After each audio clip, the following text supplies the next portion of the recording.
Chapter 57, Chapter 57, Training Future Heroes. No team battle skills. At the root of it, Brandon's overwhelming strength was the reason. He didn't need the state's help or training, his talent alone was enough to stand at the very top. His relationship with the nation was the same as any citizen's, the depth of that connection depended on the person. Unless a crisis was truly catastrophic, so severe that Skyla Quinn, Firewing, and the others couldn't handle it, and the safety of countless civilians was at stake, they preferred not to involve Brandon at all. They worried he might feel like the government was treating him as nothing more than a tool. That was hardly impossible. Not everyone wants to be a hero. And even for those who do, after enough time passes, the public starts to take their sacrifices for granted, and the heroes themselves can grow tired of the role, longing for a free, unburdened life. There were too many factors to consider. In most situations, the authorities preferred that Brandon simply live his life in peace. Still, Brandon thought, it does make sense. For the government, if they could avoid it, they'd never want a single citizen to die. Even in war, they would strive for the smallest possible loss of life. Brandon's very existence made the idea of zero casualties a real possibility. Whether facing mutant beasts or foreign threats, his sheer power meant the nation could act without fear if he was willing. Once, twice, 10 times, even 100 times, he could step in, eliminate the danger, and guarantee survival rates of 100%. But 1,000 times? 10,000? Would he eventually tire of it? Resent being seen as nothing but a living weapon? Would it start to feel like a burden? Not only could that happen, it was inevitable. It was just a matter of time. Brandon knew he couldn't keep doing this forever. Some people were born to be heroes, destined to accomplish what ordinary people couldn't. He admired those people, but he wasn't one of them. So he respected them, but he could never become one himself. Still, I suppose I should go see how the future heroes are doing in their training. Smiling faintly, he pulled on a shirt. A shimmer of mysterious energy wrapped around him, and in the next instant, his figure vanished. BH City, a certain village. Because of the rat tide, the military had sealed off the entire area. All residents had already been relocated to new housing. Fully armed soldiers, their postures straight and faces grim, guarded the perimeter to ensure no one could get close by any means. Inside the village. Boom. Crothum. Boom. A barrage of noise echoed through the air. Above, countless bolts of lightning crashed down, mingled with faint, eerie beast cries. Squeak. Squeak squeak. The sharp, grating cries of rats rose from beneath the ground. The earth split open into countless holes, and a swarm of giant rats poured out. Each was the size of a football, eyes glowing eerie green, their presence enough to make skin crawl. They massed together like a black army, staring at the humans before them with eyes full of bloodlust and madness. In a way, this rat tide is even more impressive than I expected, Brandon mused from the roof of a nearby house. Individually, these mutant rats weren't strong. An ordinary person with an ability could kill them easily. But there were so many of them. Firewing, Skyla Quinn, Chris Frost, Ethan Yates. The militaries sent 4 of their top talents at once. Firewing's summoning and Chris Frost's extreme ice abilities were unmatched in group battles. Skyla Quinn's divine dragon ability was terrifying in single combat, and the sheer presence of his dragon's might could suppress the rats. Ethan Yates' light of life could purge disease, heal wounds, and even restore someone on the brink of death. With them here, the rat tide wasn't much of a concern. But this operation wasn't meant to train the elites, it was for the Spirit Bureau's regular ability users. Aside from Ethan's healing, the other 3 wouldn't intervene unless the situation collapsed. With Ethan around, the soldiers' lives weren't in danger. I'm curious, Brandon thought, just how far their combat power has come. Aside from Brandon, Skyla, Firewing, and the rest were the top forces in the nation. In the future, they would be generals and ultimate weapons in any war. Naturally, Brandon wanted to see how far they'd pushed their abilities. The battle began. Boom! Boom! Boom! Streams of flame shot from an ability user's hands like bullets, mowing down the mutant rats. "Try my flamethrower, you little beasts," he roared. "And now Fire Fist!" A massive fireball erupted from his body, soaring into the rat tide. It exploded with a blinding flash, flames engulfing dozens of rats and reducing them to ash. "Your flames are nothing compared to Ace's. Let me show you my lightning." Dark clouds churned overhead as another voice rang out. Crocoom! A bolt of lightning as thick as a tree trunk slammed into the rat tide, turning everything it touched to blackened cinders before they could even scream. "You mages just stay in the back and support. I'll show you what real fighting looks like." A buzzcut man smirked and charged headlong into the swarm, ignoring their bites as he smashed them apart with his fists. Scales of dark brown armor shimmered over his skin. Still, displays like theirs were rare on the battlefield. Most ability users, despite having overwhelming power, still took injuries under the rat's relentless, fearless assault. "How do you think they're doing?" Firewing asked the two people beside her at the rear lines. "I can't say. I've never done a team battle," Skyla replied with a shrug. With his divine dragon ability, he could stand still and let them bite him all day without taking damage. For him, a team fight meant him versus their entire team. "Same here," Chris Frost said flatly. With her extreme ice, she could freeze the entire swarm without breaking a sweat. "You two are hopeless," Firewing said, shaking her head though after a pause, she laughed. "Fine, I'm the same." When she'd first awakened, she could summon 100 crimson flame birds. Now, that number had multiplied many times over, and she could even call forth more powerful fire element beasts. Against a mere rat tide, she wouldn't even need to lift a finger, her summons could handle it alone. End of chapter. Please give me power stones. Support me on Patreon at patreon.com/SorenEclipse, read 15 chapters ahead on Patreon. Chapter 58, Chapter 58, The God-Making Plan. The Roar of the Thunder Dragon. Watching the battle, it was obvious that the three of them weren't the type for coordinated team fights. They simply lacked that kind of experience.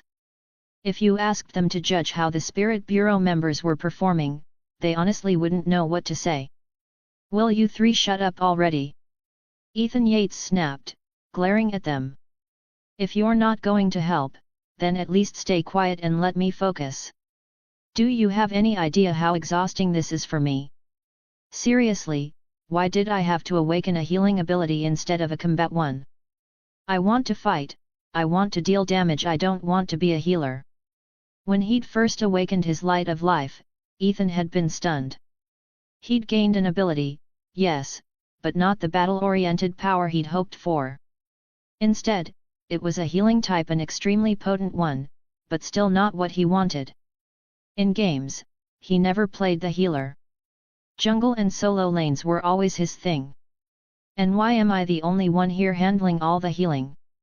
Where are the other healers? I don't see them anywhere. He grumbled under his breath. If he could, he'd love to stand at the back like these three, acting all aloof. "Because you alone can heal everyone here," Skyla Quinn said with an amused smile. "Other healers are too fragile, and their range is nowhere near yours. They'd need someone to cover their retreat before they could help. You, on the other hand, can heal from anywhere without slowing down the fight." Firewing nodded in agreement. "And standing near us, you don't need to worry about your safety at all." Chris Frost shot him a sidelong glance. "Exactly. And she wasn't the only one who could sense it, plenty of other ability users could as well, even the flame-wielding brawler fighting far ahead." "I swear." Ethan sighed helplessly, but there was no helping it. He'd just have to keep going. After all, this was just one of a few training runs. The other healers would have to pull their weight eventually. "By the way, Chris," Firewing said suddenly, a teasing note in her voice, I heard you went to find Brandon. Got humbled, did you? Chris didn't deny it. Yes. The gap between us is far greater than I'd imagined. In front of him, I couldn't even activate my ability. Told you, Firewing laughed. Brandon's a monster. Last time I sparred with him, he actually summoned a golden Susanoo and he told me that was him holding back. At this point, I think he could pull anything from anime into reality. She shook her head. I'm never comparing myself to him again. He's not even human. It's like he's got a cheat code running, and not just any cheat, but an invincibility mod. Honestly, the heavens should just ban his account. I doubt the heavens have any plans to ban me, a calm voice cut in from right beside her. But if you keep talking like that, I might consider banning yours. Firewing flinched, turning her head slowly. Oh. You're here, Brandon. If I hadn't shown up, I wouldn't have known you talk about me like this behind my back. Brandon shot her a look, then glanced at Skyla, Ethan, and Chris, giving them a polite nod. This fight you're not planning to get involved? Of course we are, Chris replied, just not yet. At the end, we'll clean up and show our abilities. There'll be an official recording, and the footage will be released online. She explained further, the country wants to create gods. Part of it is to put arrogant individuals back in their place, but it's also to let the public know who we are so that when war comes, they'll remember our faces, think of our strength, and feel a measure of reassurance. Brandon nodded. He understood perfectly. The revival of spiritual energy had brought not only opportunities, but also unpredictable dangers and disasters. These elites were the state's chosen champions, symbols of hope. As long as they remained, every threat would be faced head-on. This was about building public trust in them. So, Firewing said with a smirk, nudging Brandon's shoulder, want to join in? Do something flashy, maybe bust out that Susanoo again. One swing, wipe out the rest of the rat tide. Full power and cinematic effects. No need, Brandon said, shaking his head. This was the country's initiative for them, not him. It's about time, Skyla suddenly said, drawing everyone's attention back to the field. Thanks to Ethan's wide-range healing, almost none of the Spirit Bureau ability users had sustained serious injuries. Per the plan, they began a steady retreat, leaving the battlefield open for Skyla and the others. By now, the rat tide had been cut to nearly half its original size. It was still impressive, but nowhere near as overwhelming as before. Ideally, they'd have left more for the finale Firewing and the rest needed material for their display, but it was enough. I'll start, Skyla said, stepping forward. Limitless arcs of lightning gathered in his hands, spiritual energy surging through his body until the air itself seemed to crackle with pressure. Krothum. Ruoar. In the sky above, lightning coalesced into the shape of a colossal thunder dragon, tens of meters long. With a deafening roar, it dove into the battlefield, unleashing a storm of blinding blue-white bolts. The dragon pierced the air like a lance of living electricity, crashing into the rat tide. Krothum. Krothum. Explosions of lightning tore through the swarming rodents. Countless mutant rats convulsed and blackened into charred husks. And still the thunder dragon rampaged, its massive body sweeping through the horde, leaving scorched corpses in its wake. That dragon! Someone whispered. I knew there was a gap between us and the elites, but this is insane. Are we even the same generation of awakeners? This is what real lightning looks like. Compared to this, what I just used was pathetic. The Spirit Bureau members could only stare in awe. Every one of them was already among the top tier 1 in 100, maybe 1 in 1,000, but Skylar's display made the gulf between them impossible to ignore. Plenty of them were elemental users. More than a few were lightning specialists. Yet none of them could touch what Skyla had just done. For most, calling lightning from the sky was the limit of their power. Skyla, on the other hand, had crafted a dragon of pure lightning. With that single strike, a full quarter of the remaining rat tide was obliterated, and judging by the dragon's form, it could have kept going. But as soon as the number of rats reached roughly a quarter less than before, Skyla casually waved his hand, and the thunder dragon dissolved into nothing. "Your turn," he said to Chris. She nodded. End of chapter. Chapter 59. Chapter 59, as expected, you all just want to show off. Extreme cold convergence. A voice, chillingly clear, echoed across the battlefield. The air temperature subtly dropped, and above her, a frigid mass of ice and snow coalesced into a majestic ice phoenix. Shri! A sound like a phoenix's cry resounded. The ice phoenix in the sky flapped its wings and soared toward the mass of mutant rats. A terrifying cold swept across the space, the ground below becoming overrun with frost. With each piercing cry, countless mutant rats were frozen solid, turned into ice sculptures. A quarter of the rat horde froze in midair, lifeless beneath the layers of ice. Chen Bing remained silent.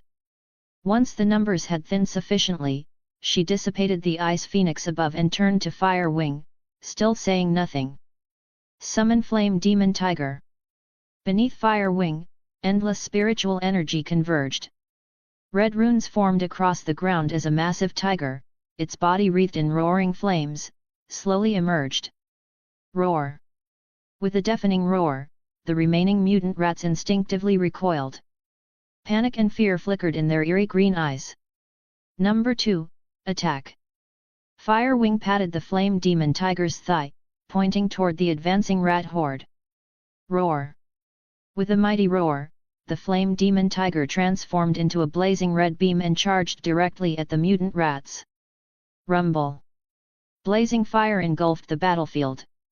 The ground trembled, dust billowed, and countless mutant rats were crushed under its massive body, thrown aside, or burned to ash by the flames.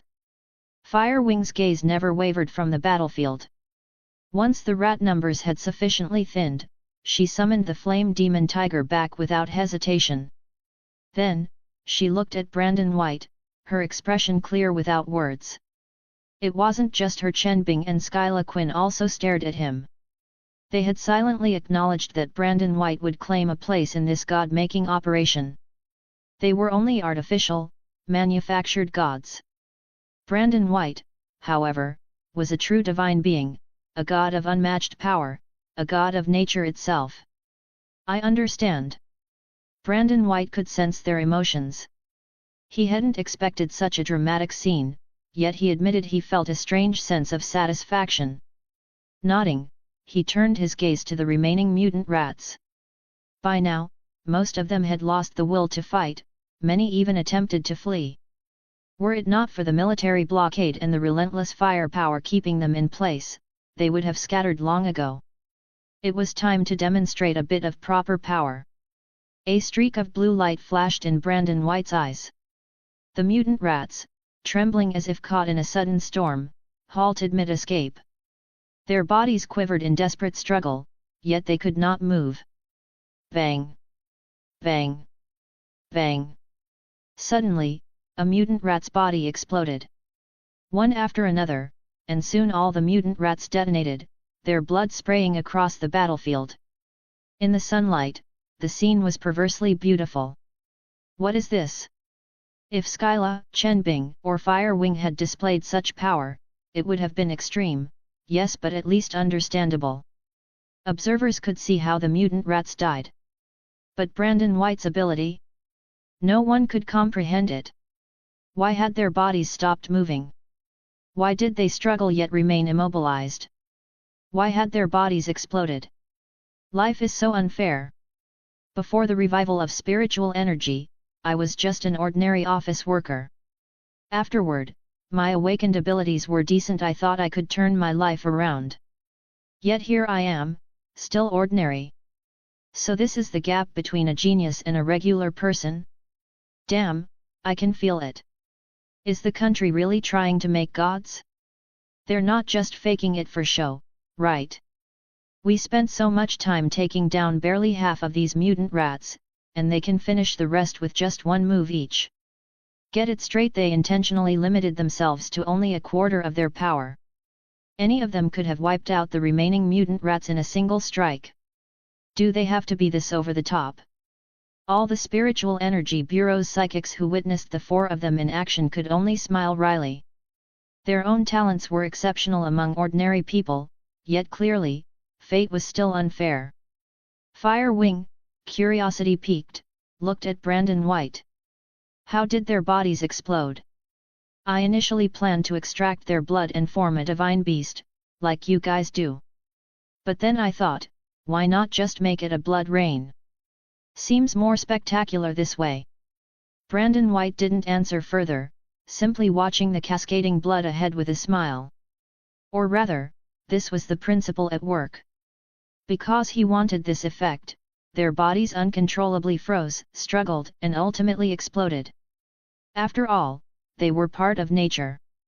Damn it, I want to show off like you guys too. Ethan Yates watched the four with envy and admiration. Had his awakened ability been combat-oriented, he could have played just like them. By the way, Skyla, why did you summon a thunder dragon? Isn't your ability a divine dragon? Why not just transform into a dragon directly? And Chen Bing, your power is extreme cold. Why summon an ice phoenix? I understand Firewing calling a flame tiger, but why do you two do this? Ethan Yates frowned, clearly puzzled. After transforming into a dragon, do you remember my size? Skyla gave him a dumbfounded look. Though his awakened ability was Divine Dragon, capable of controlling wind and lightning, his current power was so far below mythic levels that the dragon form barely stretched over a meter, more like a weirdly shaped snake than a true dragon. Displaying this publicly? It would have been embarrassing, a perfect recipe for mockery. Better to summon a thunder dragon instead, far more spectacular. Chen Bing merely glanced at him, saying coldly, "A simple extreme cold power. Could an ice phoenix better showcase my strength?" Ethan Yates closed his eyes. Sure enough, they all just wanted to show off. Afterward, cleaning the battlefield didn't require the Bureau's people, there were specialists for that. Over 8,000 mutant rats lay defeated, some charred, some frozen into sculptures, others exploded into a mess of blood and flesh. Their deaths were gruesome. Many psychics at the scene were sprawled on the ground or leaning against walls. During the battle, they barely noticed. Watching the spectacle, they barely noticed. Only afterward did the exhaustion hit them with full force. End of chapter. Chapter 60. Chapter 60. New members join the group, Size Shift Anywhere and Electromaster. Even with Ethan Yates frantically buffing everyone and replenishing their status, the consumption of spiritual energy and the wear on their bodies didn't simply disappear because of healing. The toll on their minds surged in the moment they relaxed. Thanks to Ethan's presence in this trial, not a single person had died, and there were few injuries. Most were fully repaired by his light of life. It was their first time, so they were a bit awkward, but overall, they had done well. In the next trial, whether the second, third, or fourth Skyla Quinn and the others would no longer accompany them. Not even Ethan would be there to back them up. If there was always someone to catch them at the bottom, preventing casualties, they would inevitably develop dependency and a false sense of security. In future wars, each of them would have their own responsibilities to shoulder. Skyla and the rest would also have their own enemies to face, many times without any support at all. They had to learn war, understand war, and experience life and death situations. Only then could they become true warriors, true powerhouses. Brandon White didn't stick around afterward. He went straight home. Firewing and the others had wanted to pull him along to gather with the rest, but he turned them down. The main reason was that there were new members joining the group. Ding! Member Size Shift Anywhere has joined the chat group. Ding! Member Electromaster has joined the chat group. Richest Man, new members? Welcome. Wait, what the hell is with that name? Boil Daegu into soup, Size Shift Anywhere? What a pervy name. Undefeated East, shouldn't we, be welcoming the newbies right now? Ordinary group leader, size shift anywhere? That name isn't what I think it is, right? Child of nature, compared to her, the second one's even more shocking, isn't it? Child of nature, Domaridoma and Misaka Mikato. Ordinary group leader, I know railgun is an alias for Electromaster, but is this really the railgun? Couldn't it also be Electric Boy or something? Ordinary group leader, still, that is railgun we're talking about, one of my favorite anime characters ever. Ordinary group leader, sure, she's a bit of a tsundere, but she's kind-hearted, full of justice, and treats people gently. Who could ever say no to that? Ordinary group leader, she's a heroine who stood out among countless character types. As Roxy Vale typed, she couldn't help but get excited. Aside from Rim, Railgun was her absolute favorite anime character. She had been obsessed for a long time. Just then, the mechanical voice of the chat group rang in every member's head. Ding! Number of members, excluding the group leader, has exceeded 10. Group live stream feature unlocked. Group activity feature unlocked. Uchiha Dance King? Uchiha Dance King, we actually unlocked new features. Come be my son, Gururera. Live streams and activities? Sounds interesting. Richest man, so the group's features are tied to the number of members? Richest man, can't this chat group just add more people already? Evilest spirit, quality over quantity. I don't want my last mental safe haven defiled. Ordinary group leader, speaking of which, Kurumi, aren't you forgetting something? The reminder phrase? Evilest spirit. Evilest spirit, can't you just say it yourself? Size shift anywhere, can I ask if the stuff in my head is real? Size shift anywhere, this whole cross-world chat group thing. Size shift anywhere, also, I think I saw my name in there. Do people in other worlds know me? Child of nature, your wording's a little hesitant, but you probably already know the answer, don't you? After all, you're a classic shut-in girl. Child of nature, when it comes to mysterious stuff like this, you've probably imagined it countless times and have your own ways of judging it. Size shift anywhere, scratches head.jpg. Size shift anywhere, at first I was a little scared. When that voice rang in her head, she had been startled. But after entering the chat group and reading the information in her mind, she couldn't help feeling happy. Just like Brandon White said, she was a shut-in, always longing for mysterious powers. Now that mystery had chosen her, it was hard to believe. She liked playing games, drinking cola, and now she had joined a cross-dimensional chat group that connected countless worlds, every member from a different reality.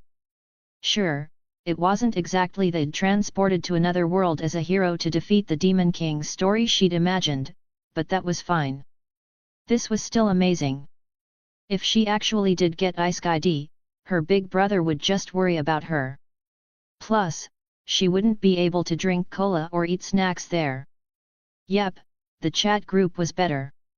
Electromaster, you just believe it like that? Size shift anywhere, why wouldn't I? Confused.jpg. Electromaster, you're not worried it's some virtual network built by an Esper? Or maybe some lab's experiment? Size shift anywhere, how about this: what if my world doesn't have Espers? Size shift anywhere, crying.jpg. Ordinary group leader, Railgun, are you, really Railgun?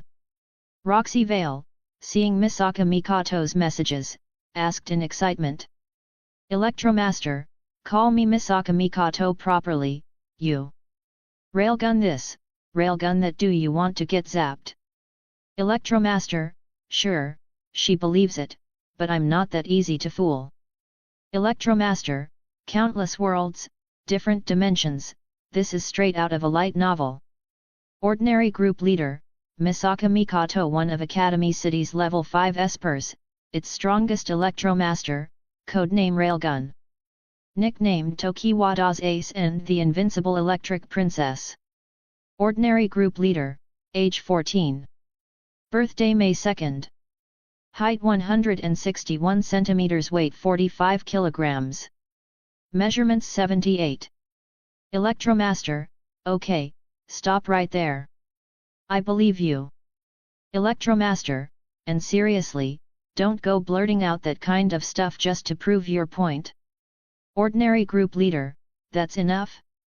I haven't even gotten to your hobbies and clothing habits. Child of Nature, hobbies I get, but clothing habits, you're not talking about that, are you? You can't say that one. Ordinary Group Leader, ahem. Got carried away for a moment. Ordinary Group Leader, so, Railgun, what period are you in right now? Ordinary Group Leader, do you know about the Sisters Project? Electromaster, what? The Sisters Project? What's that? End of chapter. Please give me power stones. Support me on Patreon at patreon.com/SorenEclipse, read 15 chapters ahead on Patreon. Chapter 61, Chapter 61, The Absolute Ability Project, and the existence known as Magic God. Electromaster, what? The Sisters Project? What's that? Misaka Mikoto frowned, puzzled. From the name, it sounded like it was related to her, but she had no recollection of such a thing. Ding! The group leader has uploaded a memory file. Ordinary Group Leader, Roxy Vale Railgun, you should take a look. Ordinary Group Leader, I just hope we're not too late. Child of Nature, Brandon White, I get why you're so anxious, but isn't it called the Absolute Ability Project? According to the calculations of the tree diagram supercomputer, if Accelerator killed Misaka Mikoto 128 times across 128 simulated battlefields, he would be able to evolve into an Absolute Ability user. But since there weren't 128 Misaka Mikotos, the focus shifted to the mass-produced sisters. By the same calculations, if he fought through 20,000 battlefields and killed 20,000 Misaka sisters, Accelerator could ascend to level 6. It sounded unbelievable. Why would killing 20,000 sisters result in an upgrade? The claim that his ability would evolve through combat experience made little sense after all.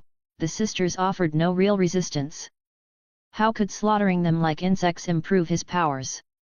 In truth, the plan wasn't really meant to make Accelerator evolve. It was a smokescreen to cover up Alistair's true designs. Ordinary Group Leader, ugh, don't overthink it. It all comes down to the same thing anyway. Ordinary Group Leader, too bad the group's travel function isn't unlocked yet, or we could go help Railgun directly. Rescuing the sisters, that had always been one of her dreams. As for Accelerator, she couldn't bring herself to condemn him too harshly. He hadn't wanted to kill the sisters in the first place. He had repeatedly asked the researchers if this was really okay, if there wouldn't be a problem. But then the first sister carried out her orders and fired at him. The attack bounced back on her, killed instantly by the vector reflection he had set up. That was the first sister he killed. He had been shaken, stunned for a long time. From any ordinary perspective, if someone is trying to kill you, killing them back is natural. Even though the sisters had emotions, the orders forced them to obey like robots. No matter how unwilling Accelerator was in the beginning, he couldn't resist. He had to convince himself they weren't human. After killing enough of them, he simply went numb. If only the sisters could have refused those orders, maybe. But whether Accelerator was truly at fault, she didn't know how to judge. Like Toma in Last Order had said, although the experiment was cruel and left Accelerator carrying the burden of sin, without him the sisters would never have lived to see another day. They would never have known pain or life at all. As for the researchers, were they wrong? To them, the sisters were just data. If the experiment succeeded, trading 20,000 sisters for one level 6 would not have seemed like a mistake to them. Different positions create different perspectives. Roxy Vale shook her head. She could only hope Railgun would be able to resolve this problem herself. It was a pity the travel function wasn't active. Otherwise, they could have gone to help her. After all, against Accelerator's power, Railgun stood no chance. Child of Nature, Brandon White. Child of Nature, do you even hear what you're saying? Brandon stared at Roxy, dumbfounded and shaken. Child of Nature, did you eat some kind of mythical Zoan devil fruit and stop thinking of yourself as human? Railgun's world is a certain magical index. Don't forget that. Child of Nature, even putting aside those magic gods who can rewrite reality, Alistair himself is not someone to be trifled with.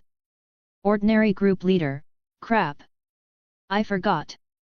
Ordinary group leader, index really does have magic gods. Ordinary group leader, if we went there and got noticed, we'd be dead for sure. Roxy slapped her forehead as Brandon's words sank in. Right, Index's world really did contain magic gods, beings who had reached the very pinnacle of the magical path. Their power was not something the chat group could even compare to. If they went unnoticed, fine. But if they were discovered, they'd be utterly doomed. Uchiha Dance King, magic gods. Evilest spirit, magic gods. Boil Daegyu into soup, magic gods. Come be my son, magic gods. Glory of the Northern God, woof.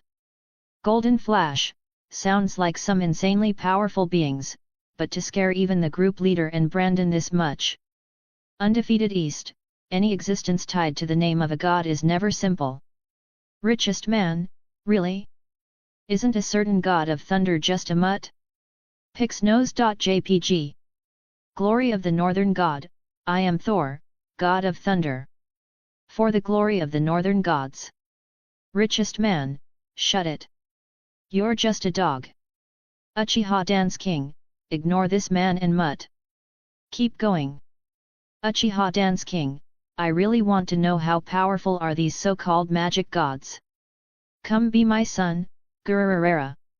The old man wants to know as well. Ordinary group leader, not just powerful, they're absurdly, outrageously powerful. Ordinary group leader, in the lore, a magic god is a special kind of magician who has completely stepped into the domain of the divine. They've mastered all magical knowledge and, through special rituals, elevated themselves to the realm of gods. Ordinary group leader, a fully realized magic god, possesses infinite power, able to overturn all laws. The very world shatters at their touch. Child of Nature, life must end. Apples must fall downward. 1 + 1 must equal 2. These are the absolute laws of the world. Yet with the magic recorded in grimoires, a magic god can destroy, reconstruct, and create even these. Child of Nature, 1 + 1 could equal 3. Apples could fall upward. The dead could be guaranteed resurrection. Child of Nature, of course, that's within Railgun's world. In Index's cosmology, the world is layered with countless religious phases stacked upon one another, like filters covering reality. Child of Nature, magic gods can create phases at will, altering the world as they please. Child of Nature, so, even if we had the travel function right now, we couldn't just stroll into Index's world casually. If magicians are beings born to pursue their wishes, then magic gods are what exist when those wishes are fully achieved. And when a person's wish is entirely fulfilled, what remains for them? Magic gods long for the unknown. They yearn for the infinite. If they were to discover the chat group's existence, if they learned of the countless worlds and the endless systems of power, it's likely they would pay any price to join. End of chapter. Chapter 62. Chapter 62. Even novels wouldn't dare exaggerate like this. The group leader muted once again. Golden Flash. Uchiha Dance King. Boil Daegyu into soup, are you sure you're not describing God?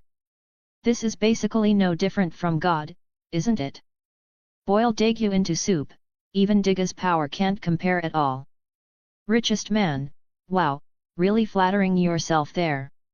Where did he get the confidence to compare Digga to a magic god? Undefeated East, so this is what it means to be a god?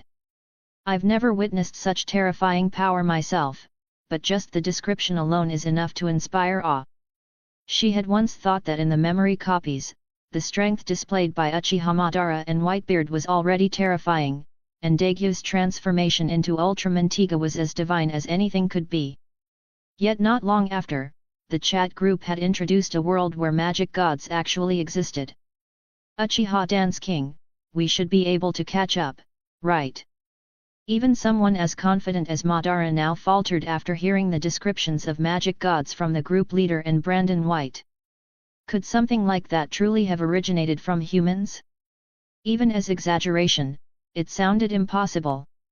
Whitebeard also remained silent. That was power that could truly destroy the world and effortlessly, as easily as eating or drinking water. Evilest spirit, I thought the starter Pokémon were already strong enough. I didn't expect that across all these worlds, there would always be terrifying beings beyond human comprehension. Lazy little sister, novels wouldn't dare exaggerate this much, you know. Child of nature, Brandon White. Oh, but they really would. If anything, novels could go even more over the top than this. Child of nature, still, with the chat group as our foundation, it's not impossible that one day we might reach or even surpass the level of magic gods. Ordinary group leader, Roxy Vale, spare me. Before joining this group, maybe I would have believed that. But now? Not a chance. Ordinary group leader, even if the travel function unlocked, I don't trust it to keep us hidden from magic gods. For all we know, the moment we stepped into their world, we'd get caught. Ordinary group leader, this damn chat group is such a scam. Ding! Error detected by chat group. The group leader has been automatically muted for 1 hour. Richest man. Lazy little sister. Lazy little sister, wait, the group leader can actually be muted. Umaru was stunned. This wasn't like any modern chat group she knew. Just like that, meow, you'll get used to it, meow. Evilest spirit, yeah, it's not the first time. Boil Daigyu into soup, friendly reminder, you can trash talk anyone, but don't trash talk the chat group itself. Boil Daigyu into soup, I don't think even the group leader has authority over muting. Electromaster, Misaka Mikoto, that memory copy, is it real? Electromaster, they used my DNA to clone so many Misaka sisters, just to let someone kill them. Electromaster, and why would killing 20,000 sisters make someone a level 6? How does that even make sense? It was something she could not accept. Absolutely not. In the eyes of those researchers, the Misaka sisters were nothing but data, no different from machines. Yet in the memory copy, every sister had emotions, and every one of them admired her deeply. They were no different from real humans. And yet, their only purpose for existing was to die again and again, in countless ways, at the hands of the same person. She had never held a grudge against Accelerator before. But now? Now she did. No matter the reasons, no matter the excuses. Even if the sisters had been created for this plan, then their very birth was nothing but a tragedy. No matter what, she had to stop this experiment from happening. No matter what. Big sis, your face looks terrible. Did something happen? Shirai Kuriko, who had been about to throw herself into Misaka Mikoto's arms like always, stopped when she saw Mikoto's dark, stormy expression. She didn't know who had angered her beloved Oni-sama. But whoever it was, they were dead. Shirai Kuriko swore it. Hearing Kuriko's worried tone, Mikoto forced a smile, trying to say she was fine. But as the images of the sisters dying flashed through her mind, she simply couldn't speak the words. Kuriko, can you do me a favor? Taking a deep breath, she looked at her roommate. Of course. No matter what it is, I'll always stand firmly by your side, Oni-sama. Kuriko immediately promised, her heart leaping with joy. For her, nothing was more blissful than helping her sister. Thank you, Kuriko. Mikoto managed a smile, but her face quickly hardened with resolve. The absolute ability project, I will never let it happen this time. Why would you think I need these? Brandon White stared at the pills on the table, speechless. Of course you're supposed to take them. What else would you do, rub them on your belly button? Firewing rolled her eyes. It's not like I want to give them to you. With your strength, you don't need any supplements. But whether you need them or not, we still have to offer them. And not just any pills, we have to give you the best. That's the rule. Even if they were useless to him, etiquette demanded that they present treasures, and the quality had to be top-notch. That was how you showed sincerity. Ginseng, deer antler, tiger's blood, hey? Why the hell is there Viagra in here? Brandon turned the pill over in his palm. With his authority of nature, he could instantly discern its ingredients. The rest made sense. But Viagra? How should I know? I didn't make it. Probably just for stamina. Even Firewing's eyes went wide at those words. But after a moment of thought, she shrugged. She herself had been given a different formula, pills specifically crafted for female ability users. Still, whoever had thought to throw that in must have been quite the character.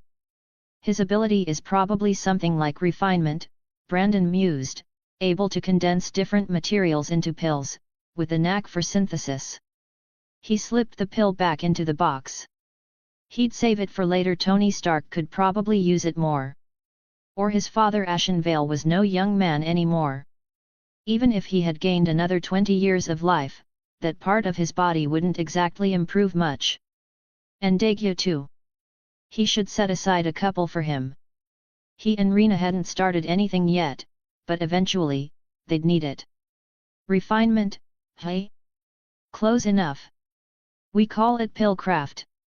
No matter what it is, he can make it into a pill. He's even refined the corpses of mutant beasts into medicine. Most of the mutant rats from last time got turned into pills. Taking them not only strengthens the body, but also boosts spiritual power, though the taste is a little foul. End of chapter. Chapter 63, Chapter 63. You're actually fighting a Shiba Inu over food. I wonder if it's because he didn't bother cleaning the corpse first. Firewing wrinkled her nose in disgust and muttered. Before refining pills, you should at least wash the materials. And couldn't he skin the mutant beasts? Their fur doesn't contain any energy anyway. Was the mutant rat fur useless? Or just crawling with bacteria? If it's bacteria, then it's even less suitable for making pills. You ate one. Brandon White gave her a strange look. Was she this upset because she had actually eaten one? That would explain why she thought the pills stank. Of course I didn't eat one. Catching his gaze, Firewing grew a little evasive. I was just making a suggestion, okay? A suggestion. Even when you cook, you wash the ingredients first. Just because he's using an ability to refine doesn't mean he can magically purify filth. Stuff that disgusting, how can you expect anyone to swallow it? With the way you're talking, no one would believe you didn't eat it. Brandon looked at her, exasperated. I really didn't eat it. Firewing's eyes went wide, but then she let out a sigh. Fine, I ate pills refined from other mutant beasts. Those smelled terrible too. If not for the good effects, I wouldn't touch them. Anyway, here are the pills. She handed over several bottles. Each has different effects. I wrote the descriptions on the labels. You can decide when and how to take them. If you don't need them, just keep them. You could sell them or give them to a friend. With that, Firewing stood. Her part was done, there wasn't much left to keep her busy for now. She needed to go back and train. Brandon White, he was like the king of overachievers. Such high talent, and yet he still worked harder than anyone else. For people like her, who had neither his talent nor his strength, it was impossible to slack off without feeling guilty. Brandon waved his hand dismissively, unconcerned about her departure. His attention was on the pills in his hand, his expression thoughtful. The ability to refine mutant beasts, medicines, and herbs into pills, perfectly preserving their energy and properties. At first glance, it seemed similar to his own deprivation. But his deprivation extracted a mutant beast's energy so he could wield its power directly, whereas Pillcraft transformed it into medicine, blending all its properties together in perfect harmony. The key difference wasn't extraction. It was fusion. Not a bad ability, he murmured, green light flickering across his palm. Now it's mine. From his spatial ring, he pulled a mutant beast corpse and laid his hand on it. In an instant, the huge carcass shrank down, condensing into a single brown pill.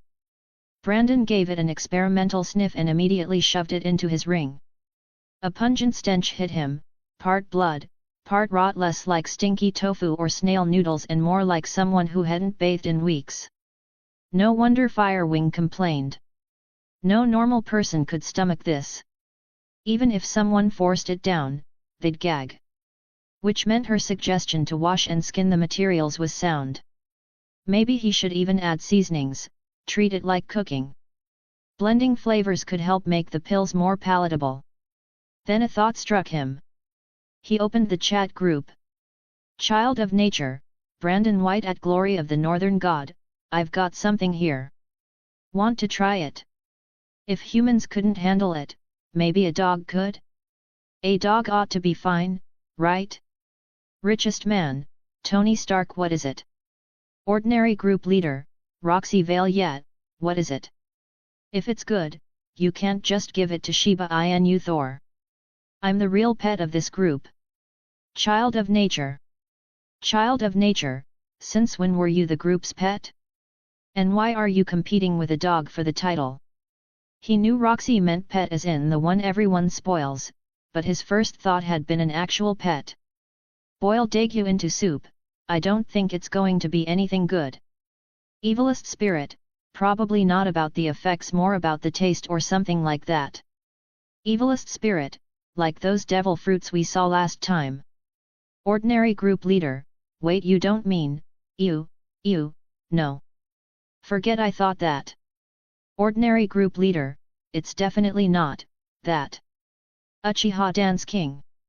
Uchiha Dance King, you are filthy. Boil Daegu into soup, more like disgusting. Child of Nature, if you already know it's wrong, why say it out loud? Brandon sighed. He couldn't decide if Roxy was naive or just stupid. Child of Nature, it's a pill condensed from a mutant beast corpse. Not bad, strengthens the body and such, but it reeks. Thought I'd see if Thor likes it. Child of Nature, if he does, I'll give him the rest. They're useless to me anyway. He could sell them back to the chat group, but the points weren't worth much. Besides, Firewing had said more would be provided daily. He wasn't lacking. Worst case, he could refine more himself, he still had plenty of beast corpses. And if he ran out, the mountains were full of prey. Richest man, strengthens the body, hey. Richest man, ahem. Honestly, that's wasted on a dog. If it's just the taste, I can handle that. Compared to the effects, taste was trivial. Glory of the Northern God, Thor woof woof woof. Glory of the Northern God, you're fighting a dog for food now. Richest man, serious_face.jpg. Richest man, to be precise, I'm competing with the son of the All-Father, the God of Thunder, over a pill that's completely useless to him. Glory of the Northern God, shocked_Shiba.jpg. Glory of the Northern God, you actually admit I'm Thor, God of Thunder. Ordinary group leader, props, Tony. A real man able to pick battles, able to let go. Ordinary group leader, respect. Uchiha Dance King. How was this guy so different from the Iron Man in the memory copies? Was it because he hadn't been forced to hammer metal in a cave? Child of Nature, why don't you just try it before arguing? Ding. Group member Child of Nature has sent 2 red packets. Ding. Group member Glory of the Northern God has received your red packet. Ding. Group member richest man has received your red packet. 3 mechanical chimes. Moments later. Glory of the Northern God, tastes_bad.jpg. Richest man, disgusting.jpg. End of chapter. Chapter 64. Chapter 64. From now on, don't call him Brandon White. Call him Brandon the Invincible. Ordinary group leader, Roxy Vale. Wow, that's rare, both a man and a dog agreeing something's inedible. Ordinary group leader, or wait, does Tony Stark share the same taste buds as Shiba Inu Thor? Richest man, Tony Stark. The stench of blood and rot was overwhelming.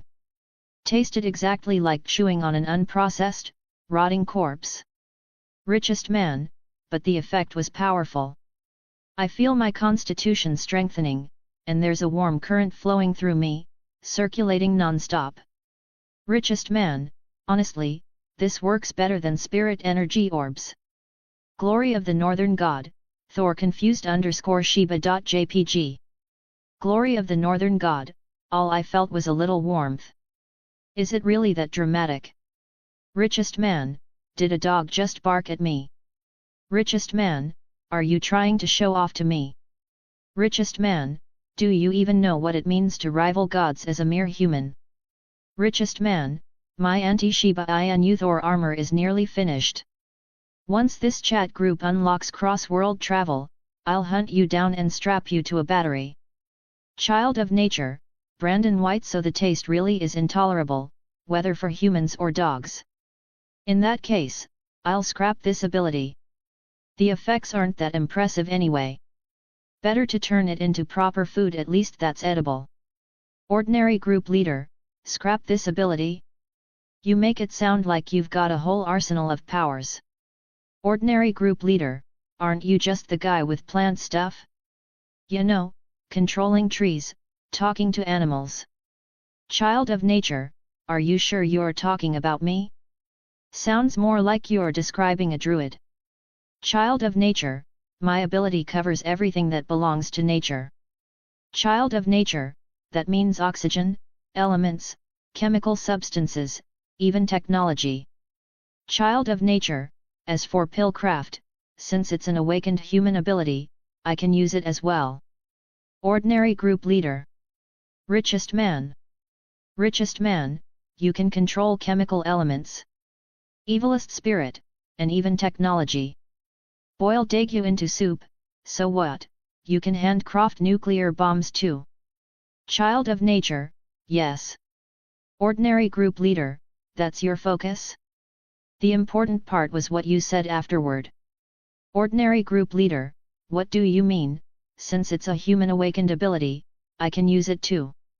Are you saying because humans are part of nature, you can control them as well? That every awakened ability is yours to use? Was this guy even human? So it wasn't just nature, he could use every ability awakened by mankind. Child of nature, correct. Brandon made no effort to conceal his powers. He honestly thought he'd already explained them to the group before. Ordinary group leader, if your world really is a novel like we guessed, then you're basically the author's spoiled son. Ordinary group leader, how is this not cheating? Ordinary group leader, what was supposed to be a golden age of spiritual revival and worldwide awakening has become the age of one man towering over everyone else. Everyone else is just your background scenery. Ordinary group leader, you need a new name. Forget Brandon White, call yourself Brandon the Invincible. Even that so-called author's child from ReZero didn't have hacks this ridiculous. Sure, that guy had dozens of blessings and could essentially pick whichever blessings he wanted. Wait, that was about the same. Fine. They were all author's children. Meanwhile she was the unwanted stepdaughter of the author, tossed aside. And if that weren't enough, this monster had even joined the chat group. Ordinary group leader, if this were a novel, you'd be a Kidian protagonist, and I'd be stuck on QDMM. Child of nature. Child of nature, shrugs.jpg. Child of nature, that's out of my control. Ordinary group leader, damn it. Ordinary group leader, I thought eating a mythical Zoan devil fruit would finally let me catch up to you, my fellow transmigrator. But it looks like I was too naive. Child of nature, speaking of which, how did that angel fruit taste? Ordinary group leader, hey? Changing the subject this fast? At least let me complain a little longer. Ordinary group leader, taste-wise, imagine bitter melon coated in honey, boiled in snail noodle broth, then mixed with stinky tofu and durian. Absolutely revolting. Ordinary group leader, damn it, I'd almost managed to forget, now you've made me remember. Ordinary group leader, ugh. As she spoke, Roxy Vale's face twisted at the memory. The taste of a devil fruit never faded. Worse, she'd once read a rumor that taking only a single bite might hinder the fruit's awakening. That had forced her to choke down the entire thing in one go. Afterward, even she had to admit she admired her own willpower. Evilest spirit, sounds disgusting. Undefeated of the East, Dongfang Bai, it's hard to put into words. Truly indescribable. Dongfang Bai recalled the time she ate the glint fruit. For all the countless things she had tasted in her life, not one could compare. She was not the sort to fuss over food. Ordinary, plain fare never bothered her. But devil fruits? One bite had left her paralyzed with hesitation before daring a second. Sure, one bite was enough to grant power, but Luffy in one piece had eaten his whole fruit. She hadn't dared take chances. Fortunately, the glint fruit's ability was worth the taste.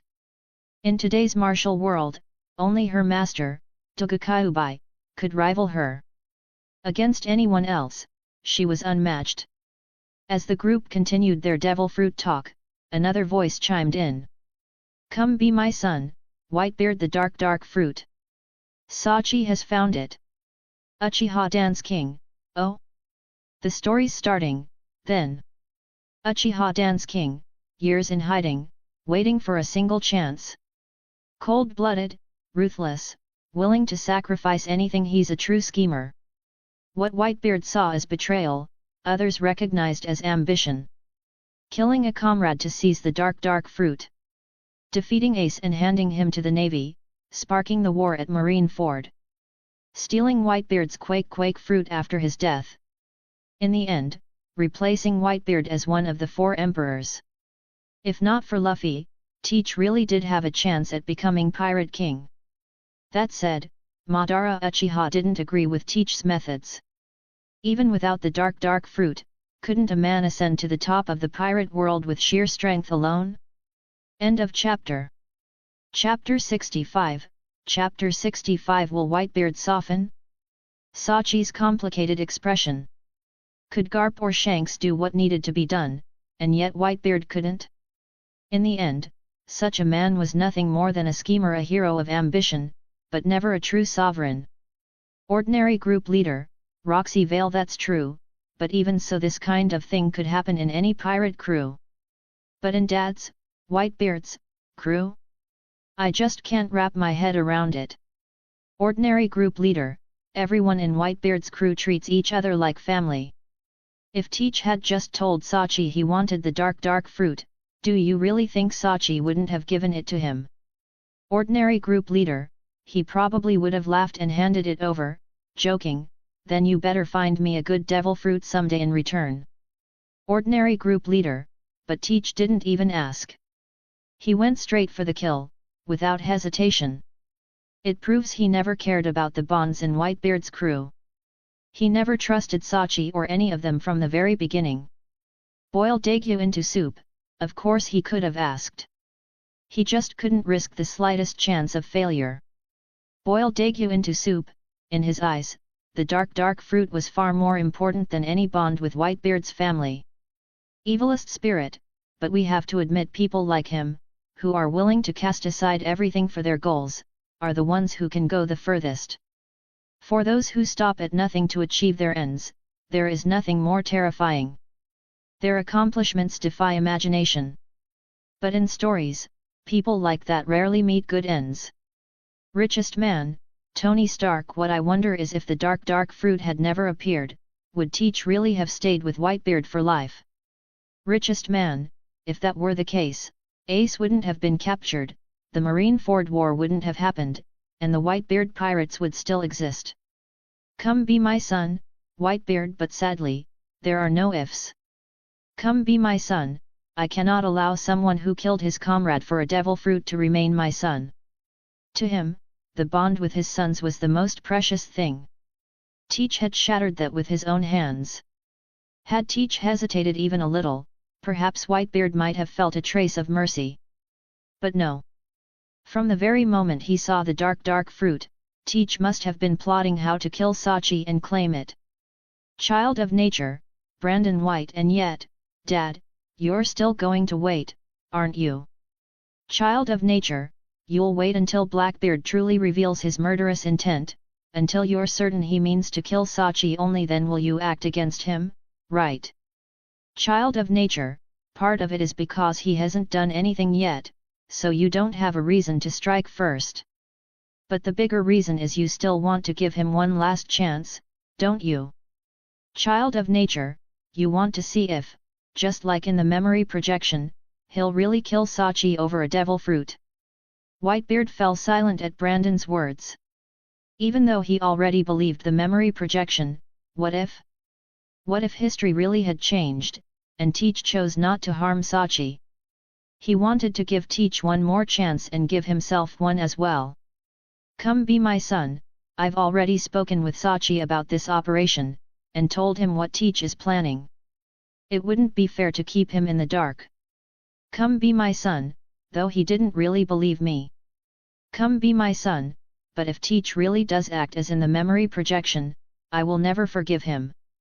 Ordinary group leader, you'll kill him. Come be my son, of course. Child of nature, you won't hesitate. Come be my son, how could I hesitate against one who betrays this bond? Whitebeard's tone was firm, but whether he would truly do as he said, Brandon doubted.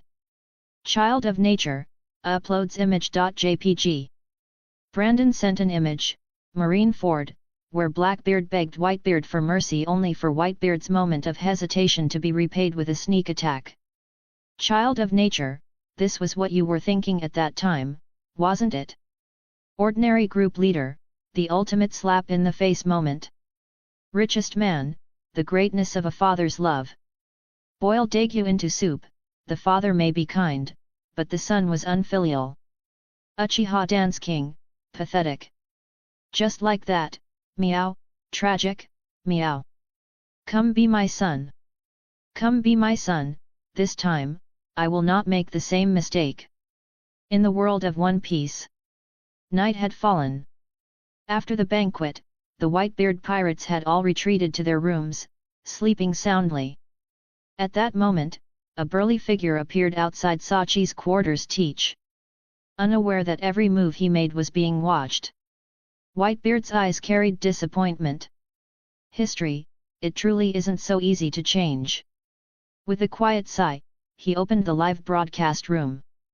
They had agreed beforehand, if Teach ever tried to kill Sachi and seize the dark fruit, Whitebeard would stream it live for everyone to witness this new history. In that instant, the cold voice of the chat group echoed in everyone's ears. Ding! Member Come Be My Son has started a live broadcast. Ordinary group leader, knew it. There's no way Teach would turn over a new leaf. If he had, I'd start wondering if he was a transmigrator too. Evilest spirit, after all, our worlds exist because of those stories. If someone doesn't take the actions that fate demands, then everything would unravel. What happens was always inevitable. Uchiha Dance King, when I return, Black Zetsu, Het. Golden Flash, Minato Namikaze Betrayal. Truly disgusting. Boil Daegu into soup. Then here's a question: don't you think Naruto would have been better if Naruto betrayed the village? Richest man, how is that the same? This is Teach betraying Whitebeard.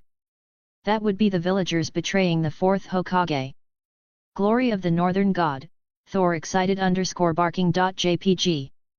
Some of their worlds were already deep into the night, yet none of them had gone to bed.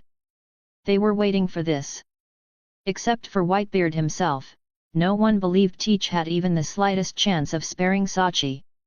Otherwise, he wouldn't be Teach. Bang! Bang! Bang! Captain Sachi! You awake? Teach's voice came from outside. After a moment, Sachi opened the door, his eyes hazy with drunkenness as he looked at him in confusion. What's the matter, Teach? Ha ha ha, I didn't drink enough at the banquet. Thought I'd come and share a few more cups with you, Captain. A hearty grin spread across Teach's face as he stepped inside, Sachi laughing as he welcomed him in. Yet as Teach entered, he never noticed the complicated look in Sachi's eyes. Earlier, after finding a devil fruit, Whitebeard had summoned Sachi and told him everything about the dark fruit, and about Teach. When Sachi heard Teach would kill him for it, he could hardly believe it. To him, Teach wasn't particularly strong in the crew, but he had always seemed dependable. Honest. Loyal. And now. End of chapter. Chapter 66, Chapter 66. Dreaming back 20 years, Whitebeard's terrifying might. Sachi had always respected his comrades. Never in his life could he believe that Teach would kill him over a devil fruit. He was a swordsman by training, devil fruits were never essential to him. If Teach had wanted it, all he had to do was ask. Sachi would never have refused. But the one who warned him was Dad. And if there was one thing he was certain of, it was that Dad would never lie to him, not about this. Everyone knew how deeply Whitebeard valued bonds. So with half belief and half doubt in his heart, Sachi carried on drinking at the banquet with his brothers, until it finally ended and he returned to his quarters. That was when Teach truly came. Inside the cabin, Sachi and Teach raised their cups. After they'd drunk their fill, Teach suddenly seemed to grow restless, his curiosity piqued. Captain Sachi, he asked, eyes gleaming, I heard you captured a devil fruit. Mind letting me take a look at it? On the surface, Sachi looked drunk out of his mind. But inside, Whitebeard's warning weighed heavily on him, and he dared not relax for even a moment. The moment Teach shifted the topic toward the devil fruit, Sachi's heart tightened. This was exactly what Dad had said. Would the next moment really be the sneak attack? Thinking that, Sachi feigned nonchalance and picked up the fruit from the cabinet beside him. Ha ha ha! I never thought I'd be so lucky this time, to stumble across a devil fruit. But I don't even know which one it is. I was planning to check the catalog later. Hopefully it's a strong one. Otherwise, as a swordsman, I really don't have much interest in eating it. Still laughing, Sachi tipped back another cup of wine, his eyes darting to Teach. Teach, meanwhile, was already fixated on the fruit in his hands. His grin widened, twisted into something savage. I've found it. Finally, I've found it. It's really this one. Ha ha ha ha ha. Muttering to himself, Teach's gaze lost every shred of affection. From who knew where, he produced a gleaming dagger. Sorry, Captain Sachi, but I can't just stand by and watch someone else eat this fruit. Saying so, he lunged, driving the dagger straight toward Sachi's heart. Sachi, whether from shock or disbelief, didn't move at all. Only sorrow and grief deepened in his eyes. But Teach, blinded by the dark fruit, ignored it completely. Closer. Closer. Almost his. Soon the dark fruit would be his. Then he'd flee the Whitebeard pirates and... Boom! A violent, thunderous blast of Conqueror's haki erupted. The heavens roared, the world itself quaked. The very air seemed to shatter beneath its crushing weight. Everyone aboard was jolted awake by the suffocating pressure. The sea surged. The ocean trembled violently, as towering waves soared skyward, forming massive waterspouts around the Moby Dick. The sight was apocalyptic. Teach! The furious, icy voice rolled beneath the weight of that overwhelming haki. Teach froze, sweat pouring in rivers down his face. He wanted to drive the dagger home, to kill Sachi and seize the dark fruit, but under Whitebeard's terrifying aura, his body wouldn't move. What the hell? Hadn't Dad already grown old and frail? How could he still wield such monstrous conqueror's haki? No, it wasn't just as strong as before. This aura felt even more powerful than at Whitebeard's peak. I heard Dad's voice. What happened? Why is Dad so angry? And this scene, it's like 20 years ago all over again. Wait, he called Teach's name. Did Teach do something to enrage him? All over the ship, crewmates stirred, alarmed, shaken from their drunken slumber by Whitebeard's voice and his terrifying haki. They scrambled from their cabins and rushed to their father's side. Following his gaze, they saw it, Teach, dagger in hand, his face twisted with rage. And before him, Sachi, holding the devil fruit. Teach, Whitebeard's voice rumbled like thunder, you know the rules of this crew. You never harm your brothers. What were you trying to do just now? Kill Sachi. His eyes locked on Teach, radiating a pressure that made every man present quake. Teach trembled uncontrollably. Of course he knew what he'd been about to do. Of course he knew the cost of breaking Whitebeard's code. And yet, everything had seemed perfect. The dark fruit had appeared. He would seize it, kill Sachi, flee the crew, and form his own pirate band. It was flawless. So why had Whitebeard appeared now? It made no sense. This wasn't how it was supposed to go. Teach. You were really about to kill Sachi. Do you even realize what you're doing? This is unforgivable. Of all things, this is the one crime that can never be tolerated. Ace, Marco, and the others stared in shock at Teach. None of them could believe it. The same Teach who had always seemed simple and honest, who laughed and drank with them daily, had tried to kill Sachi? The rest of the crew glared daggers. In Whitebeard's crew, many things could be overlooked. But not this. Never this. Sweat poured from Teach as panic gnawed at him. He needed to say something, anything, to reverse the situation. At the very least, he couldn't admit it not here. Not now.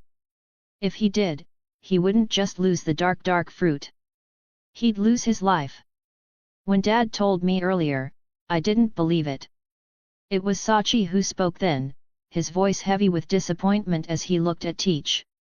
I couldn't imagine that someone I saw as family, as my brother, would try to kill me over a devil fruit. But Teach, you've let me down.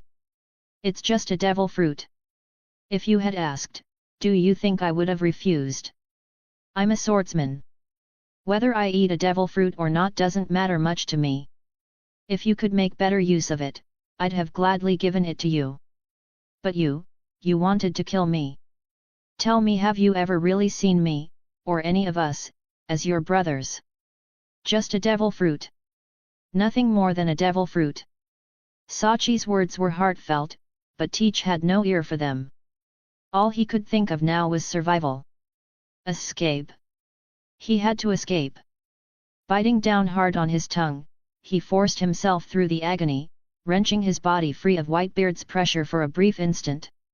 Without hesitation, he rammed the dagger into Sachi's abdomen, snatched up the dark fruit, and smashed through the cabin wall into the sea. Teach. Whitebeard's roar shook the night. End of chapter. Please give me power stones. Support me on Patreon at patreon.com/SorenEclipse, read 15 chapters ahead on Patreon. Chapter 67, Chapter 67 Livestream Reward Points, Do Aliens Count as Humans? Whitebeard roared, ready to chase after Teach, but the thought of Sachi's wound made him turn back to check first. Thankfully, the blade hadn't struck a fatal point. Without waiting for anyone else to react, he charged after Teach. Teach, he. Ace opened his mouth, then shut it again. The truth was laid bare before them, Teach had really tried to kill Sachi for the sake of a devil fruit. If Dad hadn't appeared, Teach might have already gotten away. He and Teach had always been close. After all, Teach had once belonged to his division. He thought he'd known the man well. But now, at that moment, in the chat group, ordinary group leader, Brandon White, no way, right? Even with both of them prepared, Teach still managed to take it this far? Ordinary group leader, I could understand Dad being soft-hearted, but how was Sachi this careless too? Ordinary group leader, or maybe there was something wrong with Teach swine. Something to dull his strength? Ordinary group leader, but no, it didn't look like that. Don't tell me, he really didn't react in time? Uchiha Dance King, Madara, that's what betrayal from someone you trust looks like. Even if Whitebeard warned him, Sachi still couldn't truly believe it until the very last moment. Uchiha Dance King, perhaps it wasn't that his body failed to react, his heart simply didn't want to fight back. Most evil spirit, in a sense, yes, it speaks of a bond incredibly deep. Too bad Teach never once saw them as brothers. Boil Daigou into soup, don't tell me Teach is really going to escape? Richest man, Tony Stark, looking at this, he just might. Honestly, better to end him sooner rather than later. Golden Flash, Gilgamesh, without solid evidence, acting rashly is never wise. Richest man, oh, like you until you had proof, you couldn't touch Danzo or Hiruzen either, right? Richest man, shaking head. JPG. Child of nature, Skyla Quinn, he won't get away. Against absolute strength, running is pointless. Child of nature, and besides, Dad now isn't that old, weakened Whitebeard. He's at his peak. Just his anger alone shakes the seas, shatters the air. His conqueror's haki alone can freeze Blackbeard in place. Child of nature, not to mention, the tremor fruit is no weaker in the ocean than on land, it may even be stronger. Come be my son, Whitebeard. Teach, there's no escape. Whitebeard's observation haki locked onto Teach, tracking him as he sank through the sea. This is pointless, Teach. Boom. A blinding white aura wrapped around Whitebeard's right hand as he smashed it mercilessly into the ocean. Rumble. Crack. The space before him shattered like a spider's web. The massive force tore through the sea, sending it heaving wildly. The surface in front of Whitebeard collapsed downward, the waters unable to rush back in and fill the void. Though most of the tremor fruit's destructive power poured into the ocean, some of it still struck Blackbeard. A full power blow from Whitebeard in his prime, even its aftershock was unbearable. Teach's body screamed in agony. Blood poured from wounds all over him, driven out by the quake's shockwaves. But even so, he forced himself deeper into the water, desperate to flee. After surviving that strike, he wanted to live more than ever. He would not let Whitebeard catch him. Humph! Whitebeard snorted coldly at the sight. The quake's force surged again, this time slamming into Teach without restraint. Crack! Splurt! Even Teach couldn't withstand it. He felt his bones shatter one by one. His body went limp, refusing to obey him. Blood gushed out, dyeing the sea around him crimson. His consciousness faded. Darkness swallowed him whole. Marco! Bring him back! Whitebeard took a long breath, his voice low but implacable. You don't need me to tell you how he must be dealt with. I know, Pops. Marco's face was solemn. No one breaks the Whitebeard pirate's code. Teach, must die. Ding! Detected, group member Come Be My Son was the first to use the live stream feature. Reward, 10,000 points. As Whitebeard's live stream ended, the sudden mechanical voice echoed in everyone's ears. Himuto? Himuto, wait, what? There was a reward for being the first to stream. Why didn't anyone say so earlier? She lived in an ordinary world with no powers, no mysterious artifacts to recycle. Her only way to earn points was through daily sign-ins. And now streaming had given 10,000 points. That was 10,000 points. Enough for 10 full lottery draws. Ordinary group leader? Ordinary group leader, I forgot. I thought only changing your own future could earn points. I never imagined the first to use the streaming feature would also get rewarded. Ordinary group leader, curse all those chat group novels I read in my past life. Too many details jumbled together, and I went and forgot the most crucial one. Child of nature. Child of nature, I honestly just didn't think of it. Uchiha Dance King, 10,000 points is nothing worth fussing over. Uchiha Dance King, Whitebeard in his prime is worth far more. This stream hadn't even shown Whitebeard's full strength. Yet his conqueror's haki alone could alter the weather and pin Blackbeard in terror. His mere fury could shake the seas. His mastery over the tremor fruit was enough to warp the ocean itself.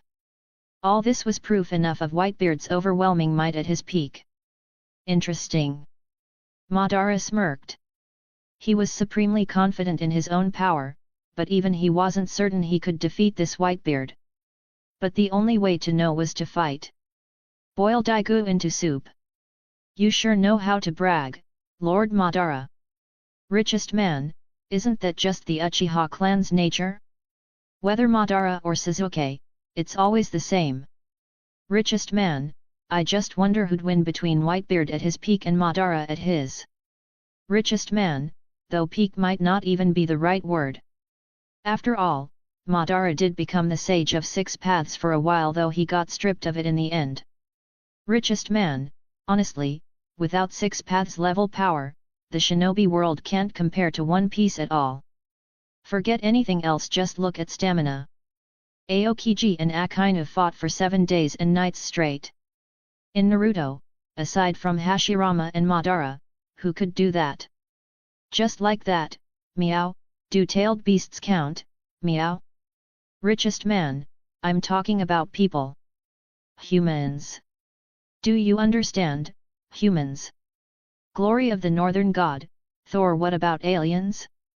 Do they count as humans? Richest man, of course aliens don't count as humans. They don't. Ordinary group leader, then what about children born from aliens and humans?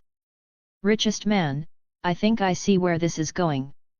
Richest man, forget what I said earlier. End of chapter. Please give me power stones. Support me on Patreon at patreon.com/SorenEclipse, read 15 chapters ahead on Patreon. Chapter 68, Chapter 68. Without a mindset to match strength, one cannot be called a true strong one.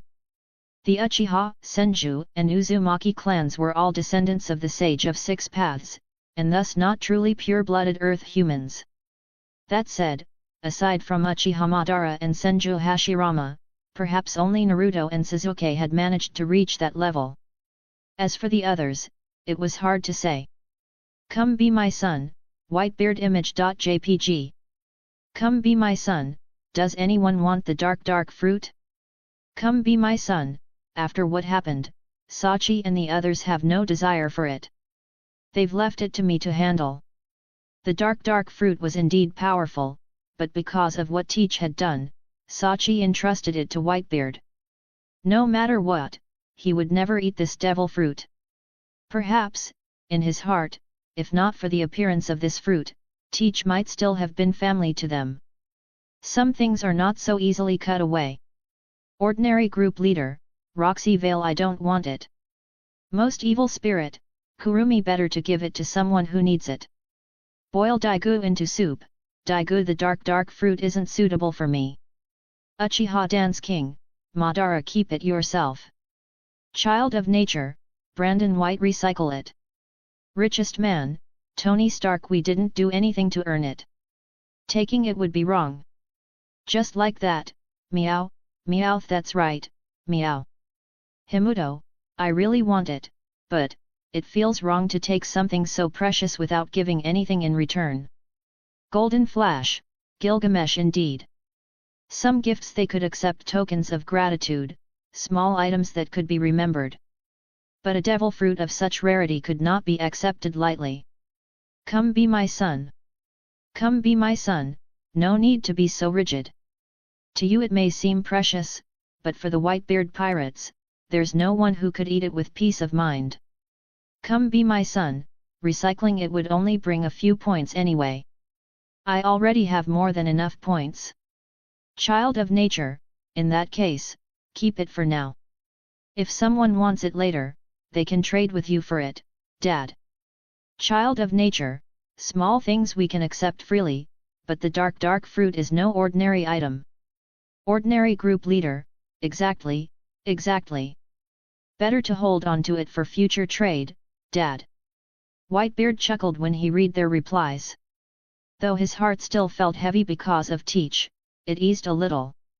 Since the dark fruit was not to be given away, Whitebeard simply sent out a few point red packets in the chat instead. That sparked far more excitement than the devil fruit ever could. With the Whitebeard matter concluded, Brandon White's life returned to its usual rhythm. The nation's God creation project had been fairly successful. Firewing, Skyla Quinn, and the others had displayed tremendous strength, surprising many with just how powerful the country's cultivated talents had become. Naturally, Brandon too had drawn attention. But compared to Firewing and the others, his influence was smaller. From the outside, the spectacle of their powers far outshone the subtlety of his own. But Brandon didn't mind. In fact, if Firewing hadn't mentioned it to him, he wouldn't have noticed at all. Later, the state organized follow-up missions, beast clearing operations, training exercises, and the like, but none of it concerned him. His last outing had been on a whim. He had plenty to occupy him now. Aside from his daily training, he had even returned to reading again after a long absence. It struck him that ever since the spiritual energy revival and his own awakening, he had hardly picked up a book. The last thing he remembered reading was the star-absorbing technique. This time, he wasn't drawn to the deep, technical works of mathematics or physics. Instead, he gravitated toward books on civilization, culture, and the natural world. They gave him much to ponder, and much to gain. Many of the texts claimed that the universe was cold and cruel, that between civilizations, cooperation was rare, peace non-existent. When intelligent species encountered one another, their first thought was rarely harmony. Yet other works argued that true development should be steady and peaceful, nurtured in calm, stable environments over the passage of time. War might accelerate progress, yes, but it was never essential. Some even held that war had no rightful place in the evolution of civilization at all. Which of these views was right, which was wrong? Brandon could not say. He only read, absorbed, and contemplated. In the span of days, he read quite a bit. He didn't feel he had changed much, but something deep inside felt different. Or perhaps it was only an illusion. As time passed, his strength advanced rapidly. Yet his mindset remained where it had been, still grounded in that of an ordinary man. That was not a good sign. The evolution of life was not meant to be limited to the growth of strength and physique. The mind, too, must grow. Without thoughts and a state of mind to match one's strength, one could never truly be called strong. For over a month afterward, Brandon spent his days training, reading, and interacting in the chat group.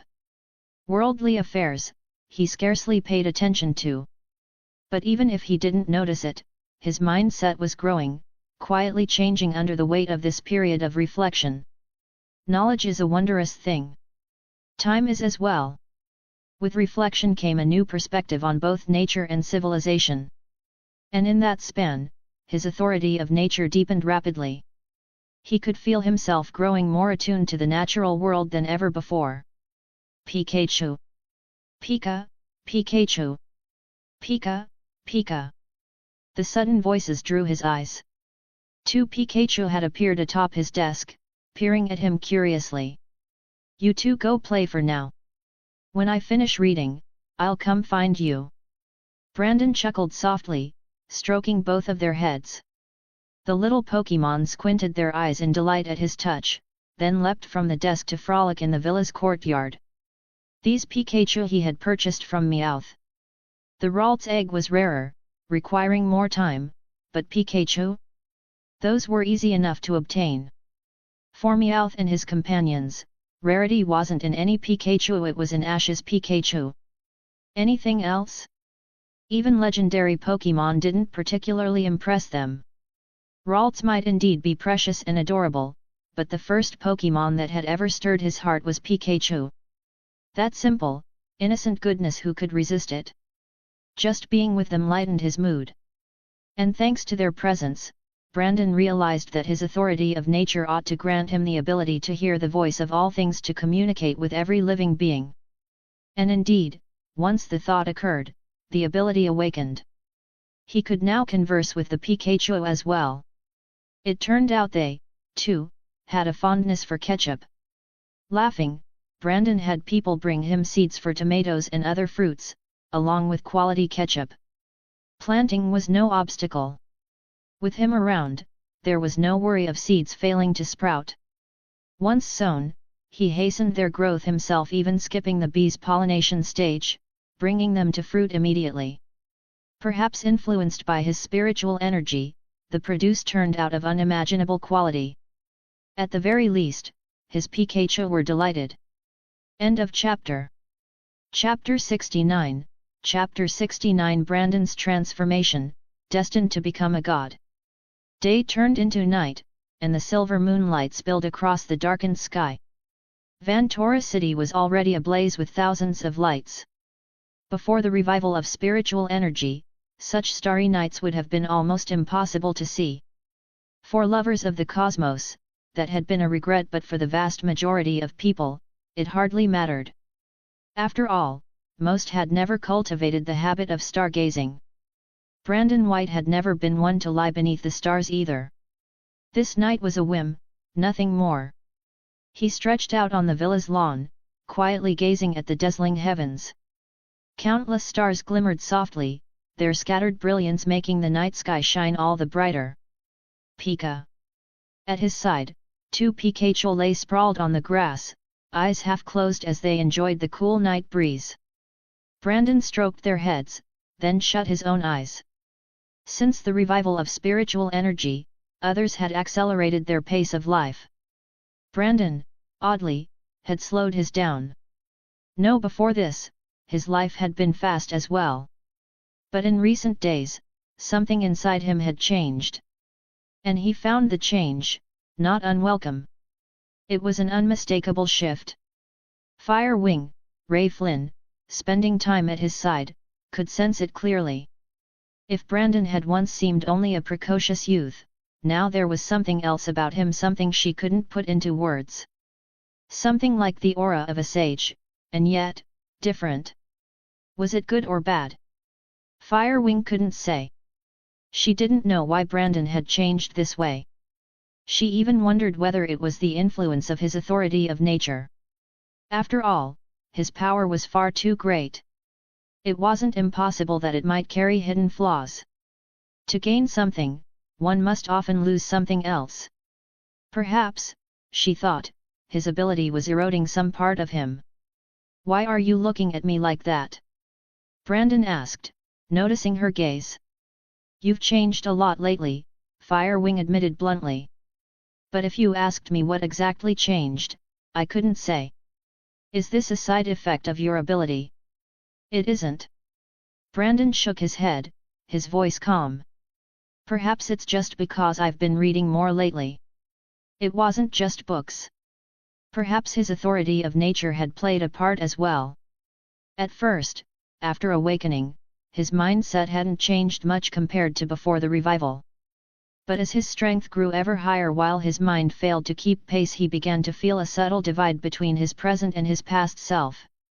Not only in strength, but in outlook on humanity, on life, on civilization, on nature itself. He was human, of that there was no question. He had always thought like a human. Joining the Bureau of Spiritual Energy, slaying mutant beasts, that was how he approached problems. But something inside him whispered that this was wrong. That he ought to think from a different perspective. The perspective of a god. Nature embraces all things. It holds not only humanity, but every plant and animal, every element, every substance of creation. Whether born or forged, all belong to nature. And as bearer of the authority of nature, he was destined to one day see the world as its master. A god may still have a personality, but in guiding civilization and the natural world, he must judge and lead in his own way. The actions of a god always have their reasons, even if that reason is simply, because I will it so. For now, what I need is time. Time will give me the answers. Time is a wondrous thing. The questions you ponder, the meaning of life itself, time reveals answers as it passes. He knew his flaw, his mind had yet to catch up with his power. In Armor Hero, Pluto. In Bleach, Aizen. In Super Seminary, Holy Keisha. All of these mighty beings possessed not only strength but the mentality and vision to match it. They knew what they sought, and how to pursue it. He did not. He still needed to grow. To become someone new. For God is not a title earned by strength alone. Gods walk through the river of time, witnesses to civilizations. They are intangible, yet omnipresent. When had he first felt this notion that he would one day be a god? Was it when the chat group urged him to think from a divine perspective? Or when the authority of nature first fused with him? Or perhaps, was it during that dream, when he glimpsed other worlds? The vast, ancient earth. Verdant forests, solemn yet brimming with life. Majestic mountains that pierced the clouds. The sky, the seas, the rivers, the green. It wasn't that he wanted to become a god. With the authority of nature, he was destined to be one. The revival of spiritual energy gave us the ability to transcend. The shift in life's very nature gave rise to a yearning for the supreme. With great strength comes confidence, pride, even arrogance. But when we realize pride and arrogance hinder us, we begin to struggle against them, striving not to let our hearts fall astray. Over time, our very way of thinking changes. We see the world differently than before. Madmen. Saints. Gods. Demons. Firewing stared blankly at him. How had their conversation turned into this kind of monologue? And why did he sound so profound? Pride? Arrogance? Who could possibly feel arrogant with Brandon around? As for changing ways of thought, wasn't it always the same? Someone above gave the orders, and those below carried them out. What's different now? Yet despite her doubts, something about his change unsettled her. She felt as if Brandon were evolving toward some realm she couldn't even comprehend. And those 4 words, madman, saint, god, demon, how could he possibly lump them together? Would Brandon really walk such a path in the future? Or had he already begun? Was this what happened to anyone who grew so powerful? Shaking his head, Brandon pulled himself back from his thoughts. End of chapter. Chapter 70, Chapter 70, Creatures from Another World? The Underworld King from Armor Hero? Brandon White looked at Firewing, who was staring at him in confusion, and let out a small, helpless laugh. Just take it as me rambling nonsense, he said lightly. You don't need to dwell on it. Oh, all right then. Firewing nodded, though she still seemed uncertain. She set down the prepared bottles of elixirs on his desk, along with several portions of carefully processed mutant beast meat. With a flash of enthusiasm, she added. These elixirs are the same as before, no need to look at them. But this meat, this is different. It's from a mutant sea serpent we stumbled upon. That thing was insanely strong. If Skyla Quinn hadn't stepped in, none of us could have taken it down. Her eyes shone as she recounted it. If we hadn't caught it, it might have evolved into a flood dragon one day. The meat is far better than normal mutant beasts, delicious, tender, and incredibly fresh. At the mention of it, a trace of regret crossed her face. Even though it was mutated, its body was huge, but there were too many people who needed shares. In the end, I barely got a small piece, less than a third the size of what you have here. Though she sounded disgruntled, in truth Firewing didn't really mind. Much of the exotic beast meat she had eaten before had been given to her by Brandon anyway. So what if she got less this time? There would be other opportunities: mutant carp, mutant crabs, even mutant scallops. Each one was mouth-wateringly good. Just as Brandon was about to reply, two high-pitched voices suddenly rang out. Pikachu! Pika-Pien! Firewing's eyes widened as two yellow creatures, striped with brown across their backs, with tails shaped like jagged bolts of lightning somewhere between a mouse and a chinchilla, hopped onto the desk. They curiously sniffed at the elixirs and beast meat. They sniffed the pills first, only to turn away with visible distaste, and then turned to the serpent meat. Pikachu! Their eyes lit up, brimming with delight. Pikachu's design was originally based on a squirrel, though Brandon had always thought of them as mice. And squirrels are omnivores. They may occasionally eat meat, though mostly they eat nuts. Pikachu were similar. Other than ketchup, they loved sweet and sour things. Sometimes, they even fought for a bite or two of sweet and sour pork ribs. That dish, too, was made from the flesh of mutant wild boars, which gave it an extraordinary flavor. Normally, though, their main diet consisted of energy cubes Brandon had bought from Meowth. Clearly, the sea serpent meat matched their tastes perfectly. Wait, what are these? Firewing's eyes sparkled as she struggled to resist the urge to scoop up the two adorable creatures and squeeze them. Instead, she turned to Brandon curiously. They're Pikachu creatures from another world. After sniffing the meat, one Pikachu hopped into Brandon's arms while the other perched on his shoulder, nuzzling his cheek. Brandon gently stroked them, smiling, as he gave Firewing the explanation.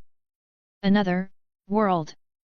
Firewing frowned slightly, giving him a strange look. Are you serious? She knew his powers were terrifying, downright monstrous, but beings from another world? That sounded like a joke. Doesn't their style strike you as odd? Brandon asked. Pikachu came from the Pokemon world, a two-dimensional world. Its art style was inherently different from this three-dimensional reality. Normally, dimensional discrepancies should have been corrected by the chat group. But when Meowth had delivered these two Pikachu, their 2D style had remained. Brandon had even asked the group why. The reply had been simple: three-dimensional Pikachu aren't nearly as cute as two-dimensional ones. If he wanted, the group could help convert them. Naturally, Brandon had refused. Two-dimensional Pikachu were perfect. Why change them? He wasn't hiding their existence anyway.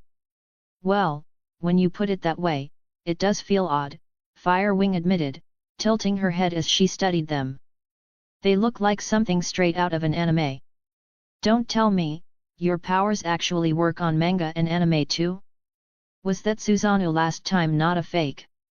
Her eyes widened in shock. She remembered casually joking about it before, but now, could it have been real?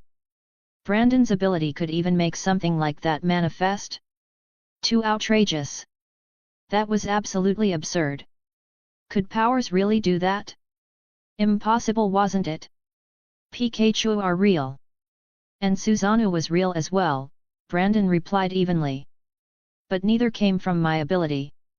They're creations of another great existence. By chance, I gained a way to communicate with people from other worlds. The Mangeki Sharingan was an unexpected gift. Pikachu. I bought from him. Brandon didn't hide the truth.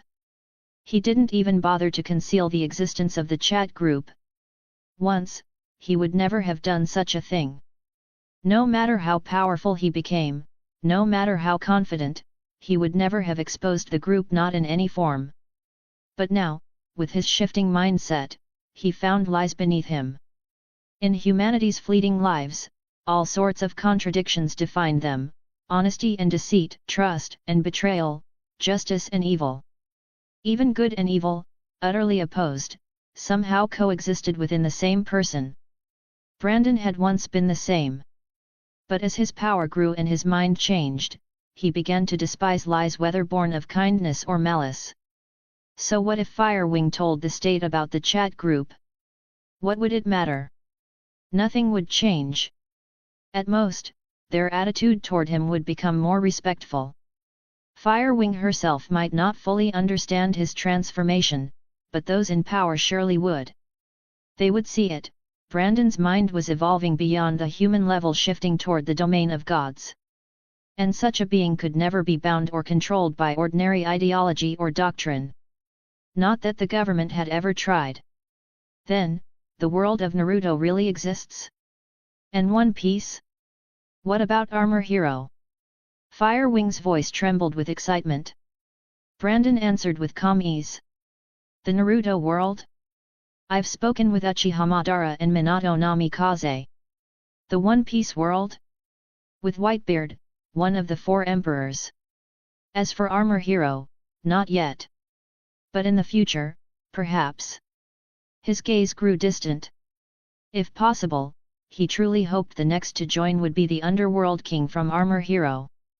To converse with such a mind, to explore such a philosophy at this stage of his uncertainty, it could bring him immense clarity. End of chapter.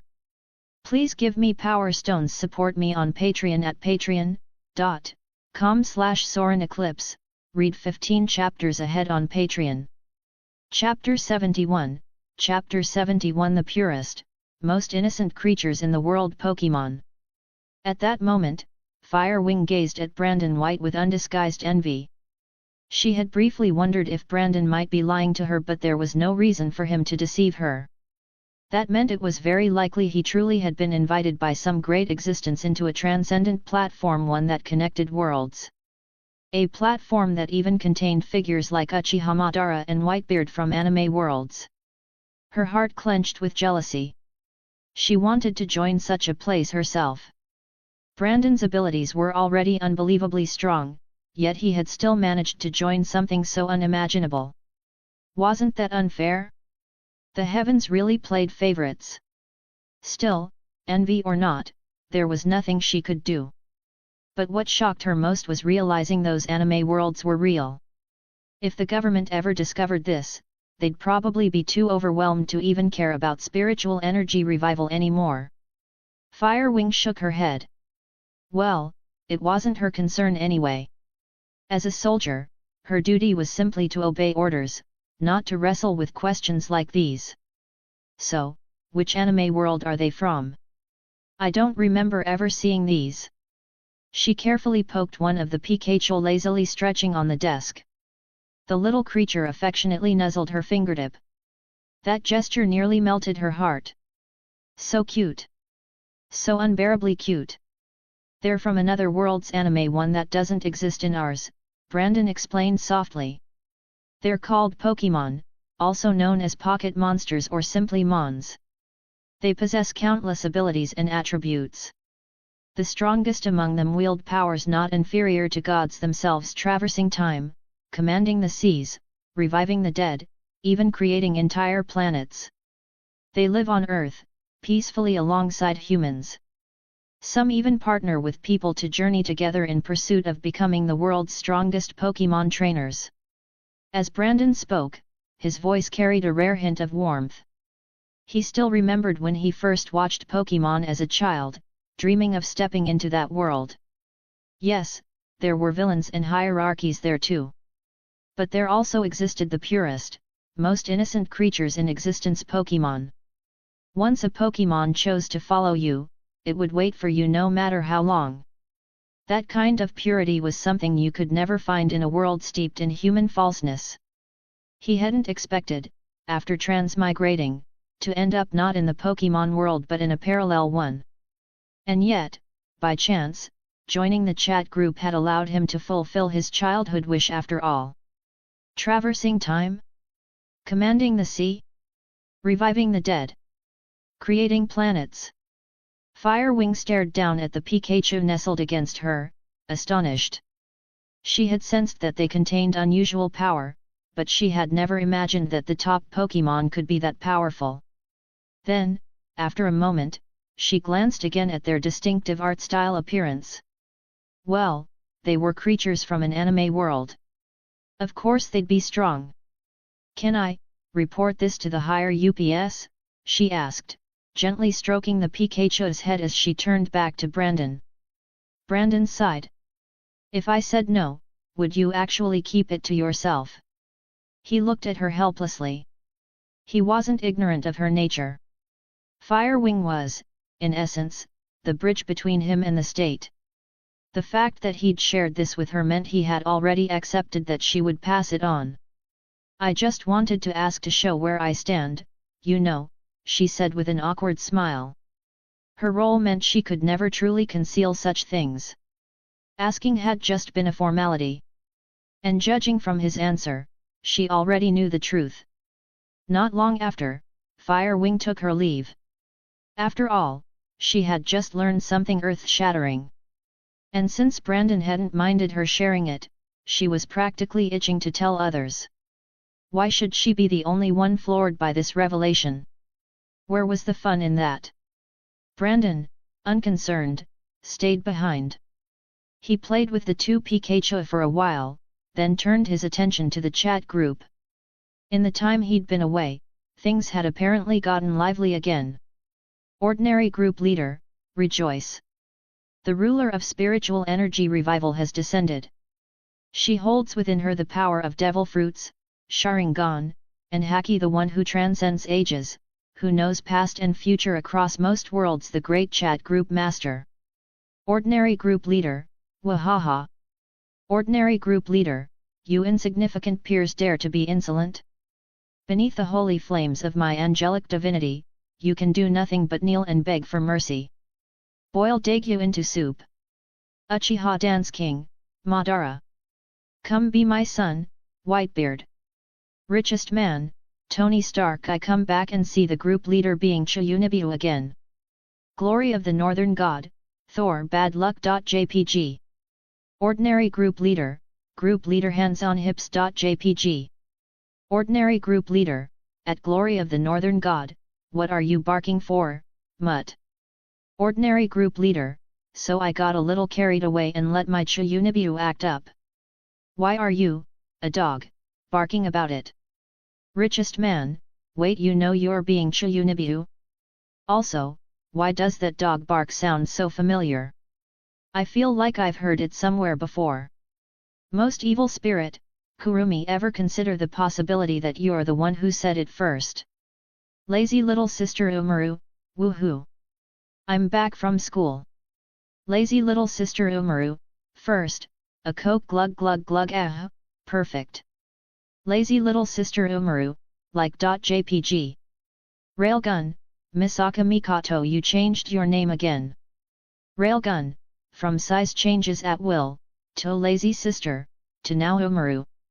Lazy little sister Umaru, feels like this one matches the name the group leader used for me in Minecraft.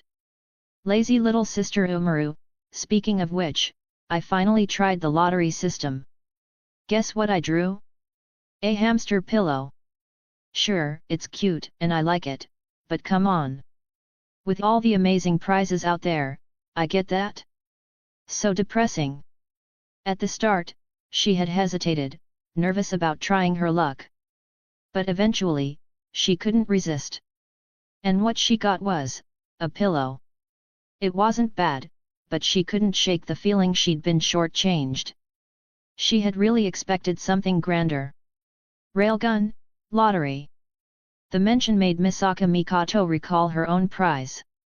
Unlike Umaru, she hadn't hesitated. Encouraged by the others, she had drawn immediately. And what did she get? A pair of safety shorts. Printed with her and Gakota's faces. Along with a single line of text. The electric spark at your fingertips is my eternal faith. It was undeniably something a hardcore fan might come up with. But why would anyone put that on safety shorts of all things? Why not a t-shirt, or a uniform, or literally any other piece of clothing? But no. It had to be this. Pervert. Humiliated, she hadn't dared to tell the others at the time, and instead logged out in shame. Ordinary Group Leader, lately the chat group's been too calm, hey. Ordinary Group Leader, no Madara revival, no Naruto being born, no Marineford War, Railgun's plan still brewing, Kurumi's still scheming against the spirit of origin, and Sister Dongfang's busy unifying the martial world and stealing secret manuals. Ordinary group leader, the only exciting thing was Dagya finally transforming into Tiga. End of chapter. Please give me power stones. Support me on Patreon at patreon.com/SorenEclipse, read 15 chapters ahead on Patreon. Chapter 72, Chapter 72 Dutiful Sons and Loving Fathers. Old man, do you also want to dance? Although the process was not quite the same as the original plot, the outcome was nearly identical. The two giant stone statues hadn't been destroyed by Galzan, instead, Daigou had reclaimed them into the chat group. After transforming into Ultraman Tiga, he went 1-against-2 and utterly crushed the pair of monsters. His final move was executed with finesse. He only destroyed the monsters' heads with his light beam, then also collected their corpses into the group. Just by securing 2 Ultraman statues and a pair of monster corpses, Daigou earned 200,000 points, instantly vaulting himself into the position of the chat group's wealthiest member. And this wasn't a one-off deal. The Tiga world had no shortage of monsters. Unfortunately, Daigou's luck wasn't so great. After spending half his points, he still hadn't managed to draw anything worthwhile. Boil Daigou into soup. I don't know why, but I've got this nagging feeling someone's talking about me. Ordinary group leader, you must be imagining things. Ordinary group leader, but honestly, things have been really boring lately. The chat group hasn't had any new members join. Ordinary group leader, it's been months over here already. Why hasn't the group invited anyone new? Child of nature, that kind of thing is random. Normally, the group leader is the first to know when a new member joins. Ordinary group leader, that'd be true if this were a normal chat group. But this one? It's anything but normal. Ordinary group leader, it's trash, I tell you. Most evil elf.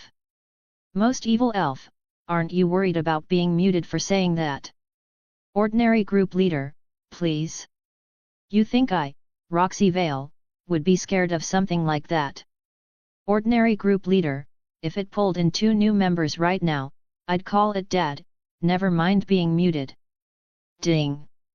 Detecting fluctuation in fate. Ding. New member Dutiful Sons and Loving Fathers. Old man has joined the chat group.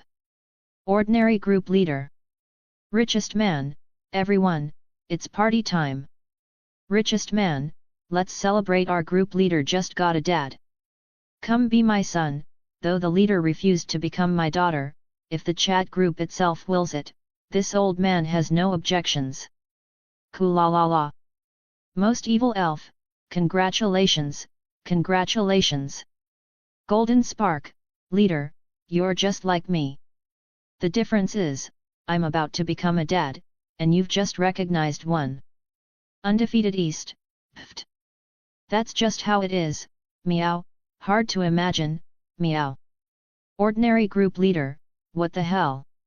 Ordinary group leader, this is targeted, isn't it? It has to be targeted at me. Ordinary group leader, the second I opened my mouth, it dragged in a new member. And just one at that. Ordinary group leader, and you want me to believe that's a coincidence? No way. She had just said she'd call it dad if 2 newcomers were invited, and instantly, one appeared. If that wasn't the chat group deliberately responding to her words, she'd wash her hair standing on her head. Ding. No violations detected. New member's entry was coincidence. Ding. Group leader, please refrain from slander. Ding. Detected leader's guaranteed statement. Please execute immediately. Principle of honesty must be upheld. The mechanical voice of the chat group echoed in everyone's ears. But its content. Ordinary group leader. Ordinary group leader, you pull this and then demand I stay honest.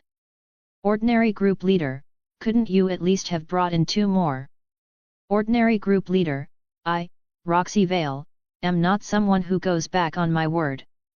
But next time, make sure to invite 2 newbies, got it? Dad. Child of nature. Most evil elf, honestly, I thought this would end in a fight. Boil Daigou into soup, same here. But I misjudged our leader. Richest man, that dad she just called was so natural, I've got nothing but respect. No wonder she's the group leader. Lazy Sister Umaru, to be precise, this chat group and its leader are basically the same personality type. Perfect compatibility. Uchiha Dance King, true enough. Railgun, hold on, doesn't anyone care about the new guy's name? Dutiful Sons and Loving Father's Old Man. What kind of ridiculous name was that? How could such a group nickname even exist? Lazy Sister Umaru, actually, it's not that bad. Compared to my first name, Transform Anywhere, Anytime, it's a huge improvement. Railgun, can't argue with that. Ordinary group leader, you'd never guess it. Tons of anime are filled with iconic dutiful son and loving father moments. Ordinary group leader, like Taro and Taiga, Jeet and Belial, or even Red Dad and Wataru. Impossible to pin it down. Ordinary group leader, at Child of Nature, could you guess it? Child of Nature, do you think I could? If I had to, Whitebeard would count as dutiful son and loving father too. Of course, Brandon White couldn't guess it either. There were far too many examples in anime of those kinds of father-son dynamics. How could he possibly know? But that name, it did have some meaning hidden in it. Come be my son. Come be my son, surprisingly. I can't refute it. No matter which interpretation you chose, he fit neatly within the idea of dutiful sons and loving fathers. Whether it was Teach and his fatherly bonds, or Ace and the others' bond with him. Dutiful sons and loving father's old man, a chat group spanning across countless worlds. Dutiful sons and loving father's old man, ha! As if I'd ever believe such a thing. Dutiful sons and loving father's old man, and this name, what a wretched name. Dutiful sons and loving father's old man, seems I've slept too long. My mind must be hallucinating. Most evil elf, not at all. Most evil elf, I don't know what world you're from, but if you don't believe it, you can check the memory archives in the group. Treat them like the history of other worlds. Most evil elf, if this were a hallucination, no one could invent so many different illusory worlds. Dutiful sons and loving father's old man, most evil elf. Dutiful sons and loving father's old man, to dare call yourself most evil interesting. Dutiful sons and loving father's old man, an elf? A race unknown to me. Most evil elf, Era sounds like I'm being praised. But I'm not a natural-born elf.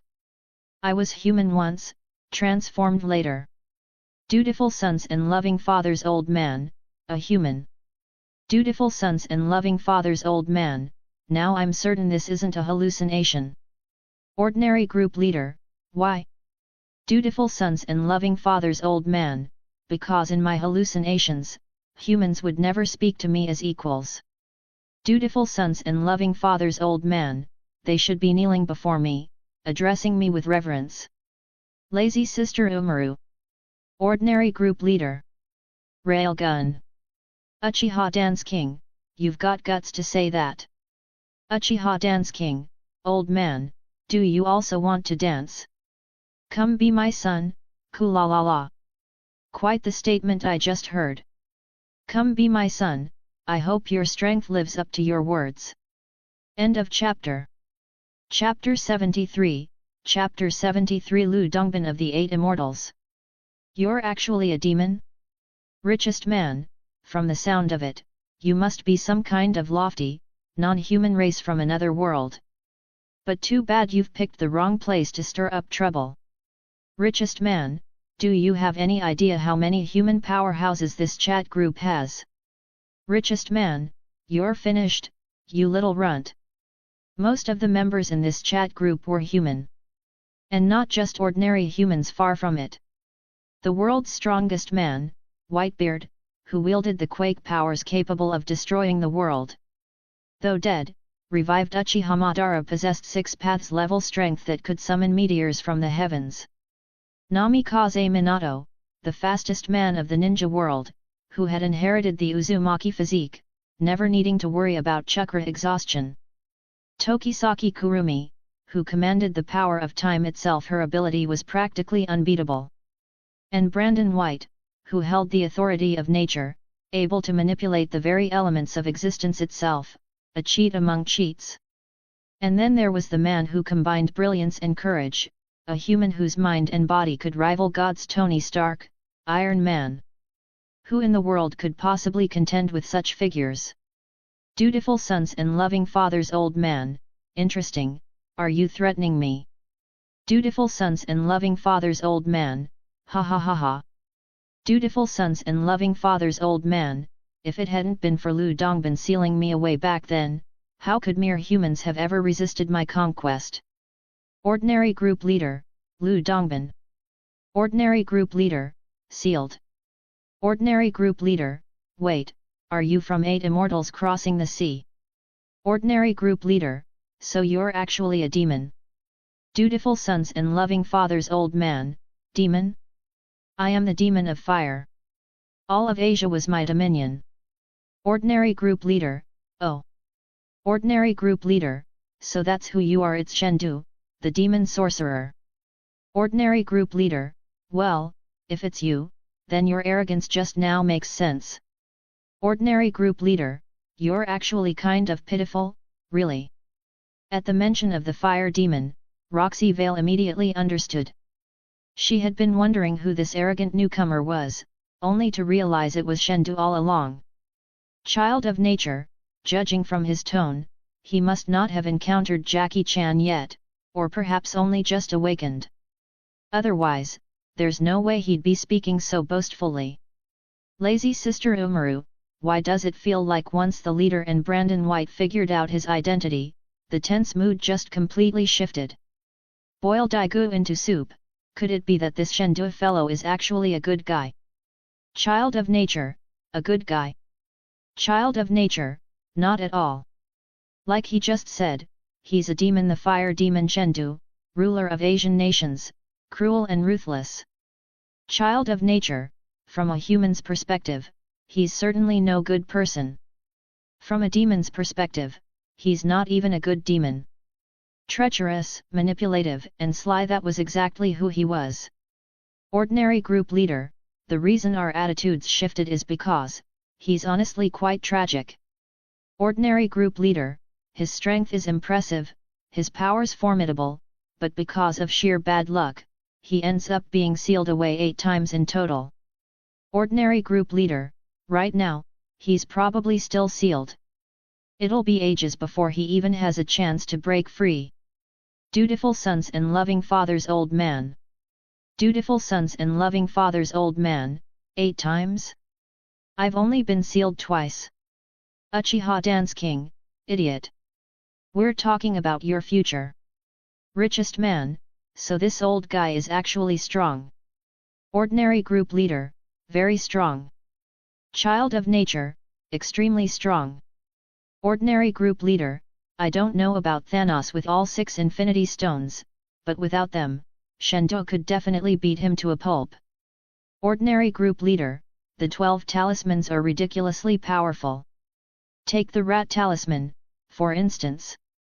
Its ability to animate the inanimate allowed statues of gods or even fictional characters from other dimensions to gain real abilities. In the actual story, the 12 talismans never even showcased their full power. Then there was the Ox talisman, which granted immense physical strength. It vastly amplified the user's natural power, rapidly bulking up their muscles and making them incredibly robust. But it wasn't creating power from nothing. It magnified the strength the user already possessed. Which meant, if the user was already strong, the Ox talisman's boost would be terrifying. Ordinary group leader, with the 12 talismans, Shendu was absolutely terrifying. But as long as you've got Uncle, Jackie, and Jade, he's doomed no matter what. Ordinary group leader, still, to be safe, I won't release the Jackie Chan Adventures memory archive. Otherwise, he might try to alter the plot. Dutiful sons and loving fathers, old man, is it too late to take back what I just said? Since both Roxy Vale and Brandon White had laid it all out so clearly, if Shendu still doubted the chat group's authenticity, then he was truly a fool. So in the future, he really would end up sealed 8 whole times? Damn it! Why had he bragged so much earlier? Boil Daigou into soup, what do you think?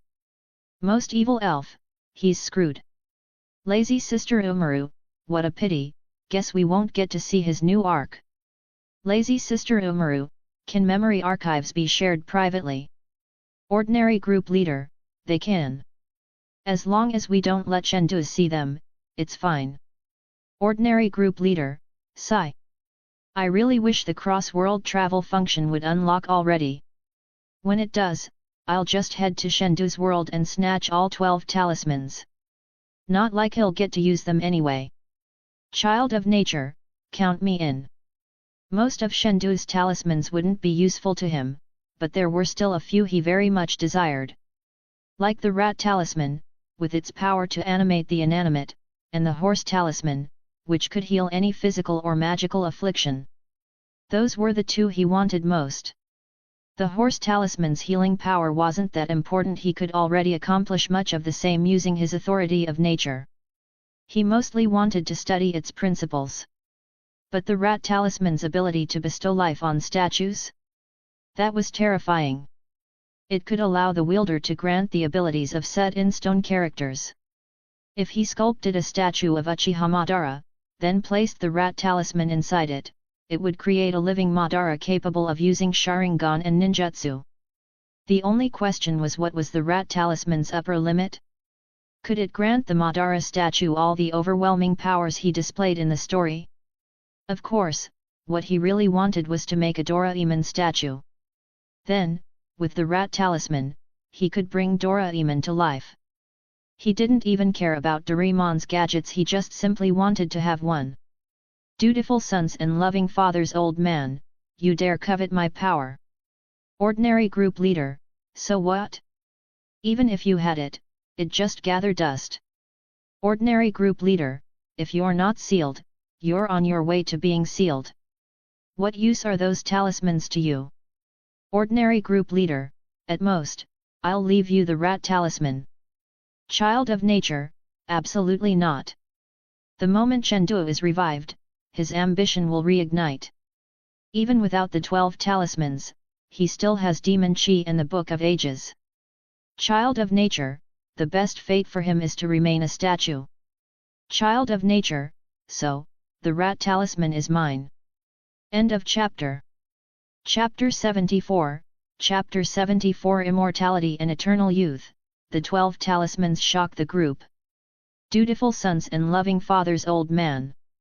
Dutiful sons and loving fathers, old man, do you even realize what you just said? Were all the people in this chat group really this arrogant? Other talismans, fine, Shendu could tolerate losing them if it came to that.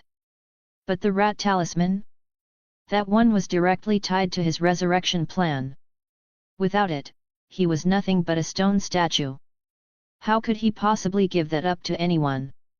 Child of nature, too bad the cross-world travel function hasn't been unlocked yet. Otherwise, I'd have already gone to retrieve it. Child of nature, for now, the only option is to see if I can pull it from the lottery. There was no doubt the 12 talismans were in the lottery pool by now. But among so many worlds, the odds of drawing the rat talisman specifically were infinitesimal. Boil Daigou into soup, even Brandon White covets it, so that rat talisman really is that powerful. Ordinary group leader, it animates the inanimate, it's terrifyingly strong. Ordinary group leader, put it this way, with the rat talisman, I could even make an Uchiha Madara, a Whitebeard, or even you, Daigou. Ordinary group leader, granted, they'd be more like clones, weaker than the originals, but they'd still have all the key abilities. Ordinary group leader, the only problem is, they might not obey. Ordinary group leader, that's the real flaw. The rat talisman could bring dead matter to life, even something as trivial as pencils and erasers. But because those creations developed independent consciousness, they wouldn't necessarily obey the will of the talisman's user.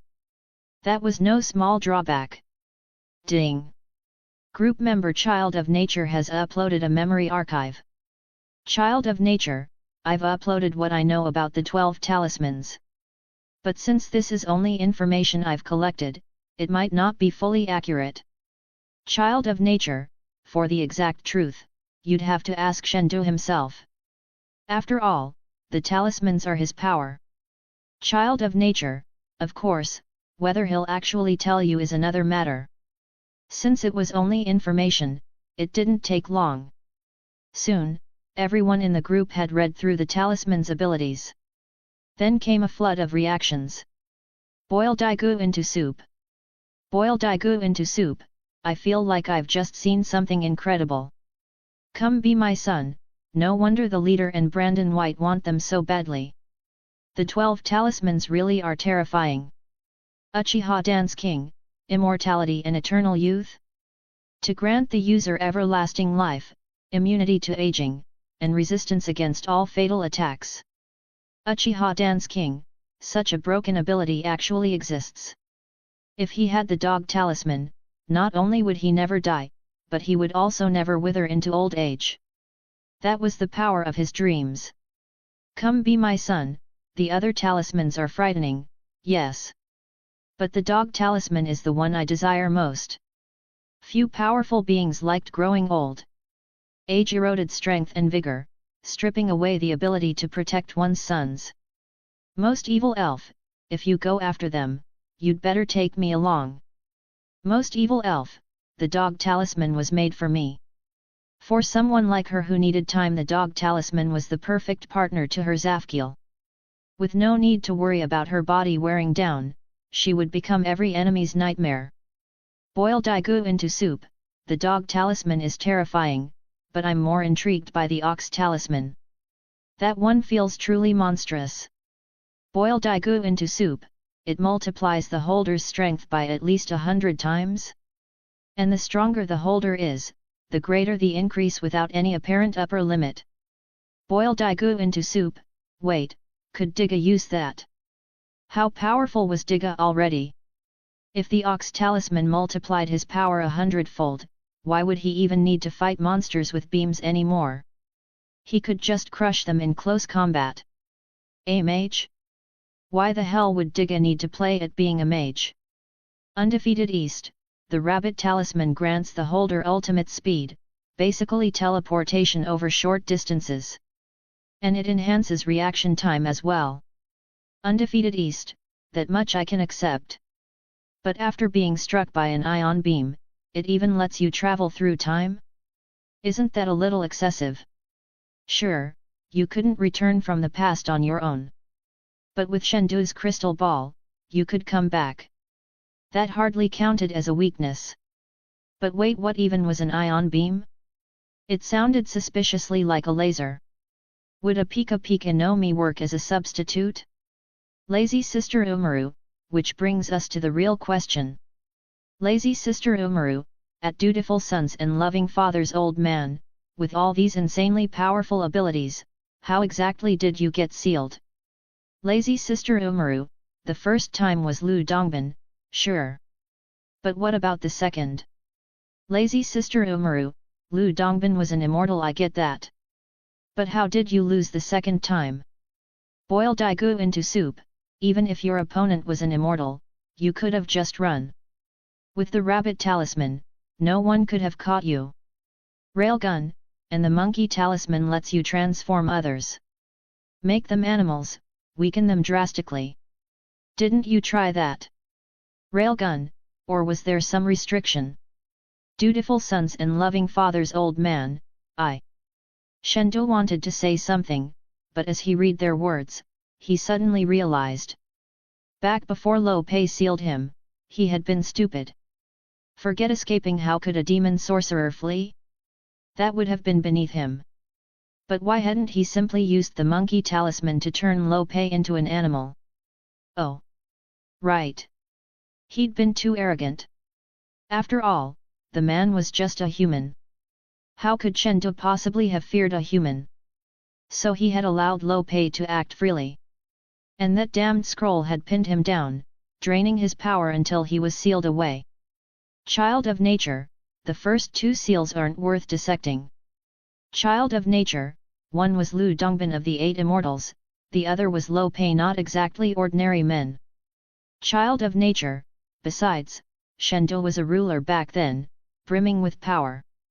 Of course he never imagined he could lose to a human, nor that Lo Pei would have a scroll capable of binding him. Child of nature, those two I can excuse. But the ones after that? Ordinary group leader, that was just bad brains and bad luck. Ordinary group leader, every time he revived, he got sealed again. There was even one time he used the Book of Ages, a bug-level artifact, and he still lost. Ordinary group leader, Chengdu, you're half Chinese dragon, half Western dragon, and a fire demon. Show some respect for your own power, will you? Ordinary group leader, stop acting like your talismans don't exist and relying only on fire breathing and brawling. You're supposed to be a sorcerer, damn it. And that vaunted Section 13, the so-called safest place. How many times had it been broken into? A trash bin might have been more secure. Dutiful sons and loving fathers, old man. So could they just, maybe send him the details of how he got sealed in the future? Knowing he'd get sealed 6 more times even with the Book of Ages in hand, his heart was breaking. Was his future self really that pathetic? Revived again and again, only to be sealed again and again? What was he playing, some twisted version of Urban Vacation Simulator? Once, he had a chance to change his destiny, but he had squandered it. From then on, he lived in endless regret. If time could turn back, he would have greeted every group member warmly from the start, calling them brothers and sisters, making himself part of their family. End of chapter. Chapter 75, Chapter 75. For demons, betrayal is only natural, isn't it? Richest man, you're all being a little too blunt. Richest man, at dutiful sons and loving fathers, old man, unlike them, I only want to be friends with you. Richest man, when the chat group's world travel function unlocks, I'll come to your world and help resurrect you. Richest man, of course, you know me, I'm a businessman. So I'll need a bit of collateral. Not much, just a few talismans will do. Dutiful sons and loving fathers, old man. Dutiful sons and loving fathers, old man, you might as well just say it outright. In the end, wasn't this all just about getting his talismans? Dutiful sons and loving fathers, old man, at ordinary group leader, send me my future. Once I break free of my seal, aside from the rat, tiger, and dragon talismans, the rest you can choose from at will. For the sake of resurrection, Chengdu gritted his teeth and offered a heavy price. But still. Ordinary group leader, do you take me for a fool? Ordinary group leader, just because I'm young, you think I'm easy to trick? Ordinary group leader, you promised Valmont his treasure and never delivered. Ordinary group leader, you promised to revive the other demons and never followed through. Ordinary group leader, and you think I'd believe you now? Not a chance. Chengdu had no rebuttal.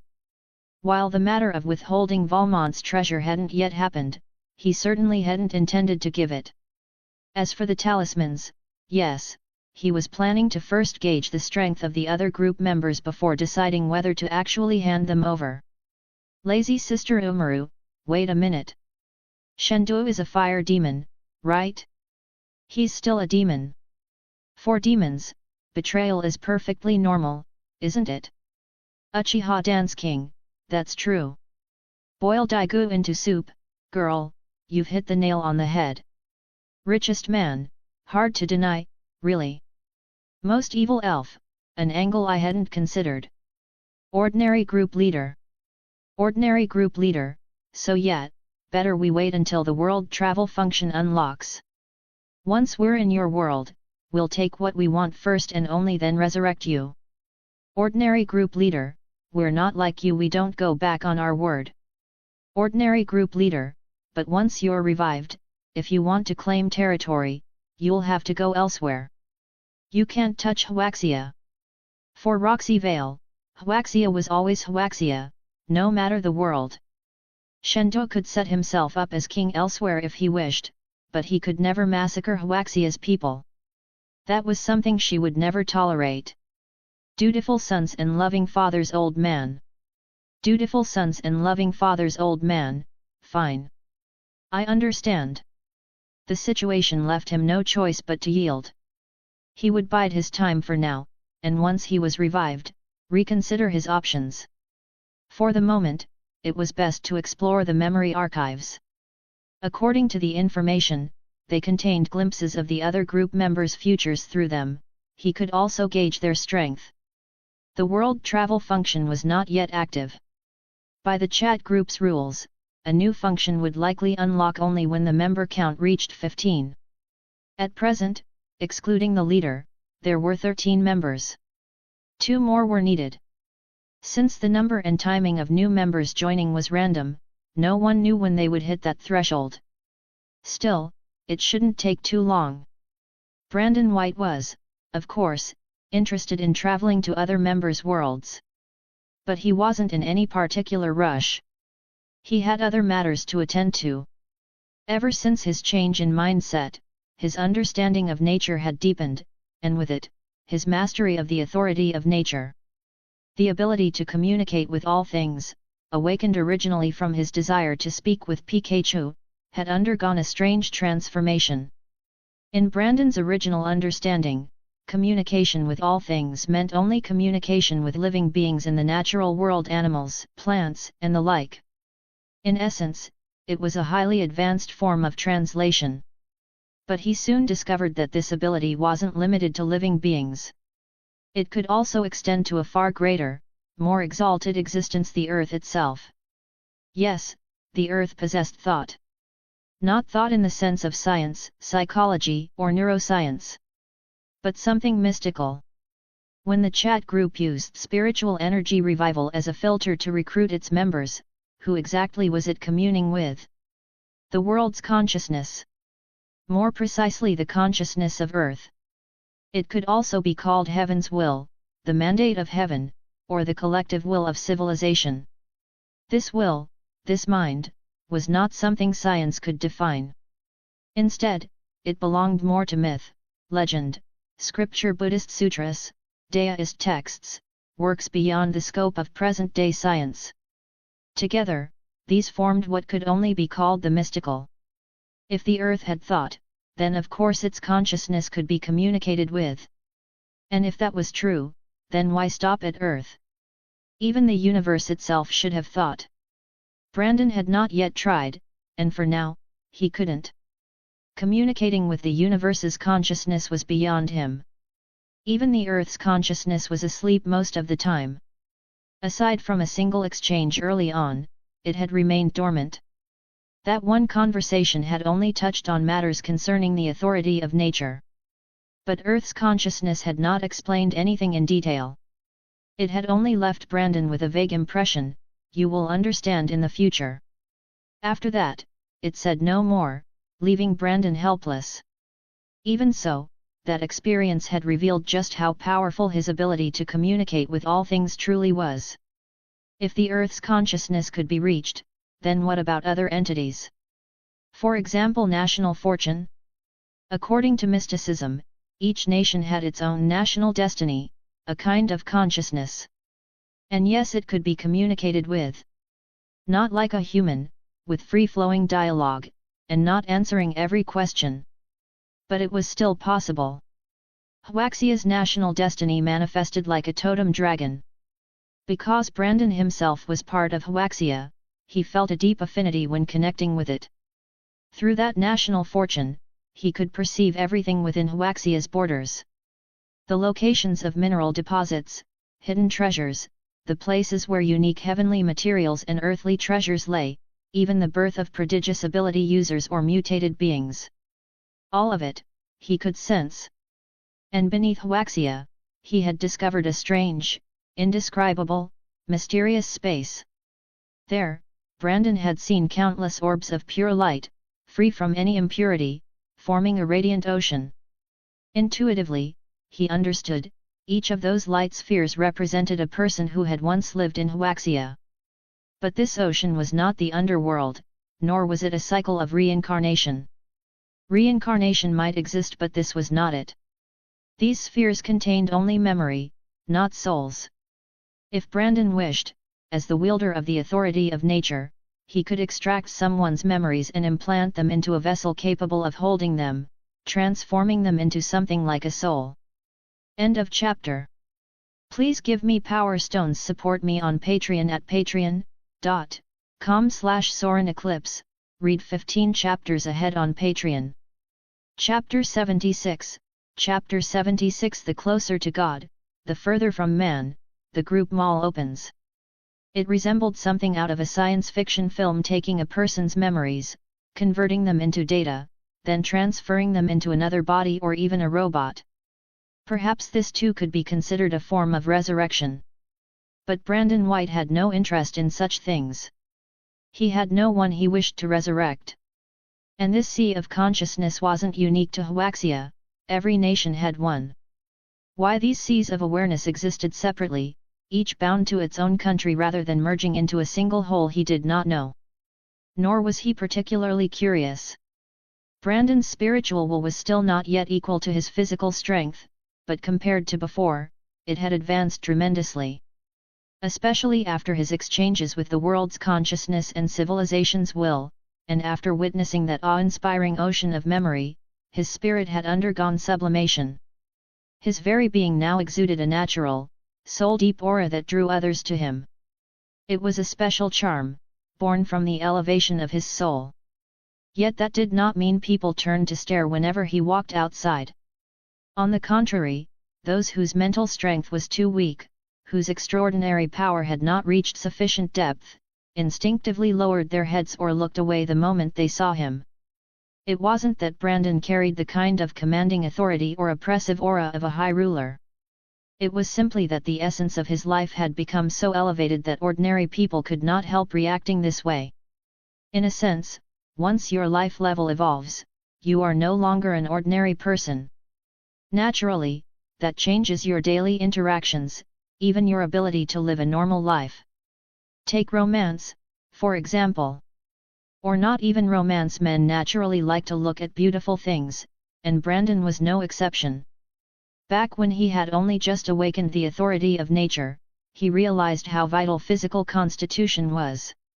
His body began strengthening itself at extraordinary speed. Along with it, his senses smell, sight, hearing all heightened. Smell and hearing he could tolerate. But sight? At that stage, his vision hadn't yet reached the X-ray level of seeing through to people's bones. But it had sharpened enough for him to clearly perceive the dirt-clogging pores in human skin, even the mites crawling across it. The crucial point was that this came built into his body. It wasn't an ability he could simply switch off. He could try to suppress it with tricks, the way someone with excellent eyesight might wear glasses, but it was uncomfortable. Under such circumstances, how could he possibly feel any interest in the opposite sex? Among Huaxia's gifted, Skyla Quinn was the only one besides Brandon whose body had attained that level of strength. His divine dragon ability was such that, if not for Brandon's existence, he would unquestionably have been Huaxia's strongest. Others had extraordinary talents, but all bore weaknesses. Their physique was one of the most fatal flaws. Skyla Quinn did not. His growth was all-encompassing. He could control wind and thunder, command rain and storm. He could also fight at close range with the sanctity of a perfected body. Thus, he was the first besides Brandon to notice something strange. But because those around him were all ability users of considerable strength, their bodies rich with spiritual energy and relatively free of impurities, he did not feel particularly disturbed. Still, the elevation of life's essence meant inevitable change. The stronger one became, the greater the distance from the ordinary. The closer to God, the further from man. Dragons do not dwell among snakes. Tigers do not walk with dogs. Such is the way of things. During this period, Brandon had purchased some berry seeds, along with equipment and recipes for making poke blocks, from Meowth. Don't ask where Meowth got them. The Rocket Syndicate had many channels. Brandon bought them not only for Pikachu and the others, but also because berries themselves had countless uses. With the nourishment of spiritual energy, who knew how potent they could become? And indeed, just as Brandon had suspected, they turned out not only more effective but also far more delicious than before. That day, as he was making poke blocks, a crisp chime rang out. Brandon's brows furrowed, then eased as surprise lit his eyes. Ding! Chat group activity has reached the required standard. The group malfunction is now open. Ordinary group leader. Ordinary group leader, am I dreaming right now? Ordinary group leader, the group mall actually opened. Boil Daigou into soup, then that means I don't even need to rely on the lottery anymore, I can just buy things directly. Come be my son, Kulalala. This old man has long coveted the sage body from the Naruto world. I wonder how many points it costs. Lazy sister Umaru, Yuya, feels like it's completely useless to me. Lazy sister Umaru, with how few points I have, all I can do is window shop. Ordinary group leader, speaking of points.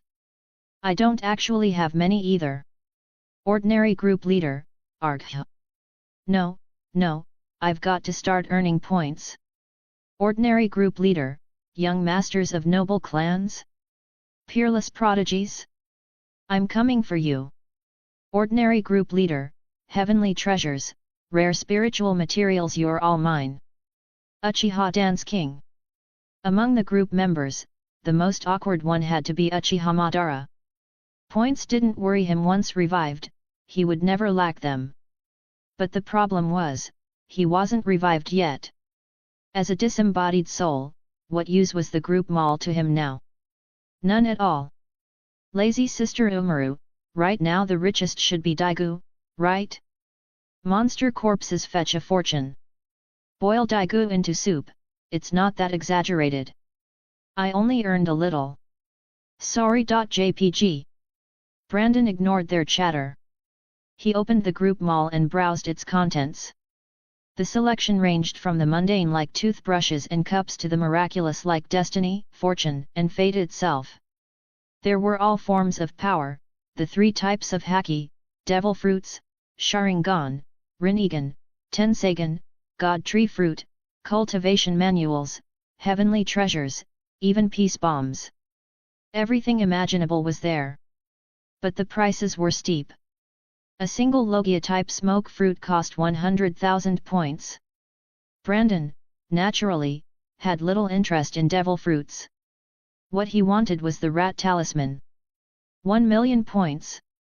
At first glance, expensive. But not impossibly so.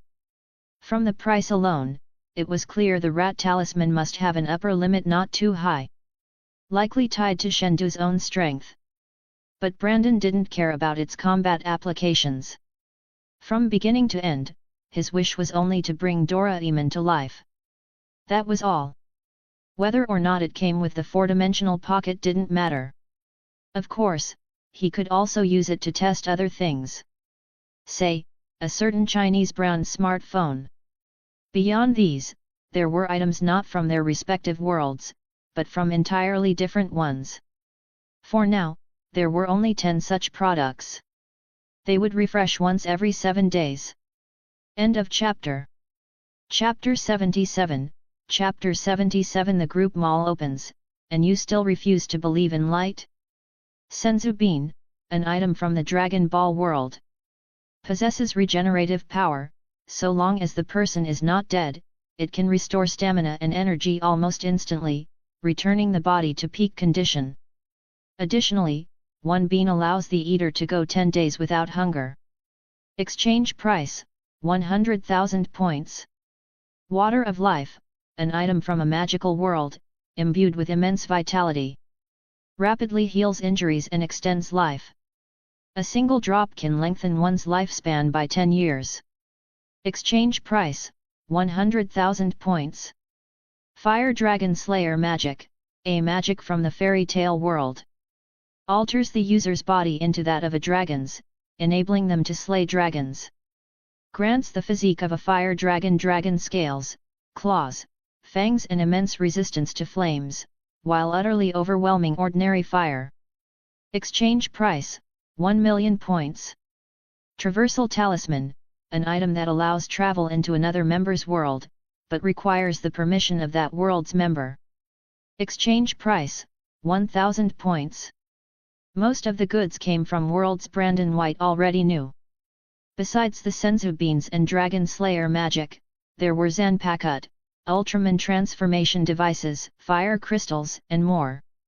The prices varied wildly. The most expensive was the fire crystal, costing 5 million points. That figure was indeed frightening. But when one considered the setting of the flame dragon armor, if it truly had no upper limit, then such a price could be justified. The Ultraman transformation device, according to its description, only transformed the user into a standard Ultraman without even specifying a name. Still, given the sheer physical might of an Ultraman's giant form, its price was hardly cheap, 700,000 points.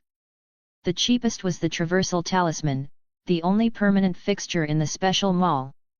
No matter what other items rotated out, it remained. Ordinary Group Leader, these prices are kinda steep. Ordinary Group Leader, a regular Zoan fruit is 30 to 80,000. A Logia usually goes for 100,000. The Glint Glint and Magma fruits are 300,000. Mythical Zoans except Choppers mostly run at 300,000, and Luffy's fruit is a whopping 700,000. Ordinary Group Leader, so expensive. And these were the unoptimized versions, still burdened with weaknesses vulnerable to seawater and sea stone.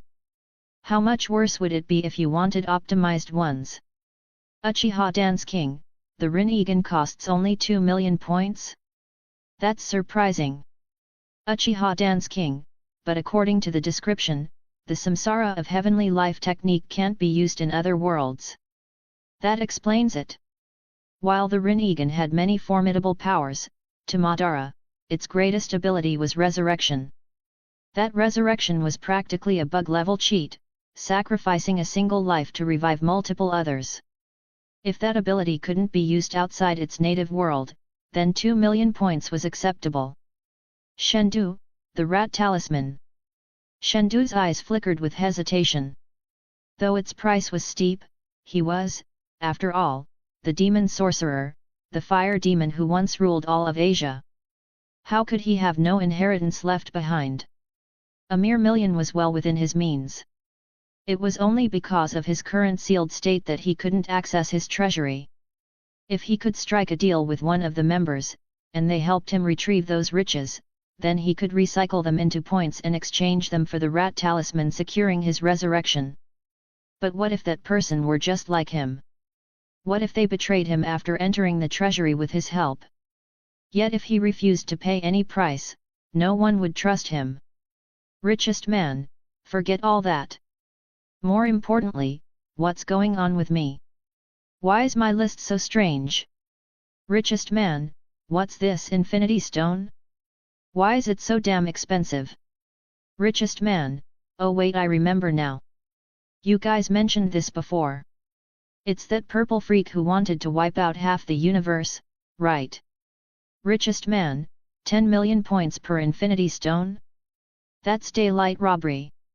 Child of nature, 10 million points is actually fair for an Infinity Stone.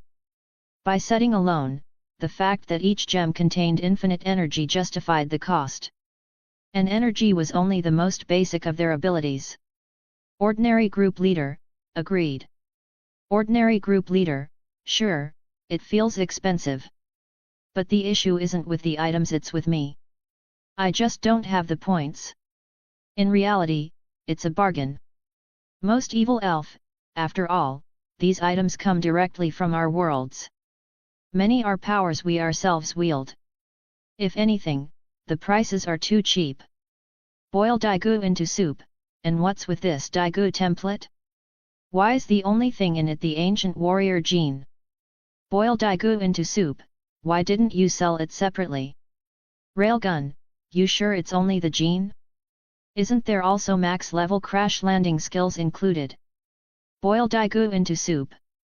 Boil Daegu into soup, let's not talk about that. It wasn't just him. Shinjo was supposed to be Victory Team's ace pilot too. How did the two of them end up as the crash landing duo? Always crashing, or on the way to crashing. Richest man, ahem. At dutiful sons and loving fathers. Old man. Oh, wait, wrong. At Chengdu. Sorry, forgot you already changed your name. Richest man, I just saw the special mall sells traversal talismans. Richest man, need me to help you out? If you nod, I won't even ask for payment. Ordinary group leader, we're all group members here. Helping each other is important. Boil Daegu into soup, I am the embodiment of light. Helping others is my noble duty. Boil Daegu into soup, serious.jpg. Railgun, +1. Come be my son, kulalala. You can't leave this old man out of something like this. Uchiha Dance King, so, what's your decision? Chengdu. Chengdu, no need. But thank you. Moments ago, he'd only suspected it. Now he was sure if he agreed, these people would rob him of every last talisman. Not just the talismans.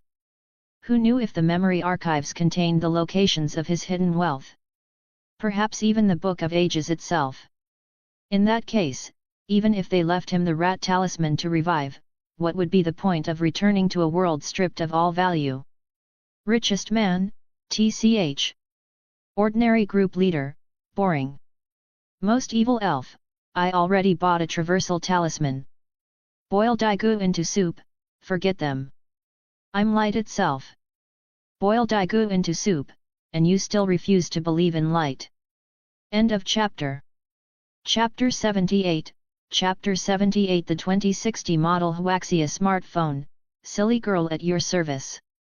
Chengdu, I am a demon. Chengdu, have you ever seen a demon who believes in light? Boil Daegu into soup, dumbfounded.jpg. Boil Daegu into soup, I actually have nothing to say. .jpg. Boil Daegu into soup, but I really was only planning to take just a tiny bit. Ordinary group leader. Ordinary group leader, you've turned bad too, Daegu. Boil Daegu into soup, scratching head. .jpg. Boil Daegu into soup, it's all because you guys taught me so well. The opening of the group mall made Brandon White's life a little busier. After all, he wanted to purchase the rat talisman. 1 million points wasn't something he could acquire easily, not even with his strength. So, over the next few days, he went out to sea multiple times.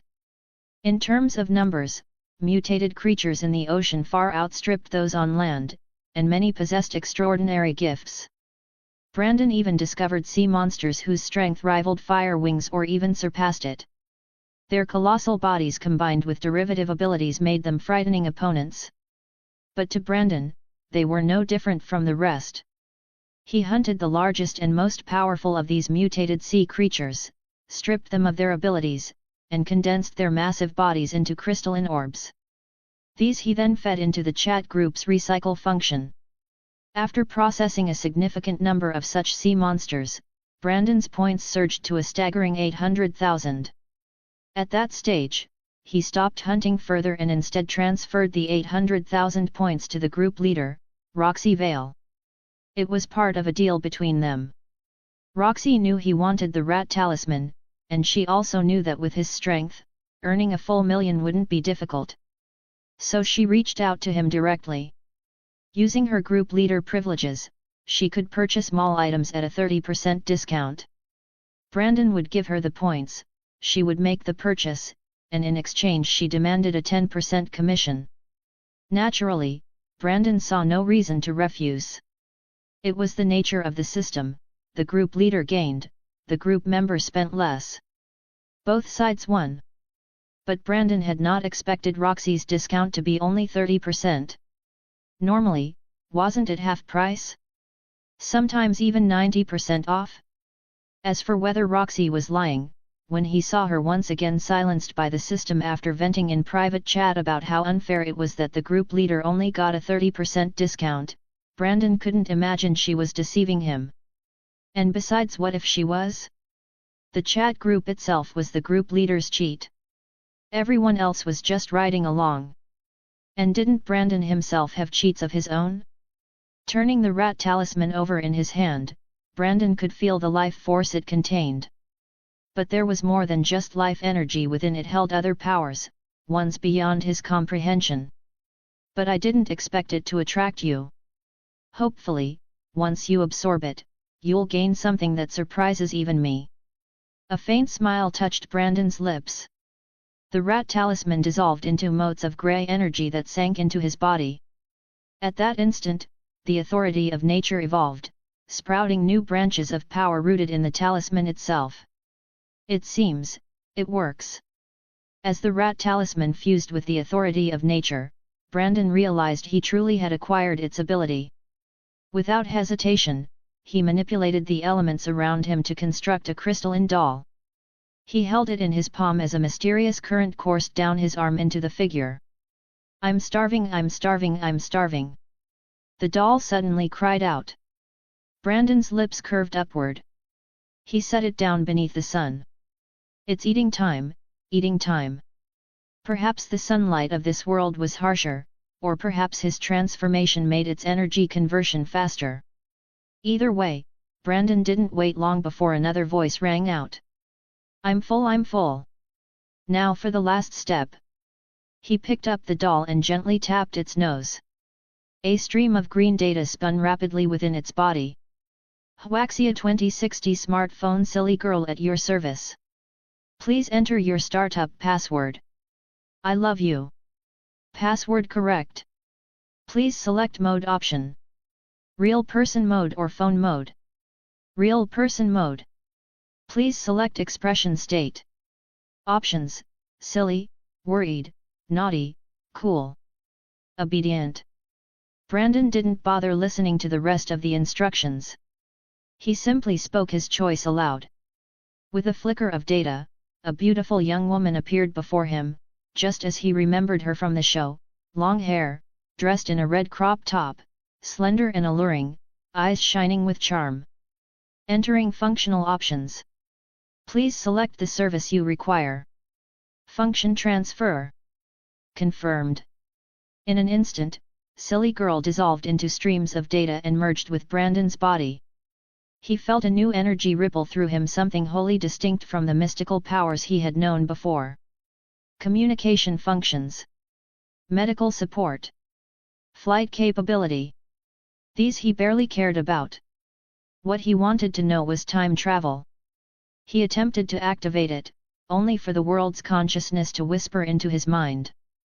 "The temporal barriers of this world are too strong. You cannot go back to the past, nor advance to the future." Still, all the other functions remained intact. After experimenting with each, Brandon nodded in satisfaction. Overall, the silly girl he had brought to life through his power was no different from the one in Magic Mobile Phone. That time travel was impossible was only due to the strength of this world's barriers. In weaker worlds, the ability would surely work. If Silly Girl could be realized, then Doraemon should be possible too. Even the gadgets in the four-dimensional pocket might retain some of their functions. These weren't merely inanimate objects absorbed into the authority of nature, their transformation into life, their ability to transcend dimensions, these qualities seemed even more wondrous than the rat talisman itself. Perhaps even anime world artifacts could be made real. Brandon's eyes gleamed. If his speculation was correct, then this power was a true treasure. Its development would require imagination. Meanwhile, Firewing stared blankly at the report in his hand, the shopping list Brandon had given him. Shining Rod? Dark Shining Rod. 5 element crystals and armor summoners. A 1-to-1 replica of a devil fruit. Figures of the angels from the Black Troop but not the 3 kings. What the hell is all this? You sure this is what Brandon asked for? And not just what you want? Firewing's eyes widened at the man in front of him. End of chapter. Chapter 79. Chapter 79. Firewing meets silly girl, the blue chubby Doraemon. She already knew that Brandon White had joined a communication platform created by a great existence, one that spanned across all the myriad worlds, even connecting to characters from anime universes. She had also prepared herself for the possibility that Brandon might one day ask them for certain things. For example, food in a world plagued by famine, technology in a world still backward, various necessities from realms in need. But a shining rod? Devil fruit replicas? Armor summoners? Angel figurines? What on earth could he do with those? Collect them? This wasn't what they had expected at all. She vividly remembered the dumbfounded expressions of her superiors when she reported these requests. Some even began worrying about Brandon's mental state. In the end, she had convinced herself to believe something she never would have accepted before the revival of spiritual energy, something nearly impossible she now took as fact. Because of this, Brandon's importance in their eyes rose yet another level.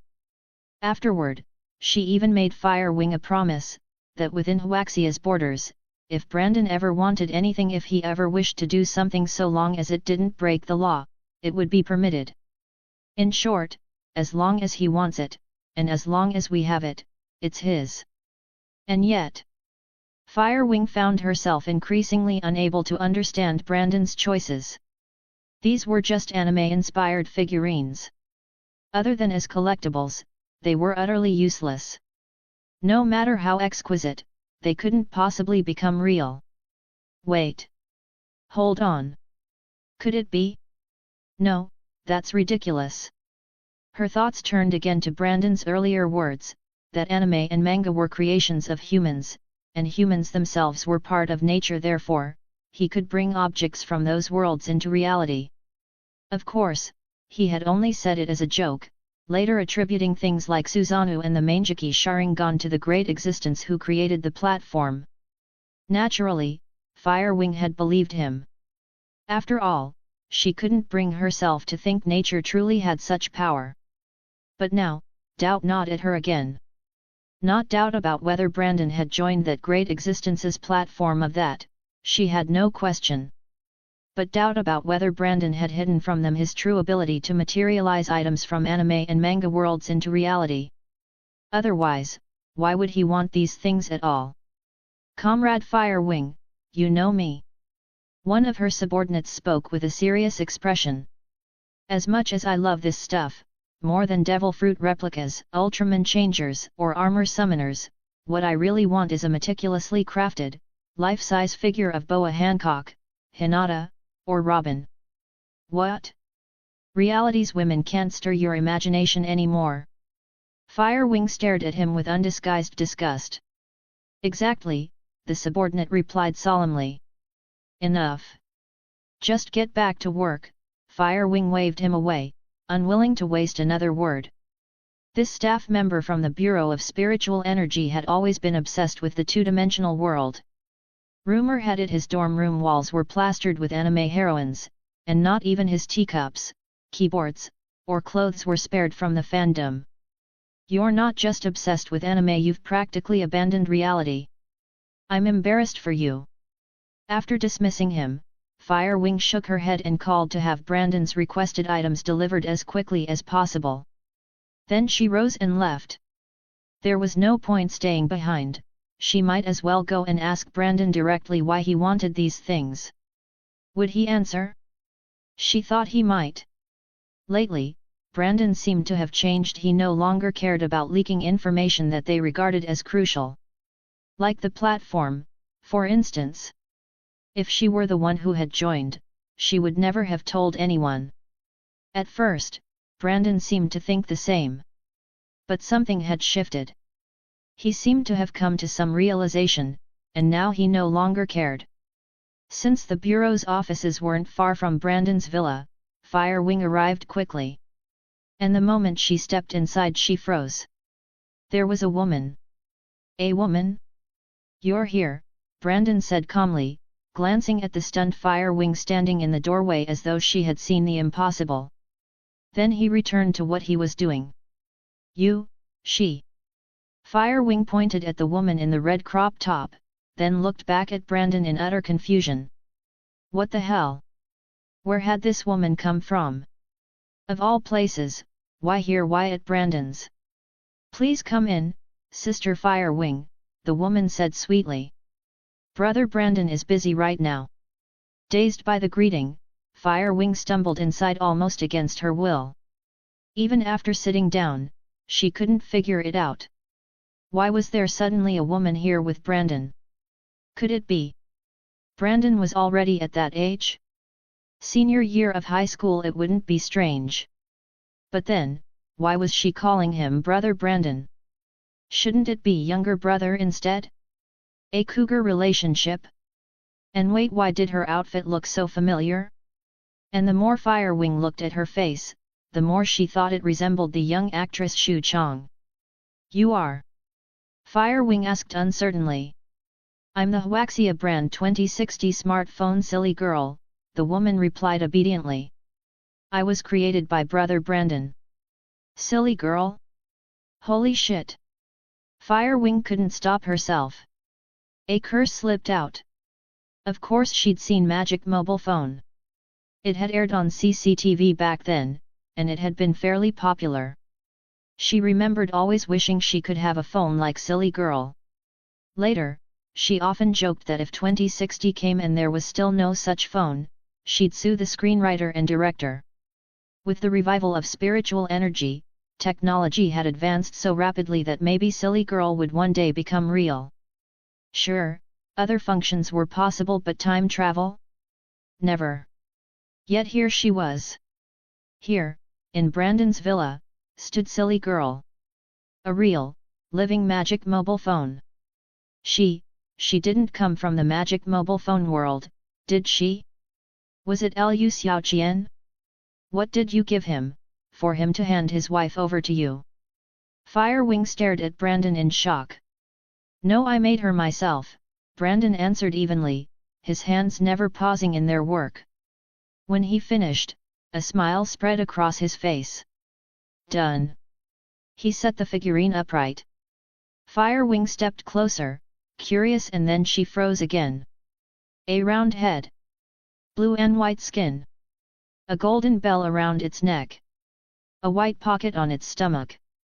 Doraemon? The blue chubby cat. Her impression of this anime was deeper than even Naruto or One Piece. But why had Brandon made a Doraemon model? Could it be just as she suspected, he was trying to bring Doraemon into reality? The thought made her eyes burn with heat, her chest tight with anticipation. Because it was Doraemon. Anyone who had ever watched Doraemon the lovable, adorable robot cat would find it impossible to resist wanting one of their own. End of chapter. Chapter 80, Chapter 80. Doraemon sees Pikachu, damn mice, I'll destroy you. Brandon White didn't pay much attention to Firewing's thoughts.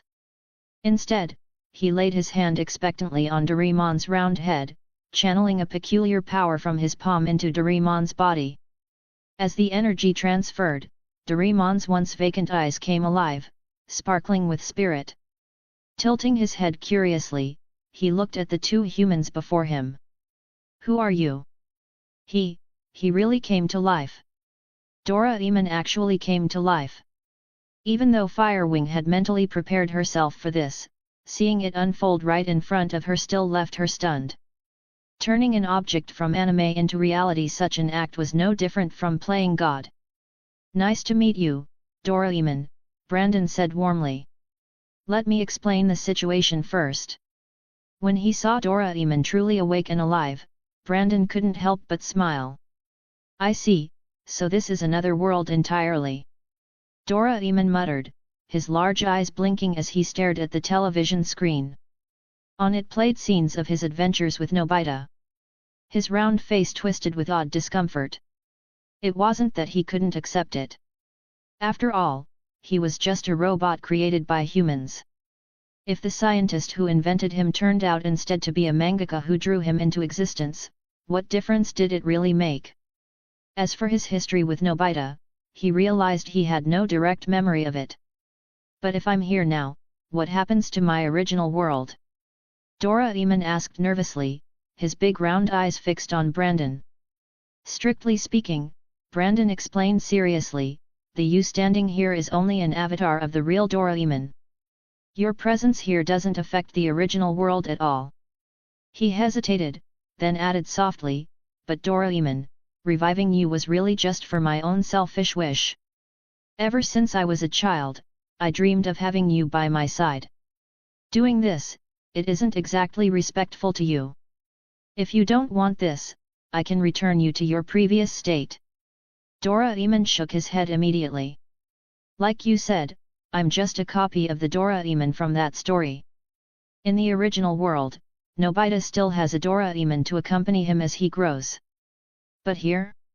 You need me more than he does, don't you? Besides, since it was you who brought me to life, Brandon, I feel a closeness to you already. Is that so? Then I'm glad. Brandon's smile deepened. At that moment, the two Pikachu, sensing their master was done, hopped in from the courtyard. After sparing a quick glance at Firewing, they leapt curiously onto Doraemon's shiny round head.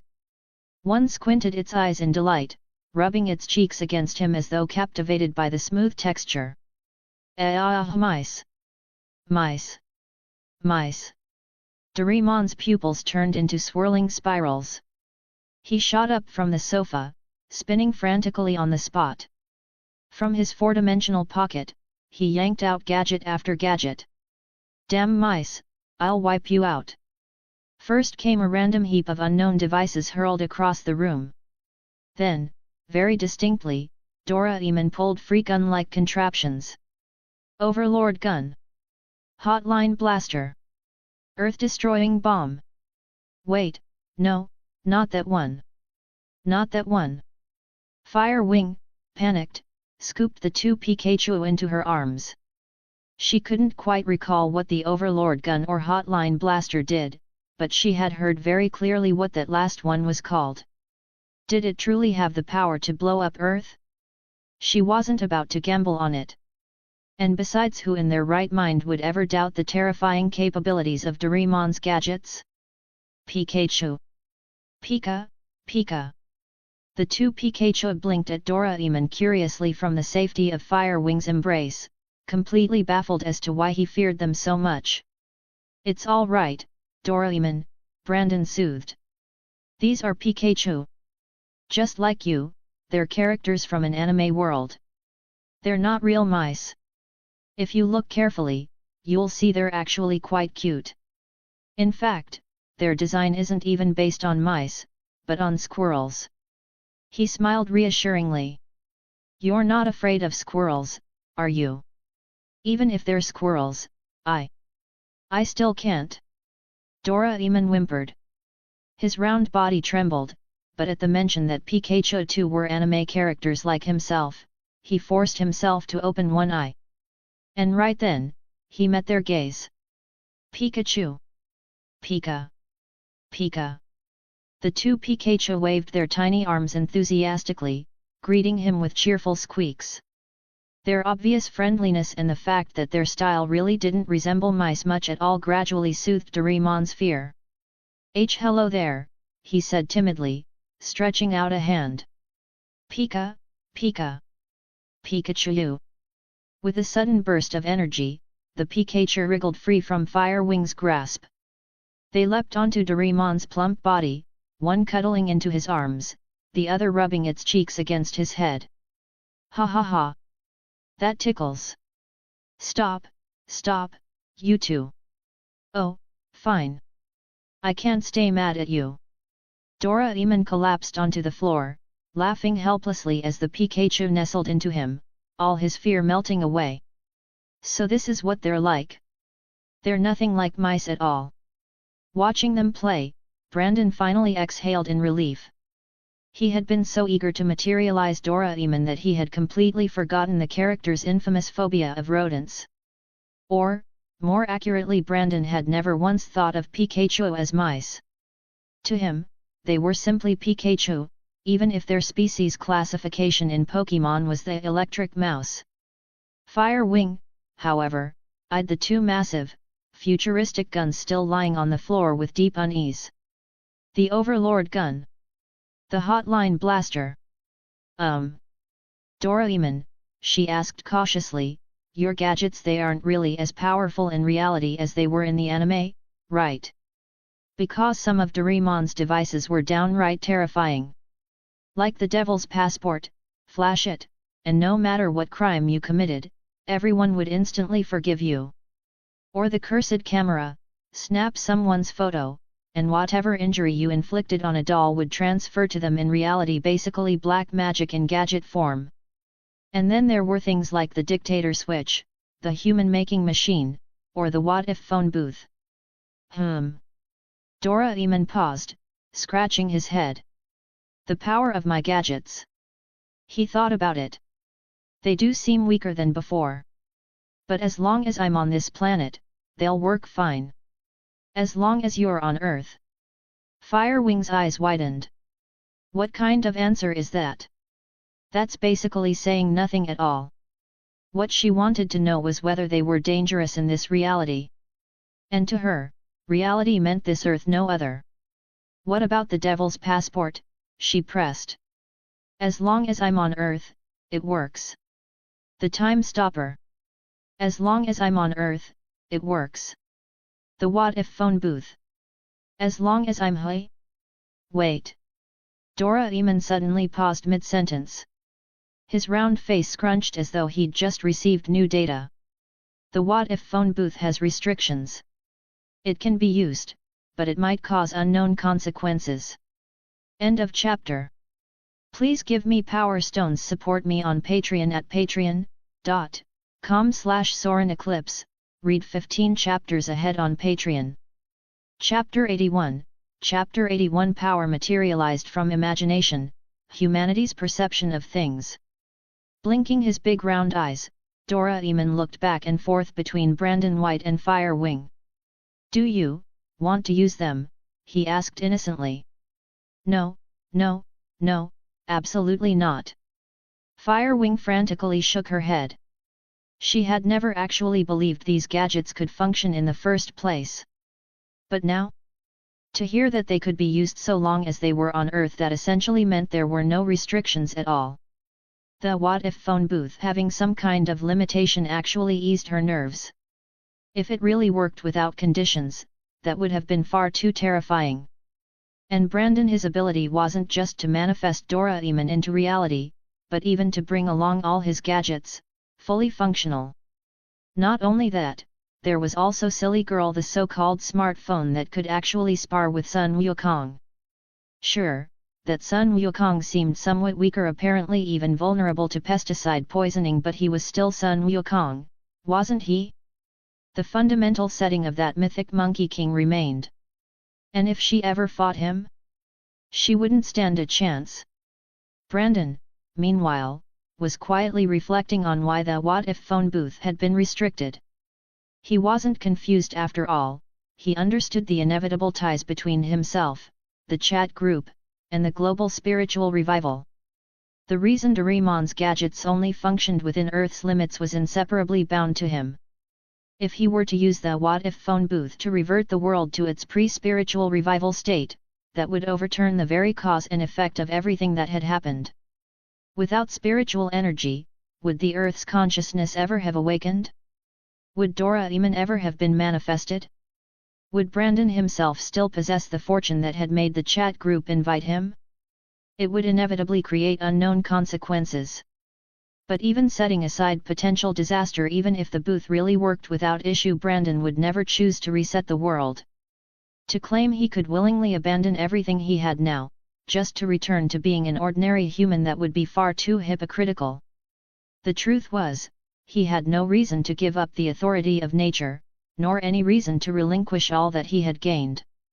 And even if he were willing, could anyone else honestly say the same?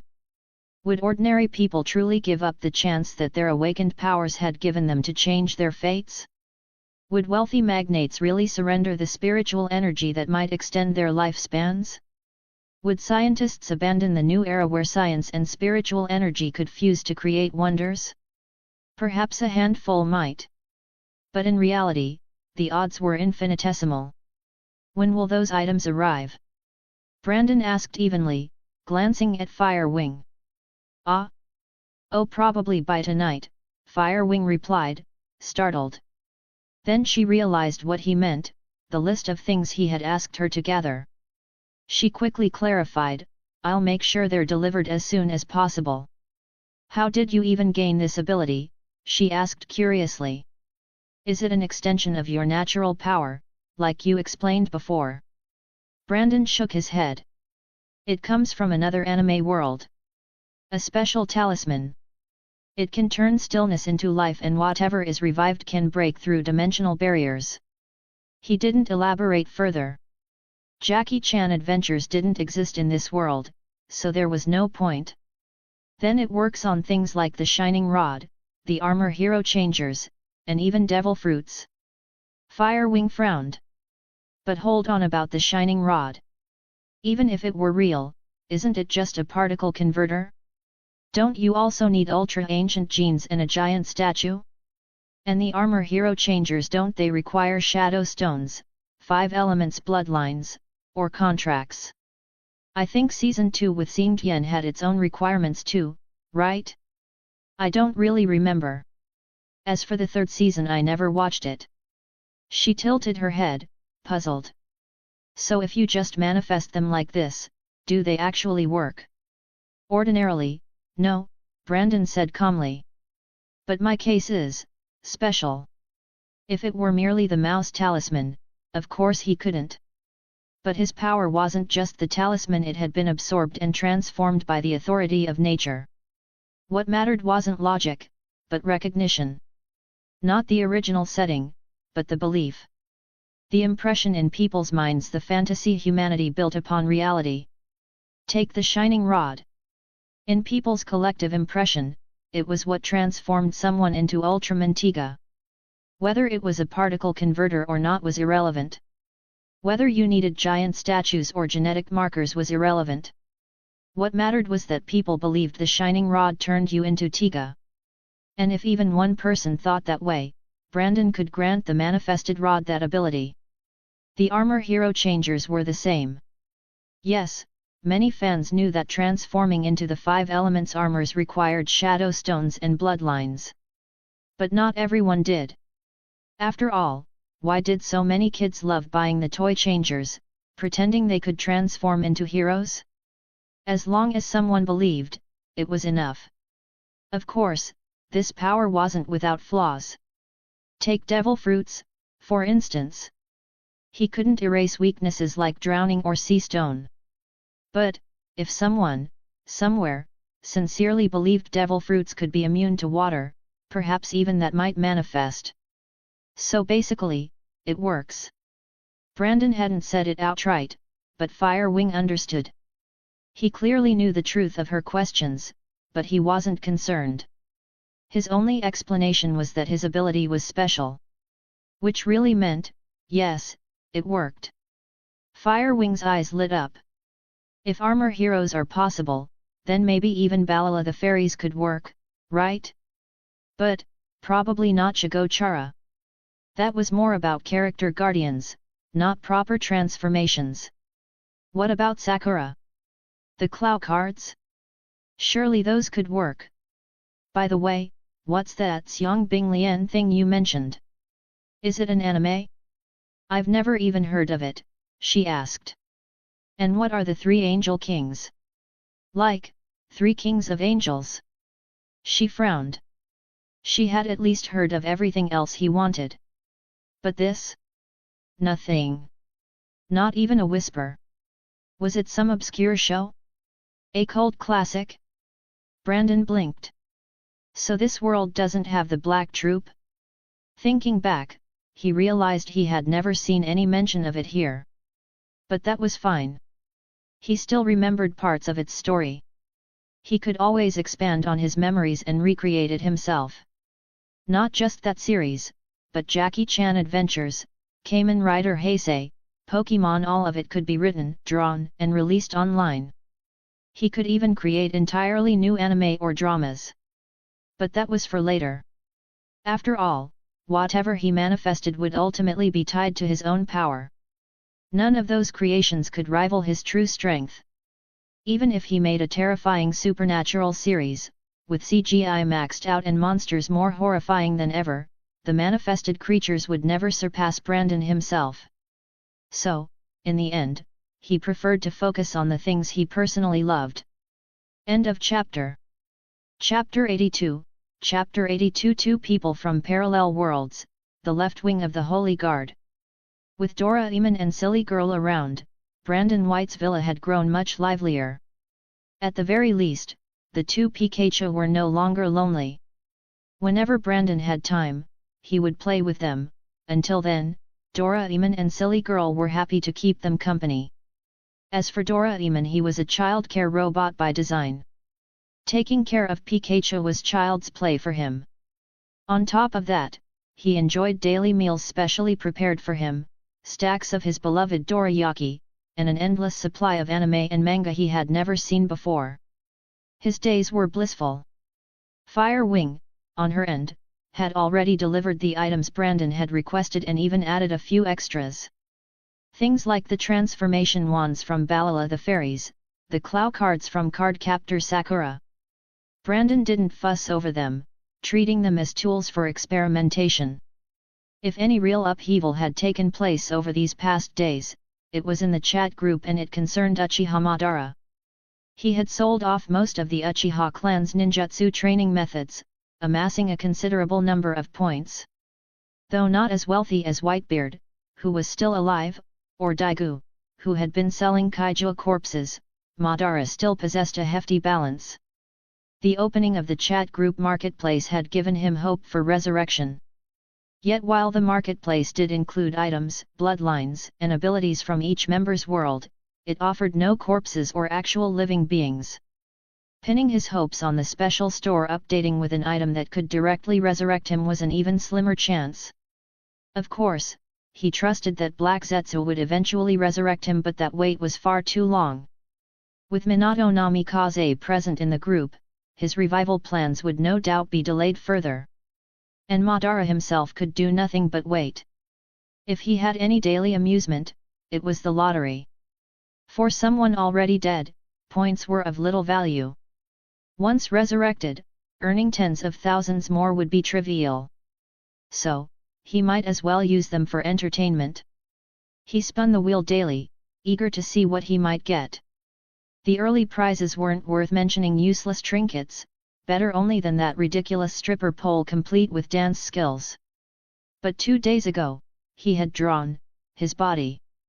Though it was the aged frame barely kept alive by the demonic statue of the outer path, what mattered most was that within it still gleamed a pair of Rinnegan. At that point in his timeline, they had not yet been entrusted to Nagato. And so he lived again. He spent the remainder of his points to purchase additional years of life. 10,000 points for a single year. Though only a year, it was enough. Uchiha Dance King, that brat Nagato has been wielding my Rinnegan well enough. Uchiha Dance King, at least he hasn't shamed my judgment. Uchiha Dance King, but now that I've revived, he no longer has any right to keep these eyes. Richest man, he's dead. Uchiha Dance King, no. Uchiha Dance King, half dead, maybe. This old body can't exert my full power. Just using a little force strains it. Ordinary group leader, so now you have 2 pairs of Rinnegan. Ordinary group leader, willing to sell one. Uchiha Dance King, I already sold one to the chat group itself. 1 million points. A fair enough recycle price. He had kept 800,000, using 200,000 to buy more years of life. A young, vigorous body. Power at its peak. That was the state Uchiha Madara deserved. Originally, he had intended to sell one Rinnegan to another member. But Daigu, the only one with enough points to buy, had refused. His body couldn't withstand the strain of transplanting a Rinnegan. Transforming into Tiga was one thing, but that didn't make the eyes useful to him. What Daegu truly wanted was the Ox Talisman. With Tiga's base strength of 50,000 tons, adding the Ox Talisman's 100-fold boost would make it 5 million tons. What kaiju could survive a single punch from that? Uchiha Dance King, I've discovered something interesting. The Minato in this chat group is not from my world. In my world, he died sealing the 9 tails during that battle. Golden Flash. Minato blinked in shock at the message. We're not from the same world? In his world. I'm already dead? Then what about Naruto? Does he still have to endure all that pain, like in the memory copies? Come be my son, so you mean the two of you come from different worlds but both are from Naruto? Ordinary Group Leader, Parallel Worlds. Ordinary Group Leader, feels like that's about as likely as two people from the same world both joining the group. Richest Man. Richest Man, you guys are overlooking something important. Richest Man, when we first joined, the system message said clearly, each world would only ever select one peak of fate candidate. Richest Man, which means, one per world. Richest Man, you seriously didn't know? Tony Stark was genuinely surprised. He hadn't joined especially early or late, but apparently he had passed the period when that detail had been noted. To think Uchiha Madara and Minato didn't even realize they came from parallel Naruto worlds. Uchiha Dance King. Golden Flash. Ordinary Group Leader. Come be my son, Kurarara. Looks like we overlooked that, indeed. Richest Man, it wasn't crucial information. I just didn't expect you truly didn't know. Richest Man, well, not quite. Feels like some of you must have noticed, but just didn't care enough to say anything. Worst Spirit, who can say? Child of Nature, maybe no one paid attention to it at all. Uchiha Dance King. With that tone, even if they swore they didn't know, he'd never believe them. Ding. New member Holy Guard Left Wing has joined the chat group. Ding. New member Tendu Suji has joined the chat group. Richest Man, hi, new arrivals. Richest Man, didn't we just get Chengdu not long ago? And already more people. Lazy Little Sister Umaru, welcome, newbies. Lazy Little Sister Umaru, the chat group is real. If you're skeptical, just think about it for a moment and the information will appear in your mind. Lazy Little Sister Umaru, there are also memory copies from other worlds though they're presented in anime form, they're entirely real. Lazy Little Sister Umaru, and if that's still not enough to convince you, at the very least don't mouth off or slander other members. You might regret it. End of chapter. Chapter 83, Chapter 83 The Goddess of Chinese Animation in Your Heart, where does Angel Yan rank?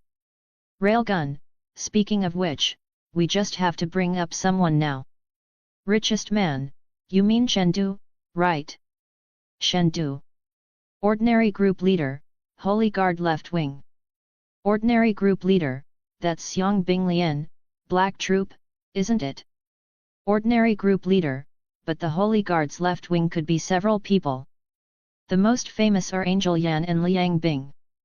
Ordinary Group Leader, if it were Liang Bing, though, she should be the Demon Queen, not the Holy Guard. Ordinary Group Leader, there's also Ru Oning and Angel Zui. Child of Nature, don't forget Angel Alan. Angel Alan, though, had barely any plot. She perished in Queen Keisha's arms during the Second War between angels and demons, more a fleeting spark than a lasting flame. Ordinary Group Leader, Xiong Binglian was actually pretty good, though I didn't watch too much of it. Ordinary Group Leader, chininhand.jpg. Ordinary Group Leader, but that doesn't change my feelings for Angel Yan. Ordinary Group Leader, out of all the Chinese animation goddesses I love, Yan ranks second. Richest Man, second? Then who's first? Another angel. Ordinary Group Leader, no. Yanling Ji. Yanling Ji forever divine. Meanwhile, in the Xiong Binglian universe, Within a resplendent, majestic palace, Angel Yan sat with her chin propped on one hand, gazing out at the landscape. After 7,000 years of battle, this had become one of her few ways of keeping her mind balanced. But as her eyes drifted into absent thought, ding! Candidate member detected Angel Yan. Ding! Will you join the dimensional chat group? The cold mechanical voice echoed in her mind. Her eyes snapped from hazy calm to sharp vigilance. Who's there? Ding! Candidate member inquiry detected. Basic chat group information input into host's database. Ding! Candidate member default acceptance confirmed. Beginning integration. In the next instant, vast streams of data about the chat group poured into Angel Yan's systems. She digested it almost instantly. A chat group connecting countless worlds? Interesting. A small smile tugged at her lips. I'll step inside and see for myself. Ordinary group leader, at Holy Guard left wing, are you Angel Yan? Holy Guard left wing, would you rather I were, or weren't? Ordinary group leader, of course I hope you are. Ordinary group leader, as long as you're not owning, that's fine by me. Still, from your tone, you sound like Yan. Zui wouldn't joke with strangers. Ordinary group leader, do you need a memory copy of Xiangbing Lian? It's essentially your world's past and future, though only as reference, not guaranteed to be exactly true. Roxy Vale's message brimmed with enthusiasm. Worst spirit, group leaders always so warm with new members. Didn't even wait to chat before offering a memory copy. Golden flash, that level of welcome is almost as good as what Misaka Mikoto gets, just a notch below. Lazy little sister Umaru, different levels of excitement for favorite characters, hey. Lazy little sister Umaru, didn't the leader already say? Yan is her second favorite Chinese animation heroine just after Yanling Ji. Lazy little sister Umaru, Brandon White, you knew this, right? Umaru tagged Brandon curiously. He and Roxy were both transmigrators from Earth. Most anime characters Roxy admired, Brandon also recognized.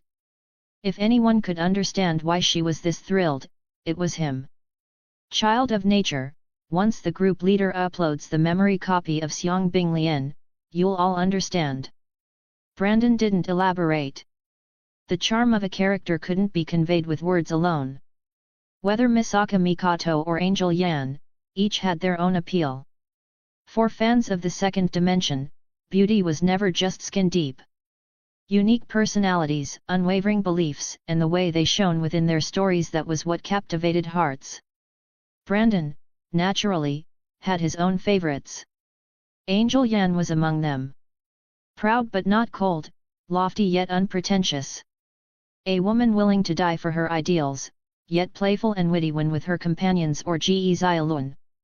Her blend of elegance, determination, and hidden warmth was irresistible. Of course, at first what caught his eye were her striking looks and those flawless, jade-like long legs. Ordinary group leader, yeah, I admit I'm excited. Ordinary group leader, when I transmigrated, there weren't that many standout Chinese animations. Ordinary group leader, Xiangbing Lian was one of the best. The world building and character development were really solid. Ordinary group leader, especially that moment when Yan swore the angel's oath and became Ge Xiaolun's guardian angel, absolutely enchanting. Ding! Group leader has uploaded a memory copy. Ordinary group leader, at Holy Guard left wing, I don't know how far your story has developed. Ordinary group leader, but as long as Holy Keisha is still alive, there shouldn't be any major problems. As long as Keisha stood, no heretic dared raise their head. Angel Yan read Roxy's last line, her expression tightening. As long as Keisha still lives. Did that mean Queen Keisha would fall? But who in the known universe could bring down Queen Keisha? Morgana? Could she truly manage it? With doubts swirling, Yan opened the memory copy. At that moment, another new member spoke up. Tendu Suji, A chat group linking different worlds? Sounds amusing. Richest man, another newbie's talking. Richest man, strange, though. Everyone else joins with a nickname, but yours is just a name. Richest man, or is Tendu Suji supposed to be your alias? Tendu Suji, grandmother once said, you walk the path of heaven, and you shall govern all. That is both my name, and my destiny. Richest man. Glory of the northern god, woof. Glory of the northern god, I am Thor, god of thunder, glory of the north. Glory of the northern god, but somehow that doesn't sound nearly as cool. Lazy little sister Umaru, I think I just got outclassed. Richest man, you're not even surprised about joining this chat group. Tendu Suji, grandmother said, I am the center of the world. The entire world revolves around me. If the chat group only chooses one per world, then it is only natural it would choose me. Tendu Suji, and when something is only natural, why would I be surprised? In the Kamen Rider world. Tendu Suji stared at the glowing messages across his screen, an unreadable expression in his eyes. Clearly, his feelings were far less calm than his words suggested. End of chapter. Chapter 84, Chapter 84. Holy Keisha's teasing, become queen, Yan. Richest man, he's putting on an act. He's definitely putting on an act. Richest man, and it's an even bigger act than Madara's. Uchiha Dance King. When had he ever pretended? Everything he'd said had been pure, natural emotion. Ding! Member Child of Nature has uploaded a memory copy. Child of Nature, at Tendu Suji, this is the memory copy of your world. If you're interested, you can take a look. Child of Nature, it even involves another of your sisters. Sister? Tendu Suji's eyes sharpened. Besides Juka, could he really have another sister? The chat group quickly fell into silence as everyone opened up the newly uploaded memory copy. Angel Yan had already finished watching the Xiang Binglian memory copy Roxy had shared.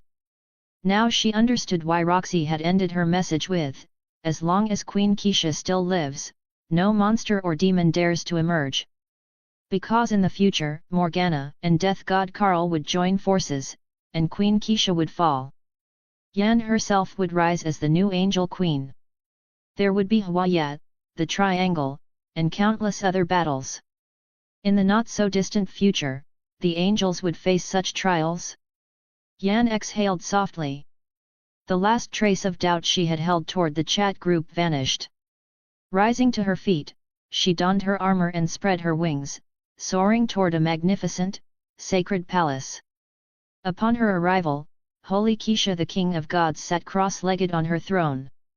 She wasn't surprised to see Yan enter, but her warrior's unusually heavy expression did spark mild intrigue. It seems something amusing has happened to you, Keisha said with a wry smile. Otherwise, you wouldn't be wearing such a face. Speak. Queen Keisha, I cannot share the full details. That existence forbids me from revealing its name. I can only say that through it, I met individuals from other worlds and received a video. A video that portrays our world's past and future, in the form of an anime. Yan's voice was solemn, tinged with reverence. Anime? Keisha blinked in mild surprise, then smirked with interest. Upload this anime to the terminal. And give me whatever information you're allowed to reveal about this existence. Yes. Obediently, Yan uploaded the Xiang Binglian memory copy along with portions of the chat group data to Keisha's terminal. Keisha quickly skimmed through the files, her fingers tapping rhythmically on the throne's armrest. Countless worlds, a being that links them together. And only one chosen from each world. Her gaze swept toward Yan. You really have stumbled into something remarkable, haven't you, Yan? Then her lips curved in an amused smirk. Well, well. Liang Bingri becoming an angel just for a girl? TCH, TCH. That was unexpected.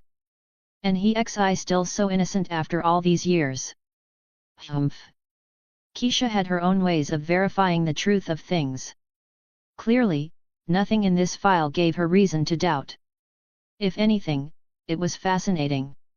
Queen Keisha, you don't intend to fall this time, do you? Yan's eyes wavered as she looked up. As Keisha's closest warrior, she could sense the faintest whisper of her queen's intent back then. Keisha had chosen to step down. But no matter the reason, Yan didn't want to know. To her, and to all angels, Keisha was faith itself. Their instinct was to follow her. Even if the memory copy claimed Yan would one day become queen, she had no desire to. In her heart, the angels had only one queen, Holy Keisha. Keisha caught Yan's gaze and let out a playful chuckle. Who can say? Even if I do fall, isn't there still you, Yan, Queen Yan? She winked with deliberate mischief. In that memory copy, you managed the angels quite well. And with the chat group now in your grasp, you should grow even faster. When the time comes, this throne will be yours. Hua Yat, Liang Bing, and Carl, those will be your foes. Do not disappoint me, Yan. Yan froze. This wasn't what she had expected at all. Shouldn't Queen Keisha, after seeing the memory copy, have prepared to strike down those traitors? To counter Carl and Morgana's schemes? How had the conversation turned into this? Still dazed, Yan found herself ushered out of the palace. Keisha seemed more interested in speaking with King Hexi now. Holy Guard left wing, I feel like things didn't go at all how I imagined. Ordinary group leader, what happened? Child of nature, she probably told Keisha about the chat group and Xiang Binglian. Ordinary group leader, that should be good, right? If Keisha's seen the memory copy, she won't fall now. Child of nature, perhaps. But even if she doesn't fall, she'll still leave the throne to Angel Yan. Child of nature, she might not even move against Carl, Liang Bing or Huaya, leaving them all for Yan to deal with. Holy Guard left wing, how do you know that? Yan was stunned. He had guessed Keisha's intent exactly. Ordinary group leader, wait, Keisha won't make a move herself? Not even against Hua yet. Roxy Vale hadn't expected that at all. Child of nature, with her vision, Keisha can clearly see how terrifying the chat group is. She must have realized what kind of future awaits an angel like Yan, blessed with both talent and the group's power. Child of nature, undeniably, Yan's potential is equal to or even greater than Anisid's. With the chat group, she's the best candidate to raise angel civilization to new heights. Child of nature, and when one becomes queen, one needs achievements. Child of nature, if Keisha solved everything herself, what would Yan do afterward? How many angels would respect her as they did Keisha? Child of nature, as for Keisha's fall, the angels rely on her too much. She saw the flaws in Justice Order, just as Huaya once saw in the Heavenly Palace Order. So long as she lives, the angels will never truly move past it. Thus, she must die. Child of nature, of course, that's only my speculation. Perhaps Keisha has her own reasons, or perhaps her death is simply necessary to trigger what comes next. Child of nature, either way, the chat group has shown Keisha a new path for angel civilization. And Yan becoming queen, is inevitable. End of chapter. Chapter 85, Chapter 85. Now, I hold the future in my hands. As the king of gods, ruler of angel civilization for 30,000 years, Holy Keisha's mind was not something just anyone could fathom. At the very least, Brandon White did not have that confidence. After all, Xiang Binglian was no longer a simple animated series but a real, living world. What they were confronting wasn't the imagination of writers and directors, but the true angel civilization itself. Holy Guard left wing, it seems so. Angel Yan's gaze was complicated. But truthfully, she had never once imagined herself on that throne. Not before. Not now. In her heart, there was only one angel queen, Holy Keisha. Ordinary group leader, so, Does this mean Yan and Ge Xiaolun are still possible? Ordinary group leader, now that Yan has joined the chat group, her potential must far surpass Ge Xiaolun's, right? Will Queen Keisha still pair Yan with him like in the memory copy? Child of nature, that will depend entirely on Angel Yan's own thoughts. Child of nature, after all, she's now the crown princess, the angel queen to be. Child of nature, and such things aren't without precedent. Take Zhao Xin, for example. His spear of Derstar was only the product of the second-generation God creation project. Compared to Zhixin, the disciple of King He Xi, bearer of the Holy Right Wing, his potential was far inferior. Without Zhixin's help, his future was already doomed. Child of nature, yet even so, Holy Keisha still betrothed Zhixin to Zhao Xin. That might be true, but Angel Yan's situation was vastly different. The angels had never lacked the resources to cultivate Zhao Xin, but the chat group was something else entirely. Its very existence meant Yan's future achievements would far outstrip the galaxy power. Sure, the angels could pour resources into raising the galaxy power until it matched Yan's level. But was it truly worth such a cost? Wouldn't those resources serve angel civilization better if used elsewhere, or even invested in recruiting another talent from the chat group instead? Richest man, headache.jpg. Richest man, I thought angels were a myth. Turns out it's science fiction. Richest man, kind of terrifying, honestly. Tony Stark rubbed his temples. To him, the battles of Xiangbinglian looked far more like scientific warfare than anything else. Keisha versus Morgana was practically a battle of raw data.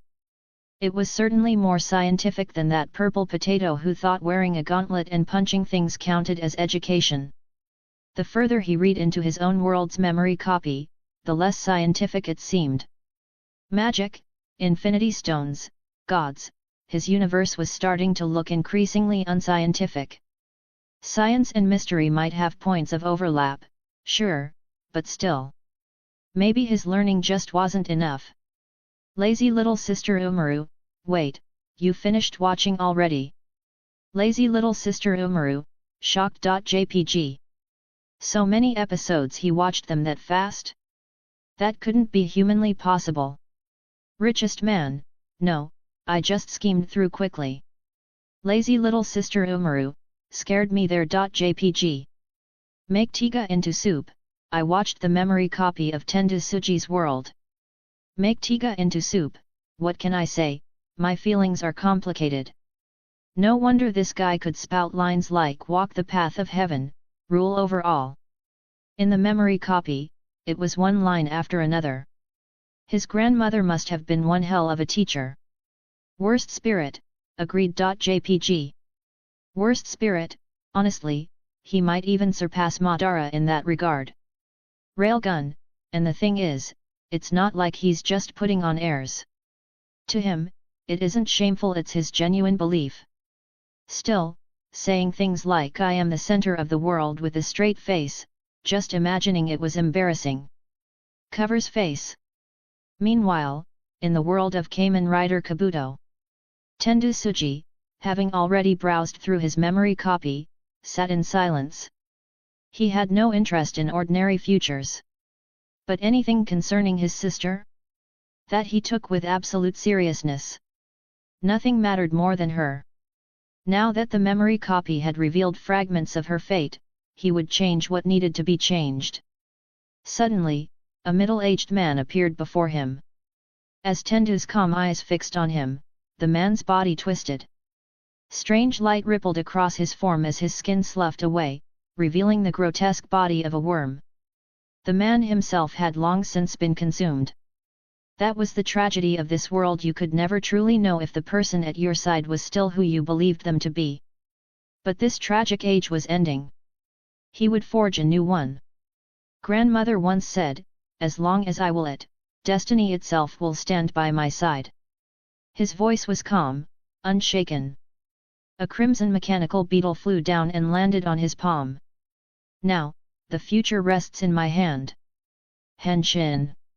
With both Tendu Suji and Angel Yan joining, the chat group once again grew lively.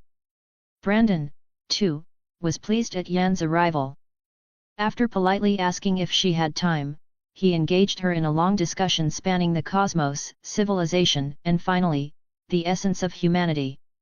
Here, humanity did not mean just humankind, but any intelligent species that had reached a threshold of reason, language, and culture.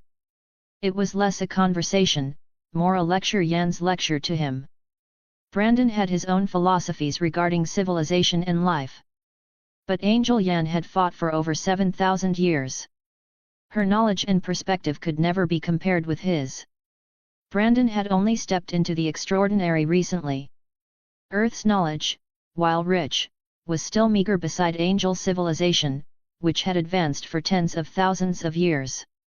The heights they stood upon were worlds apart, like a commoner and a sovereign. As they spoke, Brandon could feel Yan's breadth of vision. As Holy Left Wing, future Queen of the Angels, she was far more than just a warrior. She was a thinker, a scholar of civilizations and existence itself. Even without actively studying such matters, the culture she lived within gave her an unparalleled foundation. And being by Keisha's side for so long, it was inevitable she had been shaped by Keisha's influence. Under Keisha's order of justice, civilizations of the universe were meant to develop peacefully and stably. Wars should be internal struggles, not invasions by outsiders. The angels hoped every civilization would, in such a stable environment, eventually achieve its own breakthrough, ascending to a higher state of being. In the anime, Angels Hickson had once said, "I cannot allow any civilization to invade a weaker one right under my eyes." Clearly, the gluttonous invasion of Earth violated Keisha's order of justice. Yet according to that same order, the angels would not intervene directly against the gluttonous. They would leave the choice to Earth itself. And as history showed, Earth had rejected angel assistance. That choice wasn't necessarily wrong, merely the natural result of two-way considerations. End of chapter. Please give me Power Stones. Support me on Patreon at patreon.com/Soren Eclipse. Read 15 chapters ahead on Patreon. Chapter 86. Chapter 86. The strongest in the chat group. No order is flawless. The invasion of the gluttonous civilization was only the beginning. Simply driving them away was far from enough to end the war. Worse still, if the angels were the ones to lead the battle, many would believe it was the angels who had brought war to Earth. Misunderstandings could spiral into chaos. That was why the first battle had to be fought by humanity itself, so that humanity could recognize the true nature of this conflict, a united resistance against foreign invasion. Naturally, Holy Keisha respected Earth's decision. When she later descended above the East Sea, it was only because of Morgana's interference. As Tokyo once said, light and darkness are at war. Justice and evil are at war. Life and death are at war. As for the angels' order of justice, Brandon White found no reason to oppose it. After all, Huaxia civilization had never been one to favor invasion. Whether in history, ancient chronicles, or ancestral teachings, the pattern was the same: harmony, coexistence, and respect. Even now, Huaxia held fast to this principle, treating other nations with courtesy, seeking peaceful coexistence, and striving toward shared progress.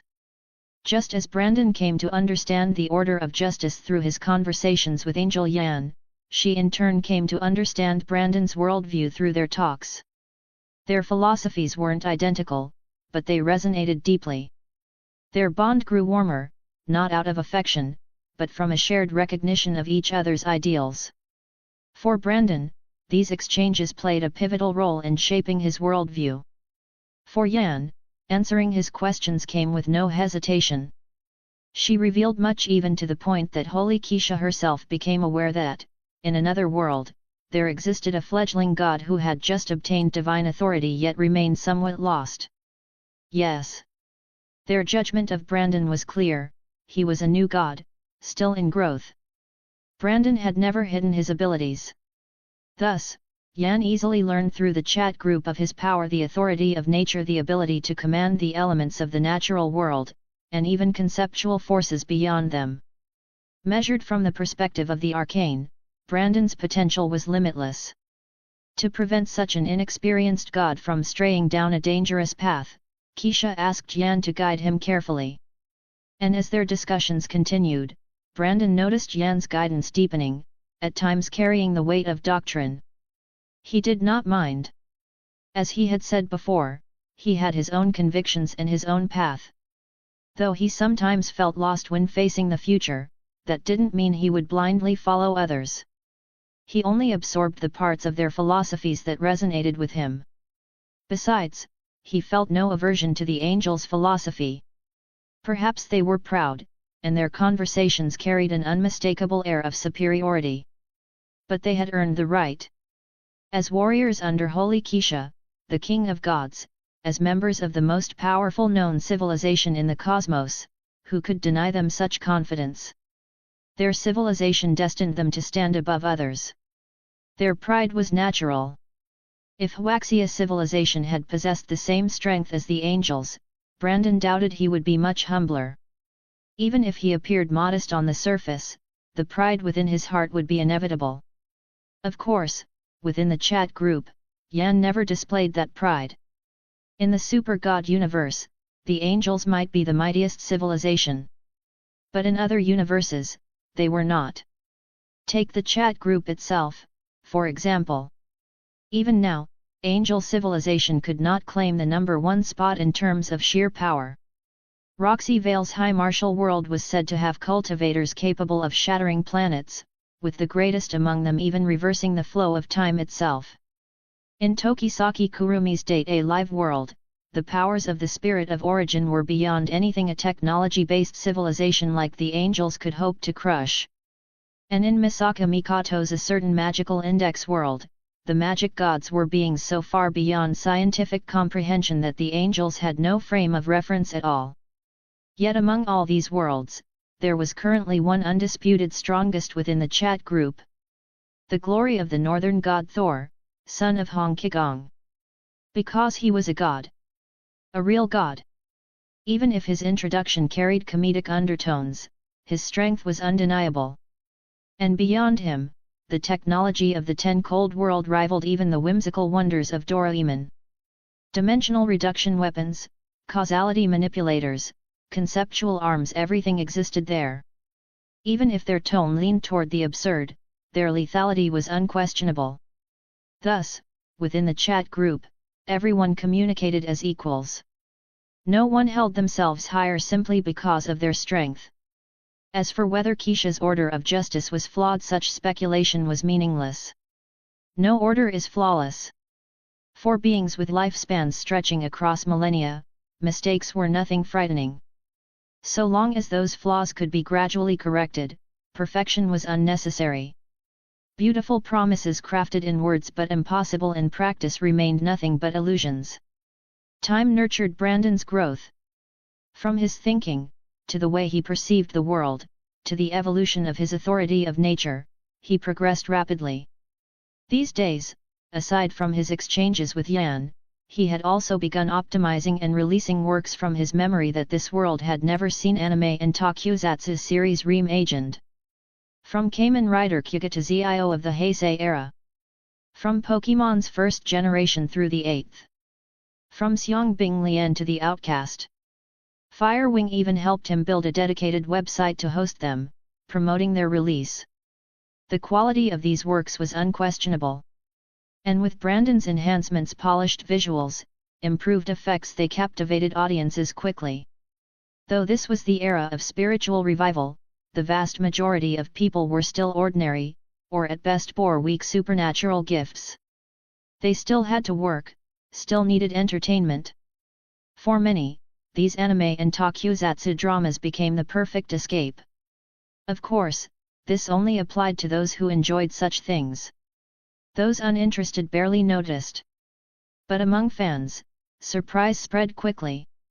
Suddenly, an explosion of beautifully produced anime and tokusatsu appeared, sometimes entire series at once. Had these been stockpiled for years? Even with their questions, they were delighted.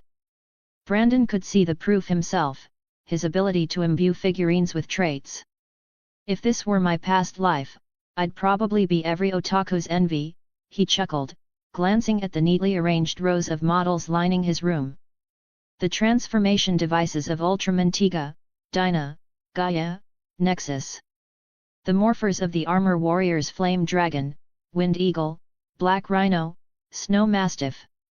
The belts of Kamen Riders Kyuga's Arkle, Agito's Alter Ring, Fuiza's Gear, Kabuto's Zector, WS Double Driver.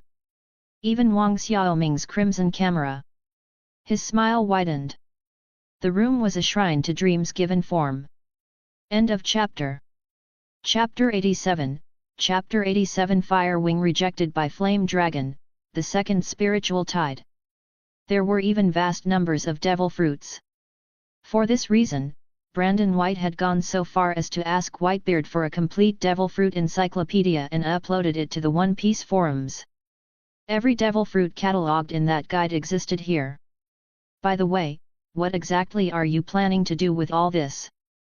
Firewing stood beside Brandon, her eyes filled with curiosity. After all, Brandon's power was already unrivaled on Earth. By his own words, none of these items could make him stronger. They were his own creations, and their limits rose and fell with him. If they couldn't enhance his strength, then what was the point of materializing them? He wasn't just planning to keep them as collectibles, was he? For now, they don't serve much purpose. Brandon spoke casually as he picked up a devil fruit shaped like a banana. When the time is right, I'll send some of them out across the world. Though these objects couldn't strengthen him, they held immense value for every other gifted being on Earth. The stronger they became, the more his own power would grow in turn. It wasn't just the devil fruit's armor hero morphers, Kamen Rider belts, Ultraman transformation devices, even magic cards and ninjutsu scrolls. Who obtained them? Who was chosen by the light that he would leave to fate?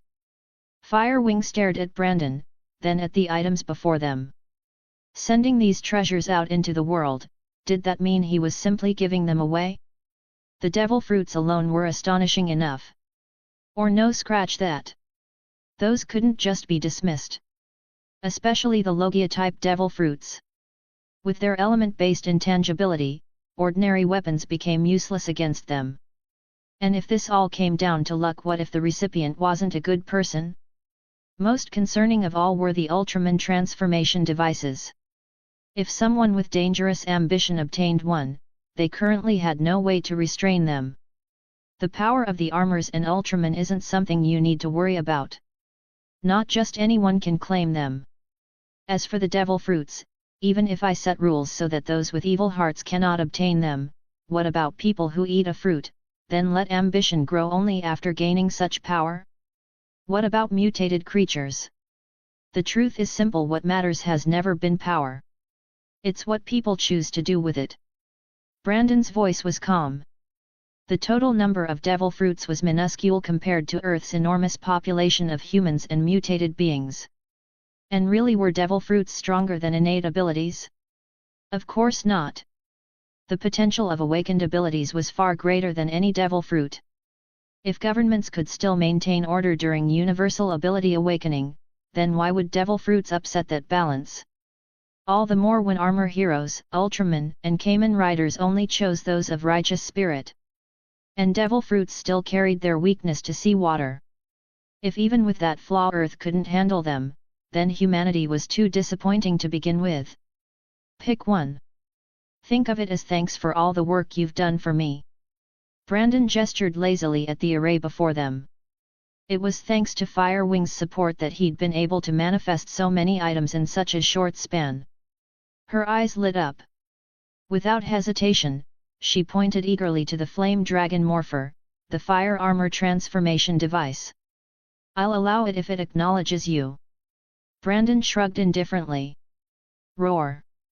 The moment Firewing's hand touched the device, the Flame Dragon Morpher let out a thunderous roar. A violent surge of repelling force blasted her arm away. So, I wasn't chosen. Firewing pointed at herself, hesitant. No need to doubt it. It didn't recognize you. Brandon nodded. Why not? Who can say? Perhaps the justice you hold doesn't align with its own. Justice was too broad, too many-layered. Maybe Firewing's vision of justice simply didn't resonate with the flame dragons. Or perhaps the device had already chosen its destined wielder elsewhere on Earth. That's really a shame. She shook her head regretfully. She had thought she and Flame Dragon were a perfect match. Reluctantly, she moved to the other side and picked up a devil fruit, its skin marked with blazing runes. The Mara no Mi, the flame fruit once eaten by Ace and Sabo. You're choosing that one? It does suit you. Firewing was a fire attribute summoner, after all. The flame fruit aligned well with her nature. True, in canon the magma fruit was considered its superior. But in truth, that superiority wasn't a matter of sheer heat. Fire was unquestionably hotter than magma at its upper limits. But magma wasn't combustible rock, it was already molten under immense subterranean heat and pressure. Fire could not ignite it. Instead, magma devoured fire, absorbing its heat to burn hotter and overwhelm flames. The flame fruit embodied the purest essence of fire itself. Brandon extended a finger into the air, channeling golden energy into the fruit. I've imbued it with immunity to seawater. A little gift to help you out. The sea weakness of devil fruits is too crippling. Thanks. Delighted, Firewing stored the fruit away in her spatial ring. Then she hesitated, asking carefully. So, what about the taste? Worse than you think. Brandon nodded gravely. After Firewing left, Brandon stretched and tickled the two Pikachu who were snoring in Doraemon's arms, before heading off to prepare their meal. Doraemon and he had meals handled by a professional chef team. For the Pikachu, however, he relied more on poke blocks. At first, he bought them from Meowth. Later, when his own berries matured under spiritual nourishment, he crafted them himself. The results were richer in taste and energy, better supporting the Pikachu's growth. But suddenly, his steps halted. He looked toward the window, a sharp gleam in his eyes. The second spiritual tide, has it begun? Boom! Boom! Boom! Explosions thundered through the void. From the emptiness, torrents of multicolored energy like liquid light spilled forth, spiraling into Earth. The second spiritual tide had arrived. Spiritual energy, so dense it liquefied, poured into the planet in unfathomable waves. And from Earth as the center, those energies spread outward, seeping into the Moon, the Sun, Venus, Mercury, Jupiter, every celestial body shuddered in its wake. End of chapter. Chapter 88, Chapter 88 Natural Authority's Transformation, the Fading Form of Nothingness. It was clear that this time's spiritual tide far surpassed the initial spiritual storm. The spiritual energy spreading outward in all directions even pierced through spatial rifts, flowing into deeper, unknown realms. Unknown world. I thought that in this age of dwindling faith, cultivators would never again have the chance to reach the summit. I never imagined I would live to see the revival of spiritual energy. Truly, heaven has opened its eyes. In such a golden era, I will rise. I will climb to the highest peak of cultivation. In a foreign world, an elderly man in a cyan robe shouted with tears in his eyes. Before long, his face visibly grew younger, his skin tautening and wrinkles fading until he had returned to the appearance of a youth. Brandon White knew nothing of this distant realm. In fact, if not for the warning from his natural authority, he would never have anticipated the arrival of a second spiritual tide so soon. And the scale this time exceeded anything he had ever imagined. On Earth, everywhere the spiritual energy spread, flowers and trees burst into full bloom. Countless herbs and fruits began to transform under its baptism, becoming true heavenly treasures. Even the ores buried deep beneath the soil underwent mysterious changes. Humans and mutated beasts alike experienced another wave of transformation under this flood of energy. Depths of the ocean. In the endless deep sea, terrifying waves of spiritual energy surged in every direction. Roar! The entire ocean trembled. Countless marine creatures writhed and howled as they absorbed the incoming tide. Slowly, their bodies underwent even stranger metamorphoses than before. Their frames swelled, scales hardened, shimmering faintly with silver light. But before they could recover from the baptism, a dreadful suction swallowed them whole. Roar! A monstrous bellow shook the seas. A colossal white serpent, stretching hundreds of meters long, surged through the waters.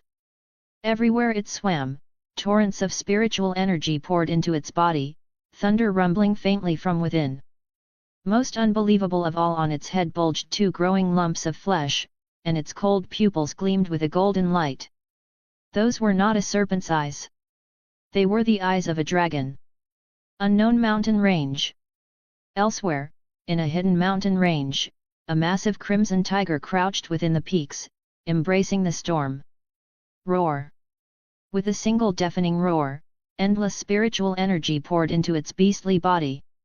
Upon its forehead, a lotus-shaped scarlet sigil bloomed. In its majestic gaze flickered something startling: doubt, and even confusion. Then, it closed its eyes once more, continuing to absorb the vast tide around it. Across the globe, countless creatures underwent metamorphosis. But unlike the first storm, this tide was far from gentle. Some could endure it. Others could not. Bang! Bang! Bang! Deep within forests, countless beasts unable to withstand the pressure exploded into gore, their blood soaking the ground crimson. Survive, and it was like a dragon breaking free to ascend the heavens. Fail, and death was certain. More aberrations continued to arise. Transcendence was not the blessing people imagined. The path to power always demanded unbearable sacrifice. Within Huaxia, at the various spiritual energy bureaus. Though we anticipated another spiritual tide, we didn't expect it to come so soon, or so violently. Even I can hardly endure it. Nathaniel Gray felt the boiling energy in the air and sighed deeply. But the most terrifying thing isn't the energy itself, it's the instinctive hunger our souls feel for it. That gnawing emptiness in the spirit drives our bodies to keep absorbing, even past the point of collapse. The result can only be evolution, or death. Those who endure ascend in one step, those who fail, perish. I only pray that fear of danger will help people restrain their hunger. Otherwise, the casualties this time will be catastrophic. And casualties of this kind could not be controlled or prevented. All they could rely on was humanity's instinct for fear. There was another safeguard: those of low talent would not attract as much energy, so their bodies would not be overwhelmed. But before Nathaniel could linger on the thought, a glaring light flared across his monitor. His expression hardened. Spiritual energy riot: an ability user has lost control. Send nearby bureau members to support immediately. You continue monitoring. I'll head there myself. The riot of an ability user meant unpredictability.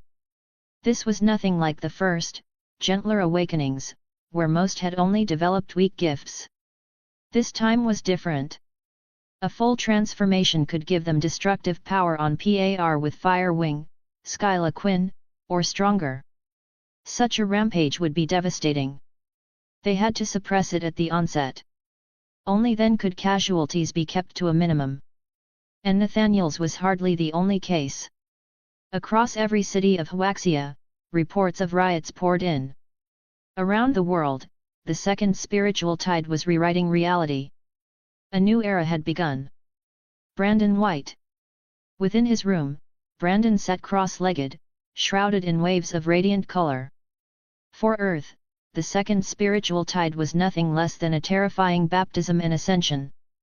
Humans, beasts, plants, any who survived would gain tremendous elevation. And so his power surged at an incomprehensible pace. His physique, his spirit, and above all, the scope of his natural authority. Sky, earth, mountains, forests, rivers, oceans, one natural scene after another flickered through his vision, shifting, merging, until at last, the entire earth manifested within his mind. His spirit transformed into a pair of colossal golden eyes, gazing down upon all living beings. Ding! Second spiritual tide detected. Natural authority entering transformation. Expanding scope of natural coverage. Increasing conceptual definitions of nature. The cold, mechanical voice rang through his consciousness. It was like the chat group's system, yet not quite the same. Brandon had no spare thought to distinguish them, all his focus was on absorbing the tide. As time passed, his aura grew fainter. Even seated plainly before one's eyes, people would instinctively overlook him. Brandon had merged with nature itself. Within his body, flesh and blood turned translucent and pure, crystalline and serene, yet suffused with a subtle sense of void, as though he were slipping into nothingness. Untouchable. End of chapter. Chapter 89. Chapter 89. The Small World Born Within, Humanity's Hell After the Spiritual Tide. Brandon White's heart was wrapped in a gentle radiance. With every beat, he could feel his body undergoing a new metamorphosis. As he sank deeper into cultivation, his consciousness gradually slipped into unconsciousness. When awareness finally returned, he found himself standing in an unfamiliar space. Vast mountains stretched into the horizon. Rivers wound through willows, bamboo groves, and seas of flowers. Everywhere his gaze touched brimmed with vitality. Here, the spiritual energy was even denser than in the real world. At that moment, his natural authority fed him information about this strange place. It was a world distinct from reality, a small world that belonged solely to him. There was no limit to it. The stronger he became, the wider this world would expand, and the richer its spiritual energy would grow. As for why it had been created, the world's will gave him no answer. Yet it was clear this place would play a vital role in his future growth. Brandon crouched and pressed a palm to the ground. Picking up a stone, he blinked in surprise. Even this ordinary-looking rock was brimming with spiritual energy. A spirit stone? That was the closest comparison, but wasn't the quantity far too excessive? He scanned the ground. Countless similar stones lay scattered everywhere. The only difference between them was the density of the energy they held. What a staggering design! The sheer abundance of spiritual energy was overwhelming. If even stones had turned into spirit stones, then what of the grass, trees, fruits, and flowing streams? Had they all become treasures of heaven and earth? Brandon shook his head. Though astonished, he managed to keep calm. Later, he thought, he might populate this world with animals. Otherwise, it would feel too empty. Or perhaps even Pokémon, they'd probably love it here. At the very least, it would give Pikachu some new companions. With the thought, his consciousness left the small world. He glanced around his room, where countless manifested artifacts were stored. During his baptism, some of those items had quietly disappeared. Not long ago I said the time hadn't come. I didn't expect it to arrive so soon. I wonder who will end up with them. Brandon chuckled, then turned to prepare food. The tide had come suddenly, and he suspected Pikachu would soon be hungry. But while things remained calm around him, the rest of the world was anything but peaceful. The second spiritual tide's impact on humanity and all life was too great. If someone attracted too much spiritual energy due to high talent but failed to endure it, the result was a riot of power. And for those nearby, that meant terror. Boom! With an earth-shaking blast, flames erupted from an apartment complex, engulfing the entire building in fire. The inferno's searing heat was punctuated by a chain of explosions. By the time the Bureau arrived, what awaited them was nothing less than hell. On the streets and in shopping centers, countless people failed to withstand the baptism, their bodies bursting into pools of blood. Screams, wails, sobs. The world had descended into chaos. Dad! Mom! Where are you? I didn't mean it. Daddy, I really didn't mean it. Following the energy readings, the Bureau traced the source of the explosion. They found a little girl huddled in a corner, her body trembling. Beside her lay two charred corpses, her parents. Nathaniel Gray and the others could only sigh. They quietly took her away. It was the only thing they could do. Compared to the gentle first awakening of abilities, this tide was far too violent. No one could guess how many would die this time. Chirp!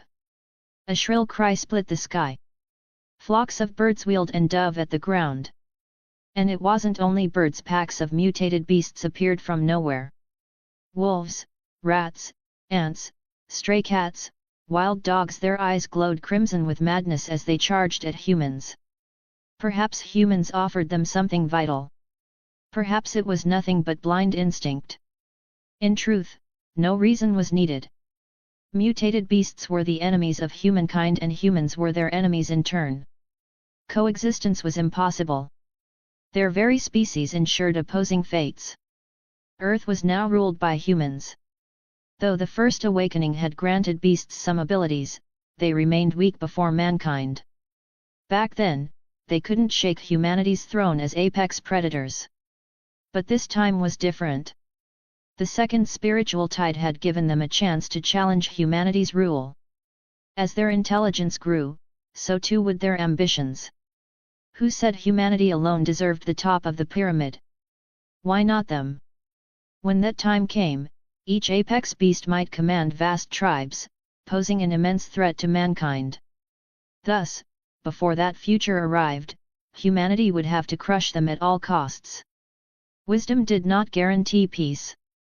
Show a beast mercy, and it would not return the gesture. And most crucial of all, Earth's resources were limited. Even with spiritual energy reviving flora and fauna, resources remained finite. Humans controlled the richest lands. Did anyone really expect beasts to sit idly by as humanity hoarded them? Impossible. Therefore, mercy was a luxury. Waiting idly while beasts grew strong would only invite disaster. Humans could be kind, compassionate, benevolent, but only from a position of strength. Until then, they had no right to show mercy to any existence that might threaten them. Boom! Boom! Boom! Gunfire roared. Artillery thundered. One bureau unit after another unleashed their powers against the swarms of mutated beasts. Determination and even exhilaration lit their faces. They had long awaited this day. And among the civilians watching, a strange, fierce emotion stirred in their hearts. End of chapter. Chapter 90, Chapter 90 Imperial Capital's Mutant Beast Observation Center, the Mutant Panda Abayo. The once ordinary flow of daily life seemed on the verge of breaking apart. A new era was dawning. Because of the war raging before their eyes, people now understood more clearly than ever, the awakening of supernatural powers had not been the prelude to a bright age for humanity alone, but to an age where all life on Earth would be blessed. Yet before such an era could truly arrive, sacrifices were inevitable. Some would perish, unable to withstand the baptism of the new age. Others would fall in the line of duty, protecting ordinary citizens. And for many, the wait for that brighter future might be longer than their lives could allow. The world has changed, completely changed. Damn it, I knew this day would come when powers first awakened, but I didn't think it'd be so sudden. We weren't ready at all. If this were a novel, this would be the second spiritual tide. The first one was too gentle this time, the quantity feels normal. Those mutant beasts are insane. I saw a rat half the size of my body. Can you believe that? A rat. What's so shocking about that? Didn't the military release footage of mutant rats before? They just weren't that big. It's not only the beasts. I feel like my own powers are stronger. Later, I'm going to test myself against a couple of mutants. Staying cooped up at home is useless. In the imperial capital, within the headquarters of the Bureau of Spiritual Energy, Skyla Quinn, who had been deep in the baptism of the tide, suddenly opened his eyes. His once black pupils had turned into vertical golden slits. Scales covered his entire body, gleaming with a metallic luster, while an aura of majesty radiated from him. The spiritual tide, my divine dragon ability has evolved.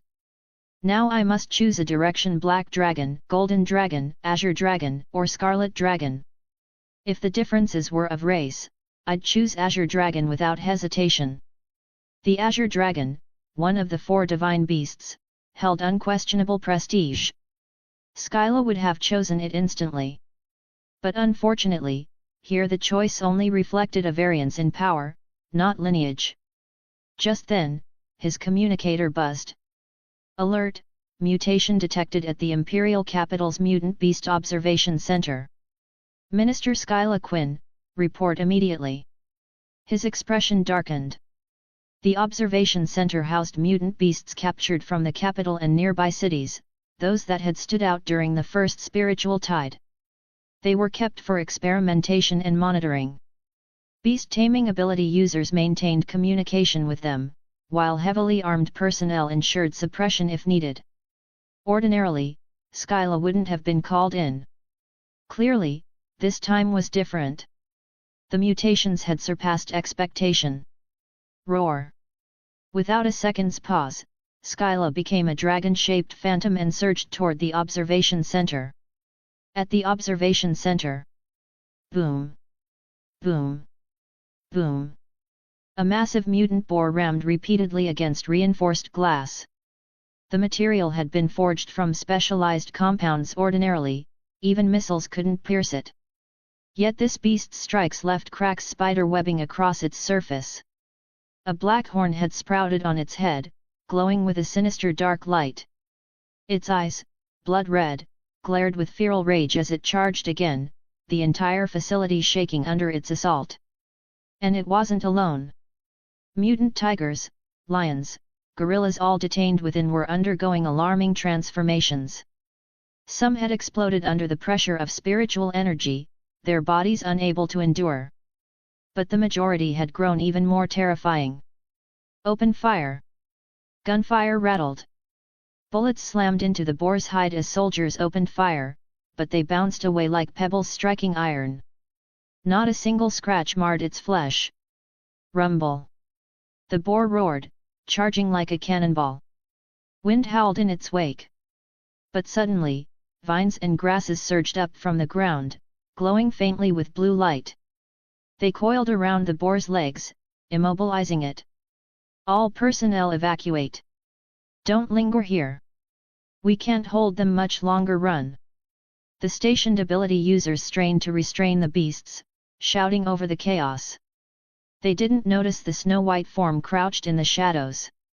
A mutant snow leopard watched silently, its frosty eyes gleaming with cruelty. Boom! With a sharp crack like a sonic boom, the leopard lunged, tearing through space as it struck at an ability user. And then... bang! A black and white figure blocked its path. The leopard crashed into a soft but unyielding belly and rebounded violently, tumbling away in stunned confusion. For an instant, the predator's eyes showed only bewilderment. Abeo! The ability user stared in disbelief at the panda standing on 2 legs before him. If other beasts could mutate, why not pandas? Raised mostly in captivity, pandas had never harmed humans.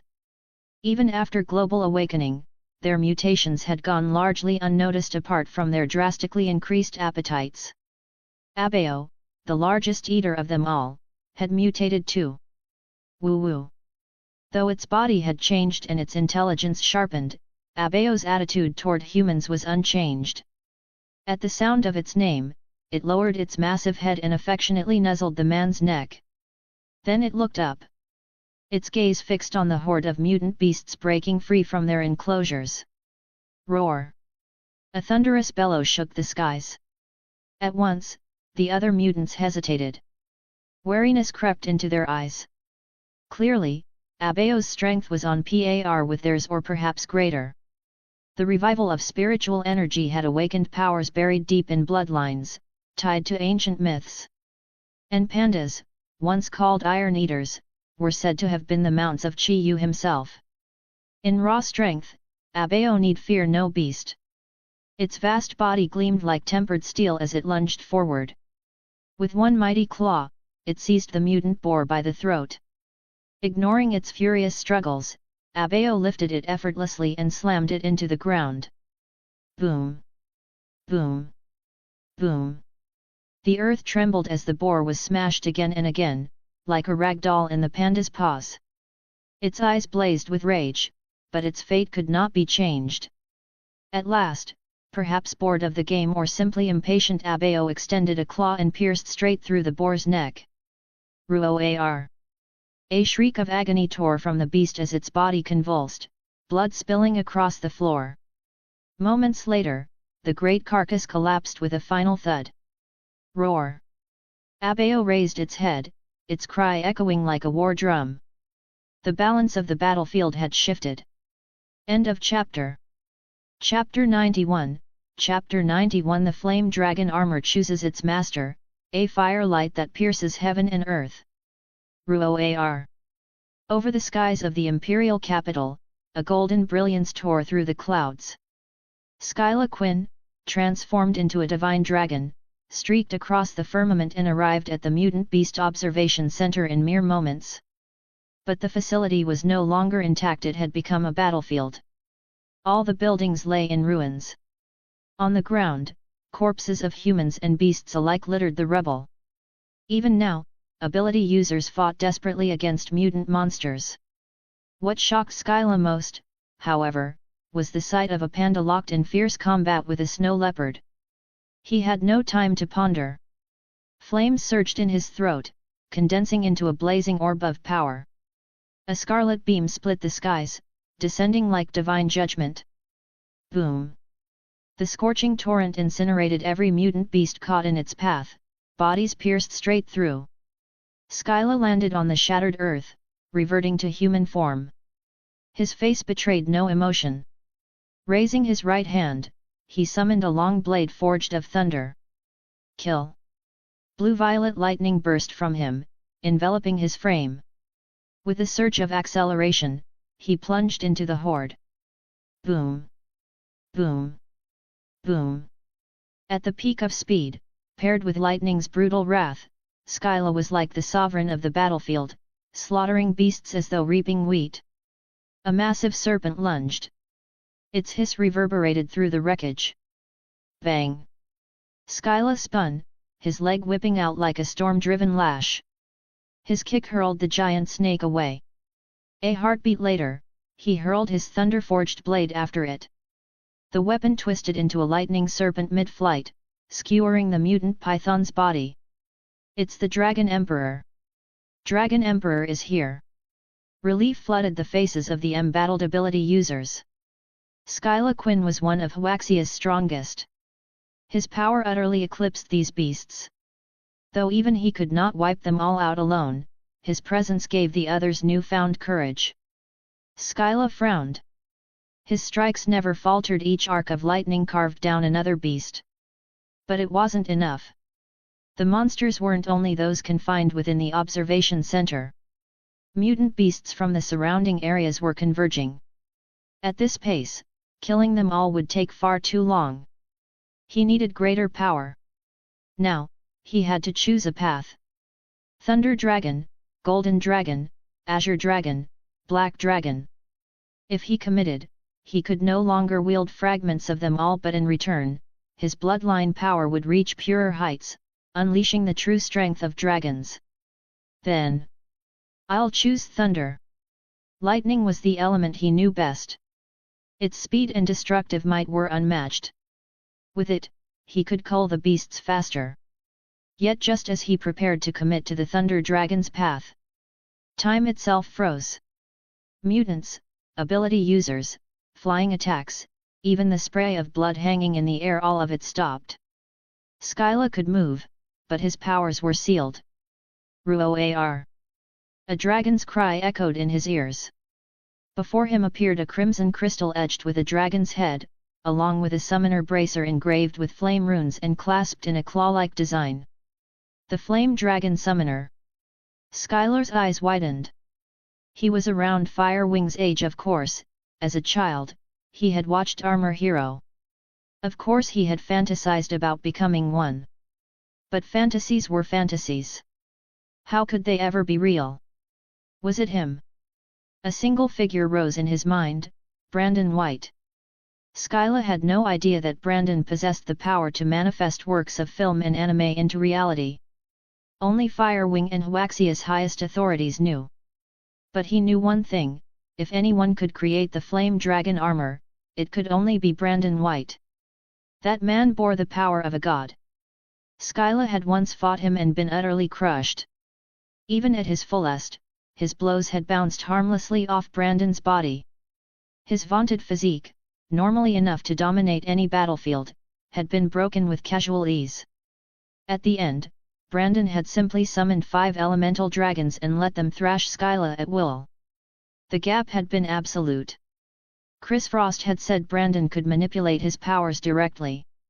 If true, then in Brandon's presence, Skyla wouldn't even be able to use his abilities. The natural authority of Force Nigh Divine.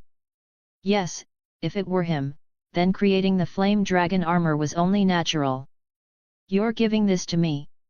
Do you know of my hesitation? Skylar's lips curved faintly upward. He strapped the flame dragon summoner onto his arm, lifted the fire crystal, and slotted it in. Flame dragon armor unite. At once, time resumed. A dragon's roar burst across the battlefield, accompanied by a crushing aura. Both humans and beasts froze. Under its weight, their bodies could not move. Armor fusion. A voice of righteous authority boomed. A scarlet, dragon-shaped armor manifested, wrapping Skylar's body. Then, with a deafening eruption, fire blazed from him, shooting skyward in a pillar of red light that pierced the heavens. In Brandon White's home, where he was playing with Pikachu, he suddenly looked up, as though sensing something. The flame dragon armor chose Skyla. Hey! A divine dragon paired with a flame dragon, fitting. He nodded approvingly. Skyla was Huaxia's own, a soldier born of a military family, a man whose heart held only loyalty to his nation. For him, country and people came first. Some might argue his sense of justice was narrow, bound only to Huaxia and not the world at large. But Huaxia was enough. Skyla didn't care what happened to the world. What mattered to him was Huaxia, always Huaxia. The flame dragon armor I manifested retains every trait from Armor Hero. Its upper limit is tied to me, but for you it will be more than enough. The 5 element armors had no fixed limits. Their true strength depended on their wielders. And Skyla Quinn, with his divine dragon powers and a body as formidable as a dragon's cub, would wield it far beyond anything the original series Xin had ever shown. Even in base flame dragon form, the power he could unleash was terrifying. The flame dragon armor has chosen Skyla. I wonder who the others will be chosen by. Brandon chuckled softly and turned back to Pikachu. End of chapter. Chapter 92, Chapter 92. Tides of ice over Tianhai City, the demon god emerges, essence of the demon. The flames subsided. Behind Skyla Quinn coiled a dragon formed entirely of fire, its body a vast crimson blaze. Go! His calm command reverberated like law itself. The battlefield was instantly engulfed in flames. The scarlet dragon wove through the inferno, devouring mutant beasts by the hundreds. Their screams echoed briefly, then were drowned in fire. At that moment, Skyla was no longer a mere man. He was a god of flame. Next, his golden pupils, hidden beneath the armor, gleamed coldly. We purge every mutant beast in the imperial capital. Meanwhile, in Tianhai City. Squeak! Squeak! Squeak! Sharp, piercing cries rang through the city's alleys. Out of nowhere, hordes of mutant rats swarmed forth, a black tide flooding the streets, spreading devastation as they poured through the city. Wherever they passed, nothing remained but ruin. The ground lay littered with bones. Not only humans, but mutant beasts as well. Mutant ants, livestock escaped from slaughterhouses, feral cats, stray dogs, all were reduced to heaps of gnawed remains, swallowed whole by the rat tide. Damn it! The arriving Bureau of Spiritual Energy officers were enraged at the sight. One of them thrust his hands down. The earth buckled, and jagged spears of stone erupted upward, skewering swathes of rodents. Yet compared to the overwhelming sea of mutant rats, it was nothing more than a drop in the ocean. Kill them! A bespectacled man with a scholarly air gave the order coldly, without turning back.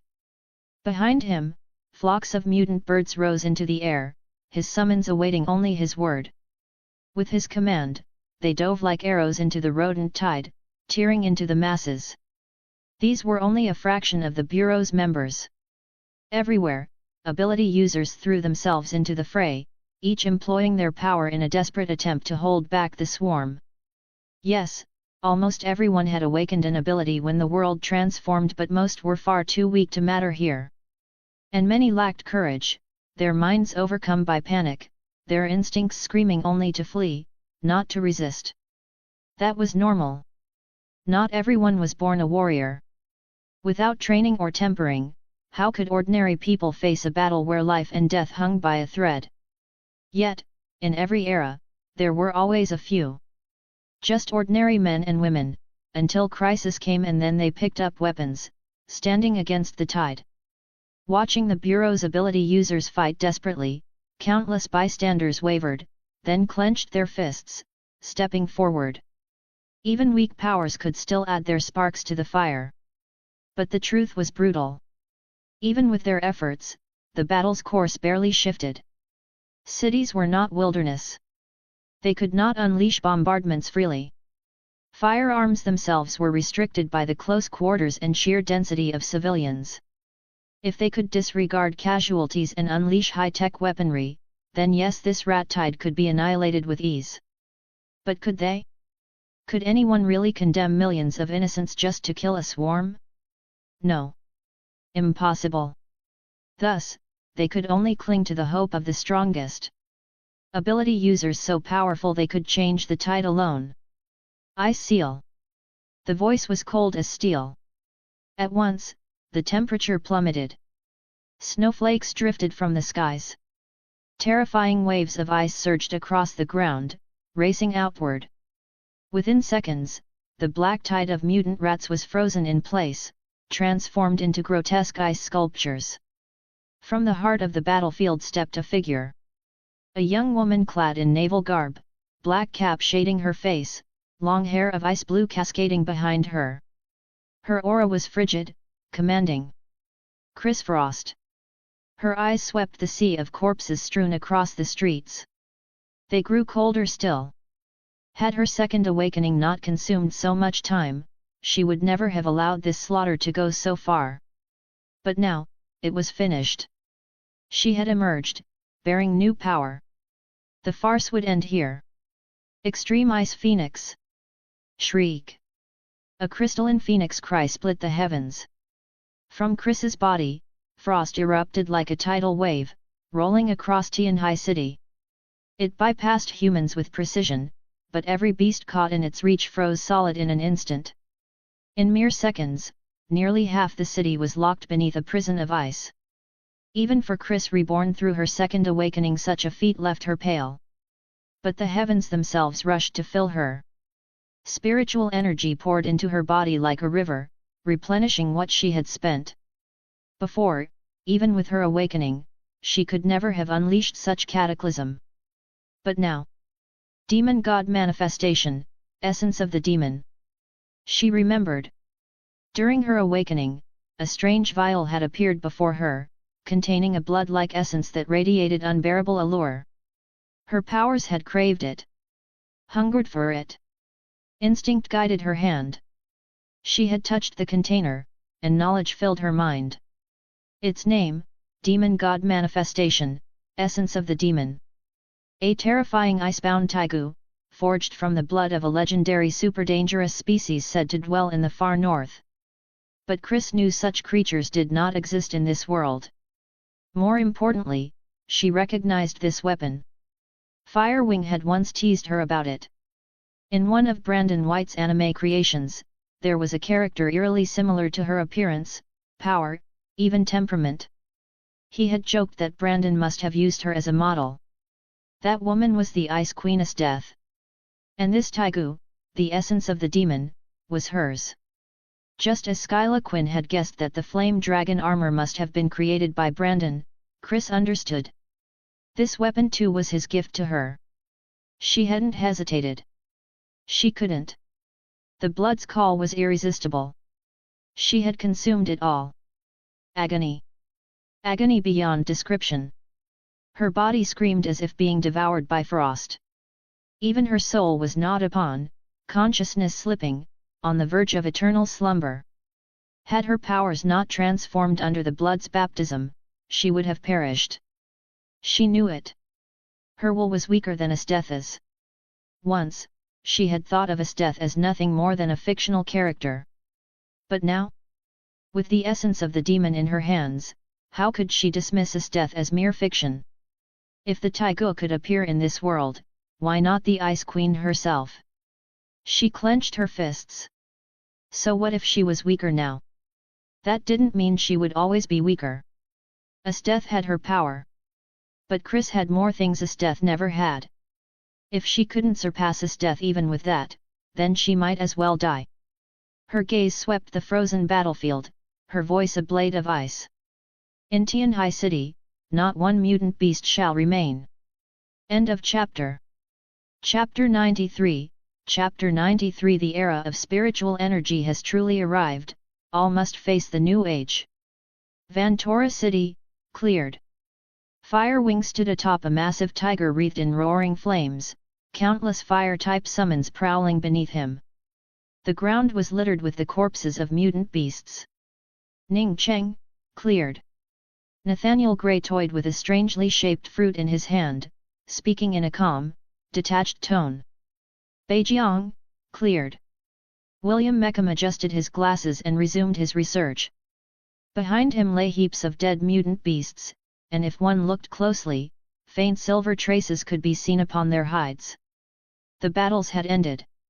With the appearance of Huaxia's true prodigies, those who had already shone during the First Great Awakening now transformed again through the second tide of spiritual energy, the rampaging beasts had been crushed like brittle twigs. The sheer power they displayed filled countless hearts with awe and fear. Yes, all were ability users now.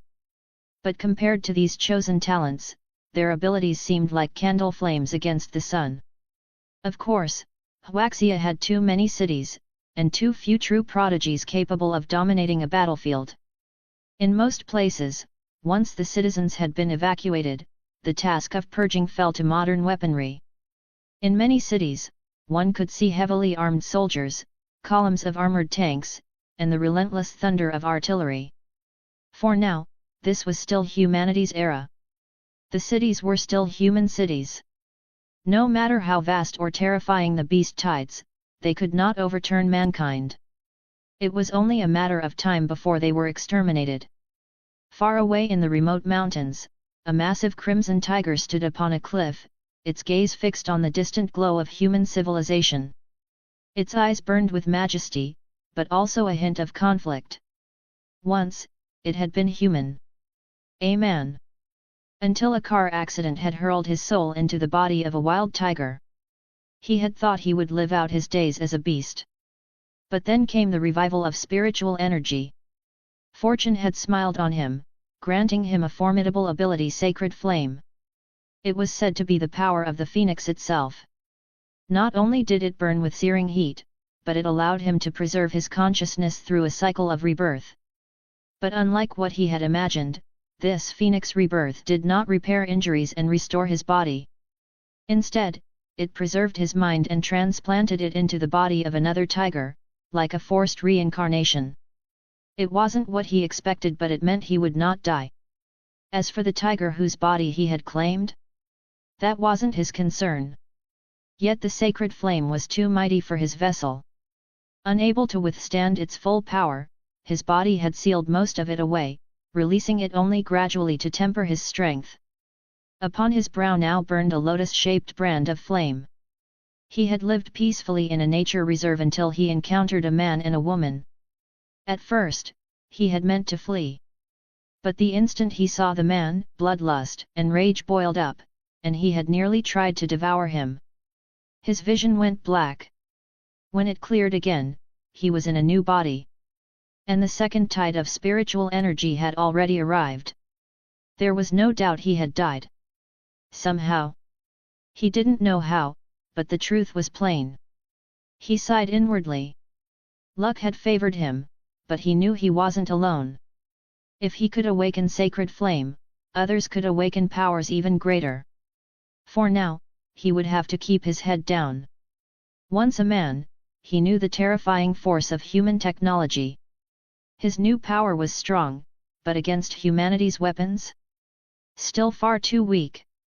As for returning to the cities, he had no such desire. Humans were humans. Beasts were beasts. The two could never truly coexist.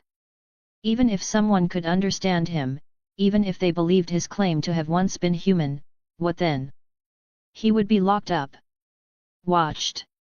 The first time he acted out of line, he would be warned or worse. No.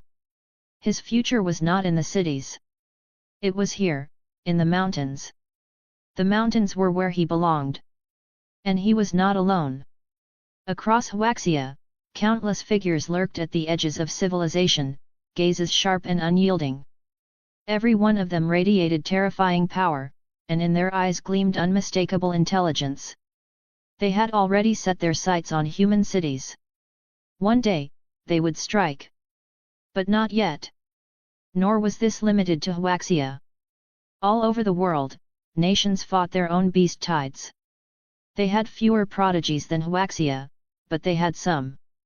With overwhelming firepower added to the balance, the tides were beaten back, though not without cost. But everyone knew. This was only the beginning. The next assault would be fiercer. And then, suppressing them would not be so easy. The age of spiritual energy had truly begun. Whether one wished it or not, whether one accepted it or not, the world had changed irreversibly. The safe, ordinary days of the past were gone. They would all have to face the new age. Ordinary group owner, man, things are getting boring lately. At Golden Flash, is Naruto still not out yet? Golden Flash. Golden Flash, a few more months. Ordinary group owner, sigh. Ordinary group owner, fine then, when the time comes, we're all coming to your world as guests. Ordinary group owner, that whole Nine Tails incident? You can just leave it to us. Richest man, us? Does that include you? He frowned. As far as he remembered, the group owner had only eaten a devil fruit a few months ago. Even if it was the mythical angel fruit, how strong could he possibly be after such a short time? Against the Nine Tails or Uchiha Obito? What good would it do? Ordinary group owner, it's all about the same. Ordinary group owner, I may not be much in a fight, but I can still heal Uzumaki Kushina with the light of divinity. Come be my son, Gururara. Then this old man will take care of the Nine Tails. Most evil spirit, I'll handle Uchiha Obito. With Kurumi Tokisaki's Clockwork Emperor, Obito's Kamui wouldn't work as easily as he thought. Even if he tried to phase through attacks, rewinding his time could still unravel him. Well, maybe not. Kamui's true body existed in another dimension. Even if Kurumi struck his visible form, it might mean nothing. A troublesome ability indeed. But despite the thought, her gentle smile didn't fade. End of chapter. Chapter 94, Chapter 94 The Angel Civilization's Harvest, Dogukaiubai? Uchiha Dance King, then I'll take care of Nagato. Golden Flash. Ordinary group owner. Boil Daigu into soup. Himuto Imura-chan, wait, was Nagato even part of the Nine Tails incident? I don't remember him showing up. Richest man, confirmed. He definitely wasn't there. Richest man, Uchiha Madara's intent was clearly on the Rinnegan. Uchiha Dance King, humph. It was mine to begin with. Taking it back is only natural. Ordinary group owner, that was the other world's you. Not yours. Ordinary group owner, what, do you not want your parallel self to be resurrected? Uchiha Dance King, with Namikaze Minato here, so what if he is resurrected? Uchiha Dance King, better to let me claim it and use it as fuel to create my new world. I believe the me in that world would understand. Golden Flash. Child of Nature, then the Tensagan on the moon is mine. Child of Nature, that way, we eliminate the moon's ability to destroy the earth. Ordinary group owner, that massive Tensagan? Damn, that's definitely worth a fortune. Shame I'm not strong enough yet, or I'd be fighting for my share. Ordinary group owner, if only Naruto had been born a little later. Ordinary group owner, like Neza, who stayed in the womb for 3 years, by then I'd be strong enough to join in. Golden Flash, do you even hear yourself? 3 years of pregnancy? That'd give birth to either a demon or the Sage of Six Paths, but definitely not a normal child. Child of Nature, even if that did happen, Minato would have long since claimed all the good stuff in the shinobi world. It wouldn't be our turn. Ordinary group owner, hey? You might actually be right. Roxy Vale realized it too. Yes, that was exactly how it would play out. The chat group's shop function was open now. Minato's talent was already high, rising to cage level despite being a commoner. With an Uzumaki physique added on, his chakra concerns vanished. Paired with the Flying Thunder God, there were few in the current shinobi world who could match him. At this point, Minato was stronger than he had been when he first gained Uzumaki blood. Even Nagato might not be his equal. And if Nagato was still stronger, the gap wouldn't be large. With the Forbidden Scrolls jutsu sold off, he could buy a Sage body, unlock Sage mode, and fight Nagato without breaking a sweat.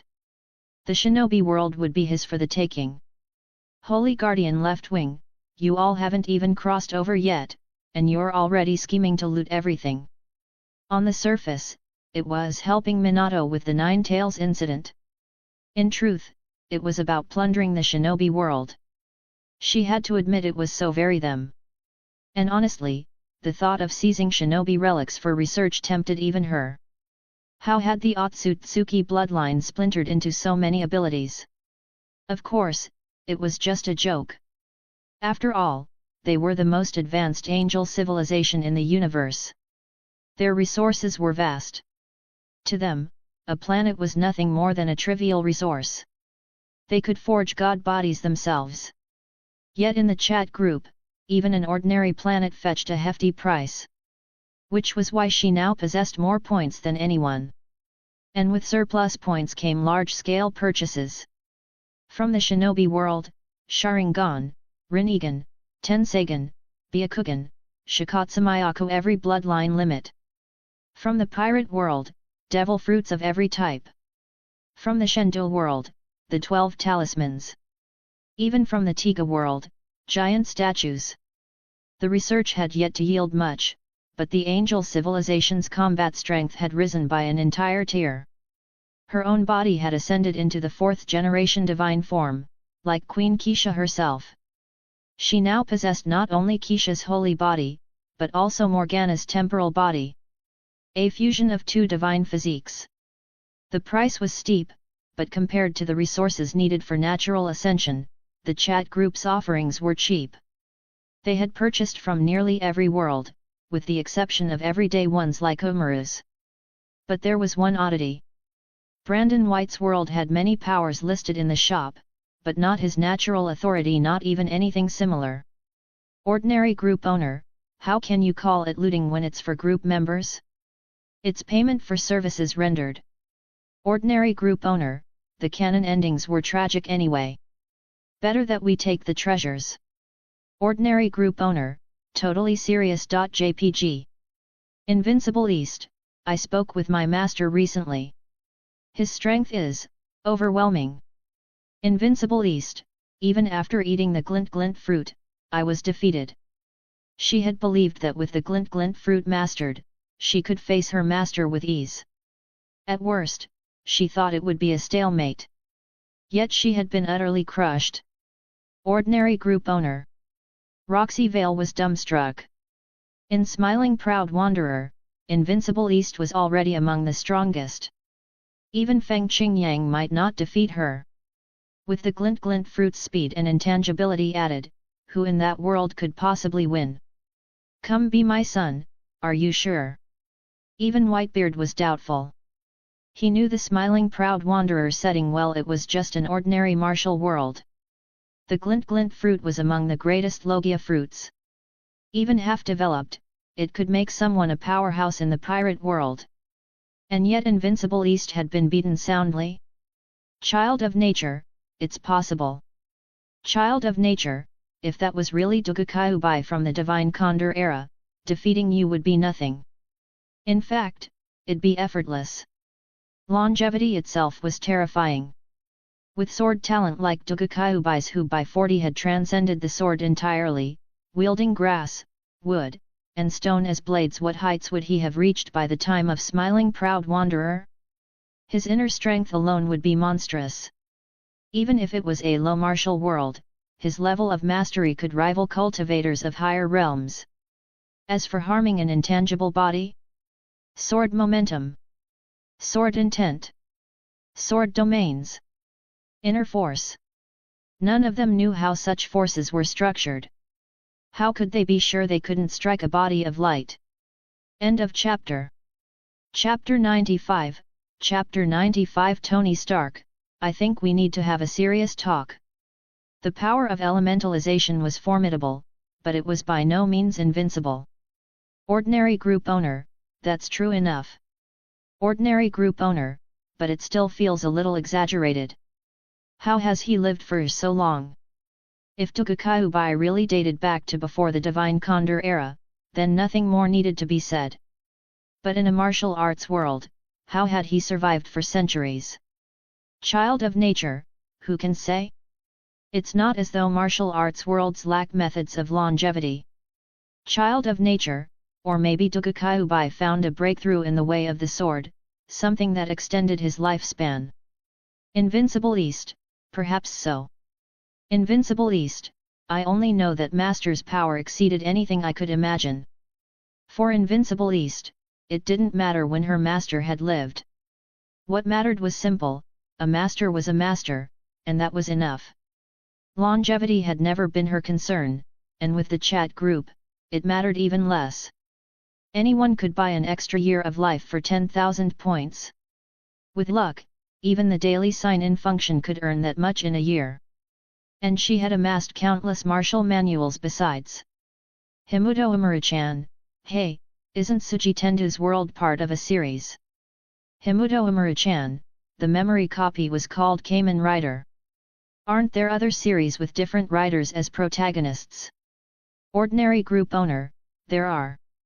Quite a few, actually. Ordinary group owner, I haven't seen that many myself, mostly just Heisei era ones. Ordinary group owner, worth noting though, Tendu might not be the strongest Kamen Rider, but he's definitely the biggest show-off. Tendu Tsuji. Richest man, honestly, Tendu reminds me of Daigu. Both fight monsters, one against kaiju, one against worms. Both transform, one's a Kamen Rider, the other an Ultraman. Richest man, the difference is, Tendu starts out max level while Daigu grows slowly over time. Richest man, but at the core, both protect the people and save the world. Boil Daigu into soup, I'd say I'm pretty much max level myself now. Thanks to 2 giant statues and the points from salvaged monster corpses, he'd bought plenty of goods from the shop. Boxing, Muay Thai, Jeet Kune Do, even Uchiha Madara's Taijutsu techniques. He'd also purchased a sage body and a Sharingan. As far as human hosts went, there probably wasn't anyone stronger. As for Tendu's talents in areas like cooking and other skills, he fell short there, but points could buy those too, if he wanted. Not that he intended to become a second Tendu Tsuji. Though he did rather enjoy Tendu's flair for grandstanding. He briefly considered trying the one finger to the sky pose. Then shook the thought away. He couldn't pull off lines the way Tendu did. For him, it would only feel embarrassing. Ordinary group owner, now that the group shop's open, have all your powers gotten way stronger? Ordinary group owner, before, wasn't Daigu as Ultramantiga the strongest here? Is he still top now? Selling monster corpses for points must be a pretty lucrative gig. Richest man, why don't you ask me that question? Ordinary group owner. Ordinary group owner, wait, did you partner with Wakanda? No, that can't be right. Ordinary group owner, did I ever even post Black Panther's memory copy? I don't remember doing that. Richest man. Richest man, what I meant was, I'm one of the poorest in this group. Richest man, Black Panther? Wakanda. Richest man, group owner, I think you and I need to sit down and talk. You really ought to post all the plots from my world, including this Black Panther one. Aside from the Iron Man storyline, nearly everything else had been casually mentioned by the group owner in passing, like that purple potato and the Infinity Stones. But as for full memory copies? Not a single one had ever been posted. Ordinary group owner, he, next time for sure. Child of nature, in terms of points, first place should be Angel Yan. Child of nature, as the current heir of the angel civilization, she has access to resources we can't even fathom. I'd wager her points aren't just for herself, they're being funneled into the entire angel civilization. Child of nature, if the dog Thor sold items from the 10 Cold Jokes world, though, that might change things. Child of nature, but for raw strength, right now the strongest in the chat group is Thor. Angel Yan comes second. Child of nature, third would be Daigu. Fourth, I'm not sure.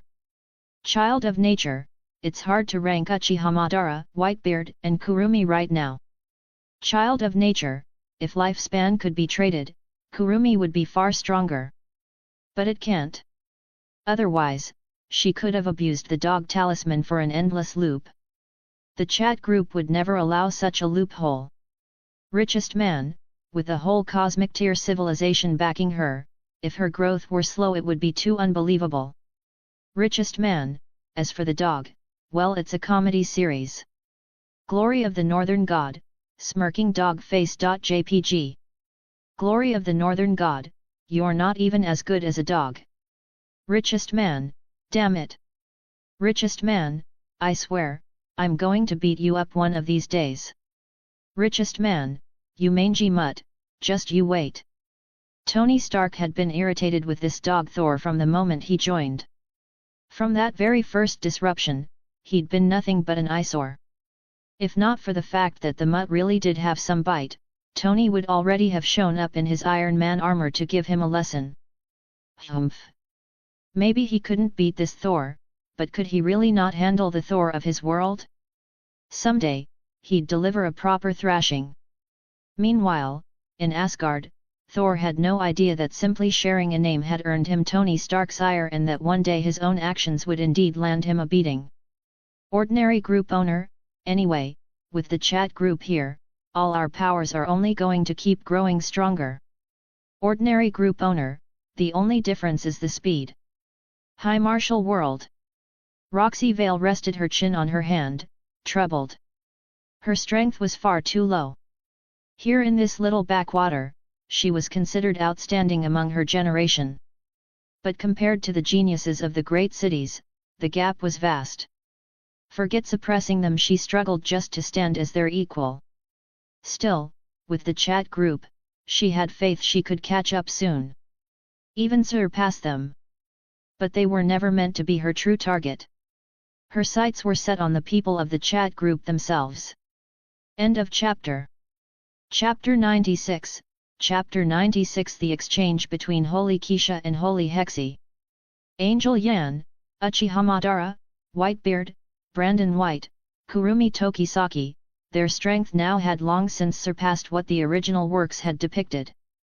Yet as the group owner herself, she still felt weak. She had to catch up. After all, she was the group owner. If she remained the weakest at the bottom of the chat group forever, what kind of joke would that be? Other group owners would probably sneer at her. The Kamen Rider world.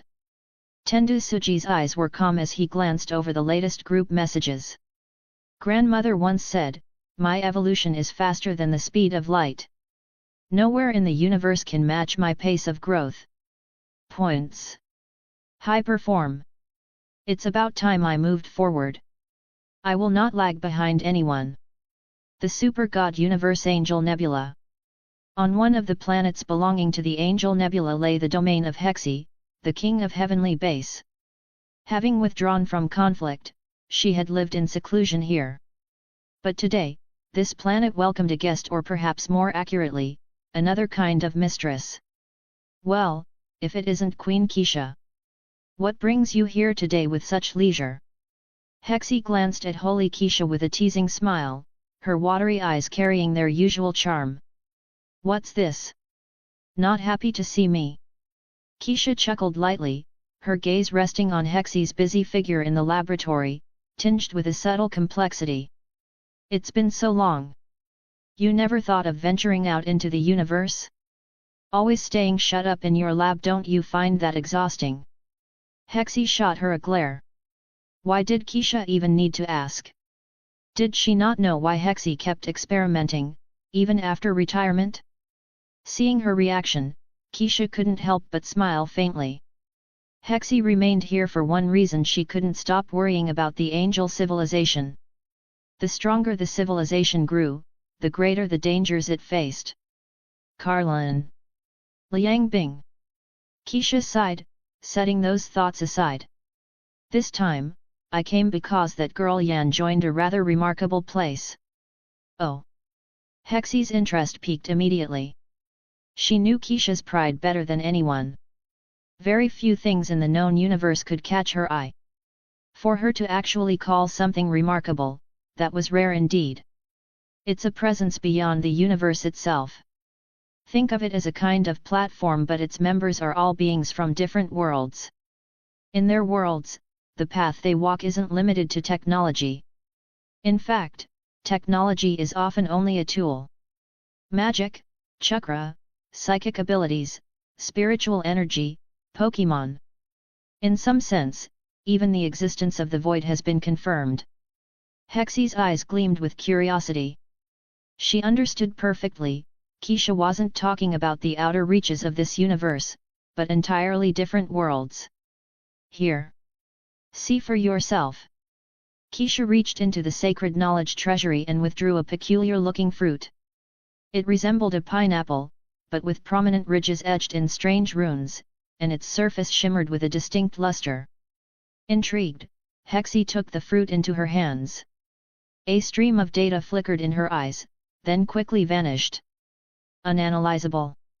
It's wrapped in some unknown energy. Keisha crossed one leg over the other, speaking casually. She had already tried. "What is it?" Hexi's curiosity only deepened. This fruit was obviously from another world, and for Keisha to show it to her personally, it was surely no mere food. A Logia-class devil fruit, the glint fruit. Eat it, and your body becomes light itself. You'll be immune to physical attacks and most forms of energy. At the same time, you gain the speed and destructive power of light. Of course, it's vulnerable to seawater, sea stone, and a force called Haki. Interesting, isn't it? If not for Yan's words and the experiments to back them up, Keisha would never have believed a single fruit could grant such a power. The very fact it could render a body completely elemental already set it apart from modern science. It had a flavor of the sacred body, and yet it was clearly different. If one had to name it in a single word: mystical. Magic, chakra, spiritual energy, devil fruits, all could be considered part of the mystical. There was an intersection between science and theology. Perhaps, with enough time, science could explain these powers. But for now, they were beyond its reach. Clicking your tongue like that. If it weren't you telling me, I'd never believe it. Hexi toyed with the glint fruit in her hands, her smile deepening, her interest sharpening. And what's the value of such things? What did you trade for it? Very cheap. Keisha replied with nonchalance. The resources needed to forge a single god body could buy a whole pile of them. That cheap? Hexy nodded thoughtfully. To beings who stood at the very peak of the known universe, the resources for a god body weren't even worth mentioning. You didn't bring this here just to tempt me into researching it, did you? Hexy narrowed her eyes, catching on quickly, her expression turning wry. Now, I never said that. If you can hold yourself back, I can always let Hickson handle it instead. Keisha winked at her knowingly. She understood Hexy well enough, there was no way she could resist the lure of the unknown. In scientific research, talent alone wasn't enough, you needed unshakable passion. And Hexy had that in spades. Humph! Hexy turned away with a cold snort, refusing to meet Keisha's gaze. Her sulky expression only made Keisha chuckle again. All right, enough teasing. I didn't just come here to drop off some curiosities. There's another issue. At this, Keisha rubbed her forehead, as if with a faint headache. Yan's membership in this presence has completely disrupted my original plans. She's no longer suited for the galaxy power. But that may be a blessing. At the very least, it means the angel civilization has glimpsed a future we'd never imagined before. That's why I've decided to appoint Yan as the next angel queen. But she still has growing to do. Her strength isn't a concern, but her mindset needs refinement. To become a true queen, strength alone isn't enough. What can you do? Do you think today's angels are like us back then? After all they've been through, they've no choice but to grow. Hexy shot Keisha a look, then went on. And it's not just Yan who needs to grow. The young ones in Sky City all need it. They have talent, yes, but they're still far too green. The research into third-generation god bodies, the algorithms of the sacred language, the study of celestial systems. The demands on them are already overwhelming. End of chapter. Chapter 97, Chapter 97, The Sacred Knowledge Treasury and a Surprising Data Match. At this point, Hexy also sighed. It wasn't that she didn't want to relax, but she would only allow herself to once she had cultivated a worthy successor. Hickson was the disciple she was most satisfied with, but even now she remained far too young, far too naive. It would be a long time before she could take Hexy's place. After the three kings established the new angel civilization, each had taken on her own responsibility. The Skyblade King was tasked with suppressing the cosmos, leading the angel civilization's wars beyond their borders. Holy Keisha had fulfilled this duty well. Indeed, ever since the title of Queen of the Gods, Holy Keisha had spread, no petty villains dared to provoke the angel civilization again. The name angel resounded across all known civilizations of the universe. Keisha was the angel queen, but in her own heart she remained, first and foremost, the Skyblade King. The heavenly base king was the root and foundation of the angel civilization. It could be said that without Hexy's research, the civilization would never have achieved its present glory. In the Merlit Heavenly Court, Hexy's position ranked just below Holy Keisha. But in Keisha's eyes, Hexy was even more important than herself. As for the Apocalypse King, she should have represented the wisdom of angels, offering guidance to strengthen and better their civilization. But sadly, Liang Bing had chosen a different path because of the void, one utterly opposed to theirs. Holy Keisha rejected the void, especially the reckless spreading of void knowledge across the universe. Such actions would only incite terror, hindering the cosmos' growth. But Liang Bing thought differently. She wanted to share her philosophy and knowledge with every civilization in the universe. She never considered the consequences, or perhaps she believed that the fear of the void would spur civilizations to evolve faster, producing more gods, thereby increasing their chances of resisting the void. Different philosophies naturally led to different paths.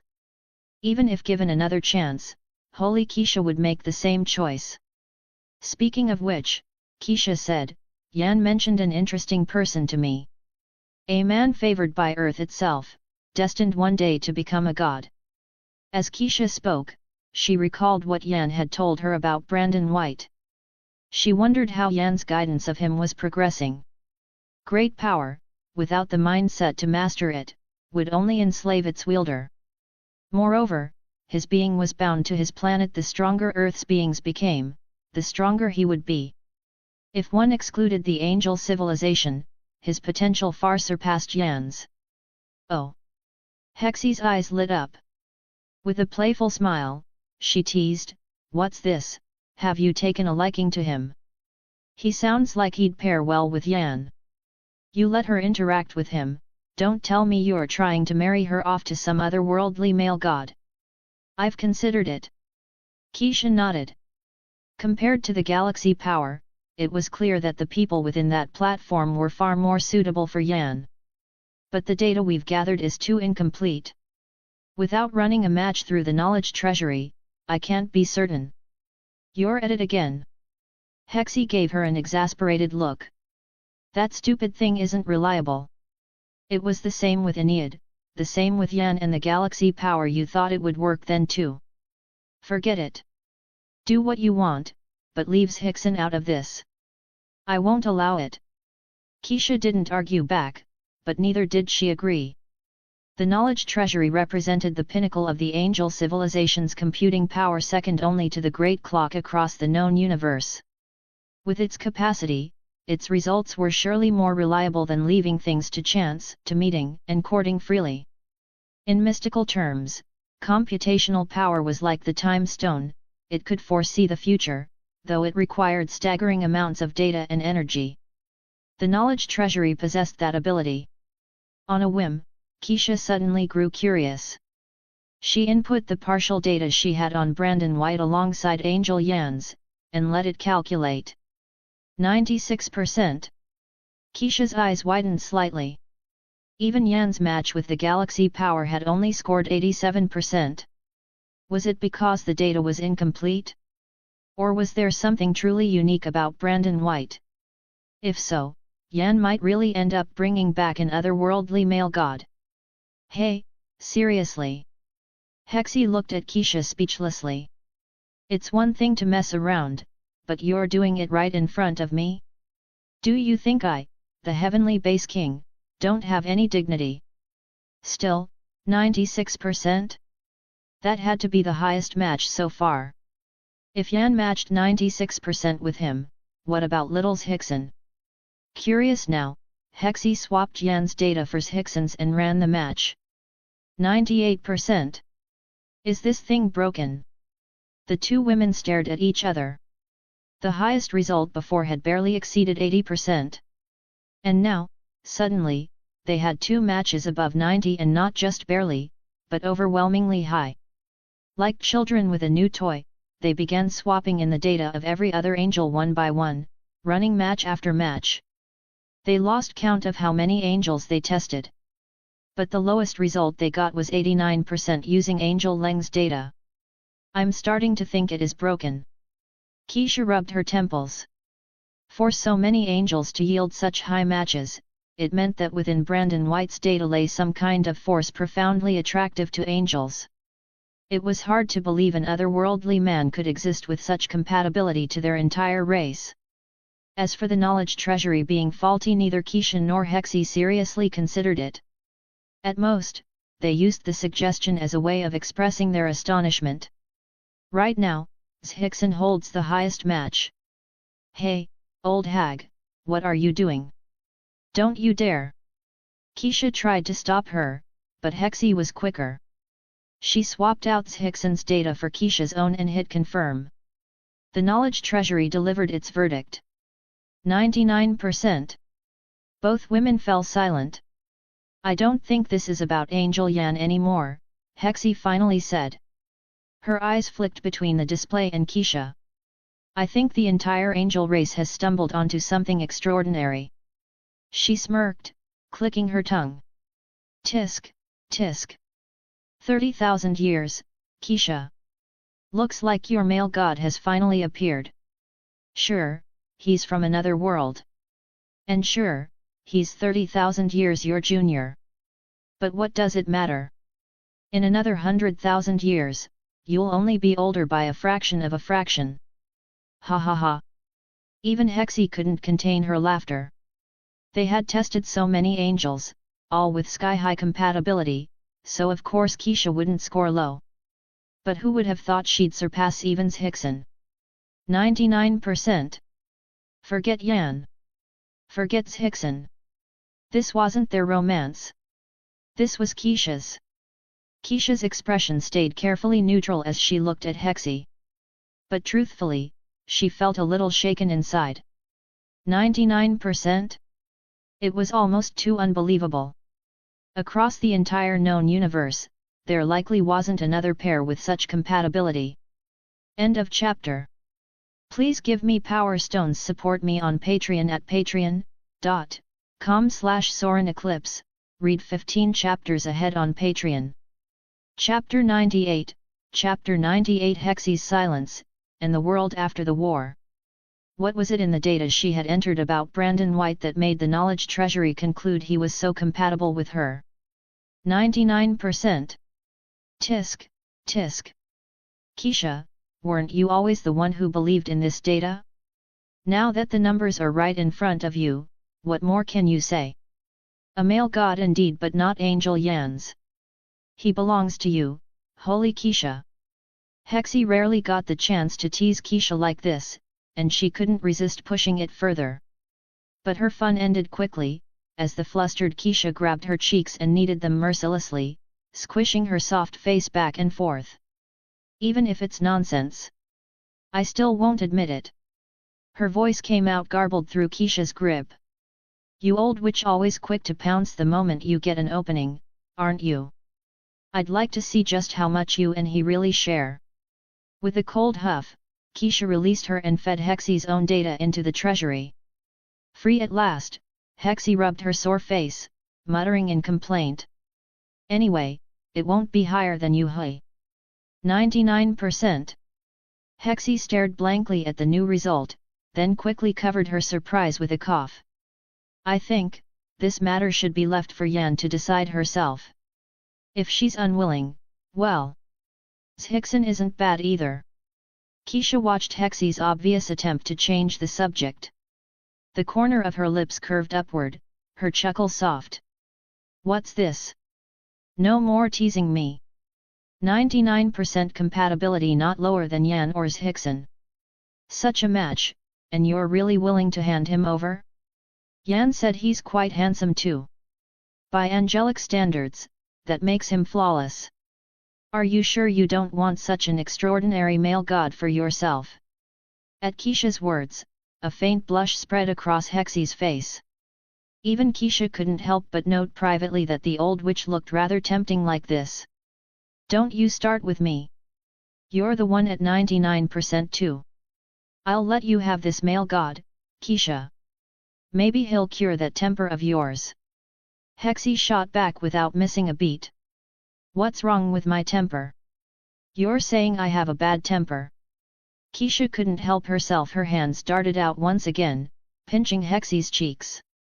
Hexy, unwilling to take it lying down, retaliated by digging her fingers into Keisha's waist and tickling. Your temper's foul and stubborn. Nothing about it is good, she exclaimed in mock outrage. The two bickered and wrestled playfully, laughter and mock complaints echoing through the room. Occasionally, their tussle revealed glimpses of pale skin, a fleeting beauty unseen by any other eyes. Meanwhile, in the real world, Brandon White had no idea that two holy beings in the super god universe had run his data through the angel civilization's greatest computing engine, and even less idea that the results had been so astonishing. At that moment, he was tending plants within his small world. Thanks to its limited area, the concentration of spiritual energy there was far richer than in reality. Though the place already held some vegetation, the species were too few, mostly ornamental. So he had brought in tree fruit and seeds from real-world fruit to cultivate within it. In Huaxia, people were still dealing with the aftermath of the second spiritual tide and the beast tide invasion. They had lost loved ones, seen their homes reduced to rubble, and suffered grievous wounds in desperate flights from mutant beasts. In a short span, they had endured more than most could in a lifetime. If the first wave of mass awakenings had filled people with joy at gaining powers, mutant beasts were threatening, but so long as one stayed out of the wilderness, the danger remained distant. Then the second tide had driven home a brutal truth: the world had irrevocably changed. And yet, life had to go on. At makeshift morgues, families came to claim the bodies of relatives and friends, cremating and burying them. Homeless survivors moved into temporary shelters provided by the state, awaiting the day their homes could be rebuilt. Others, crushed by the deaths of loved ones and stripped of all ties to the world, chose to end their lives. Their numbers were not vast, but they were far from few.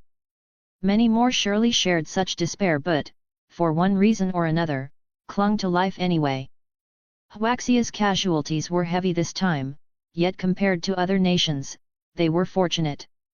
Protected by Skyla Quinn, Chris Frost, Firewing, Charles Longfellow, Nathaniel Gray, Ethan Yates, and others, their cities had swiftly been purged of mutant beasts once these guardians completed their second awakenings.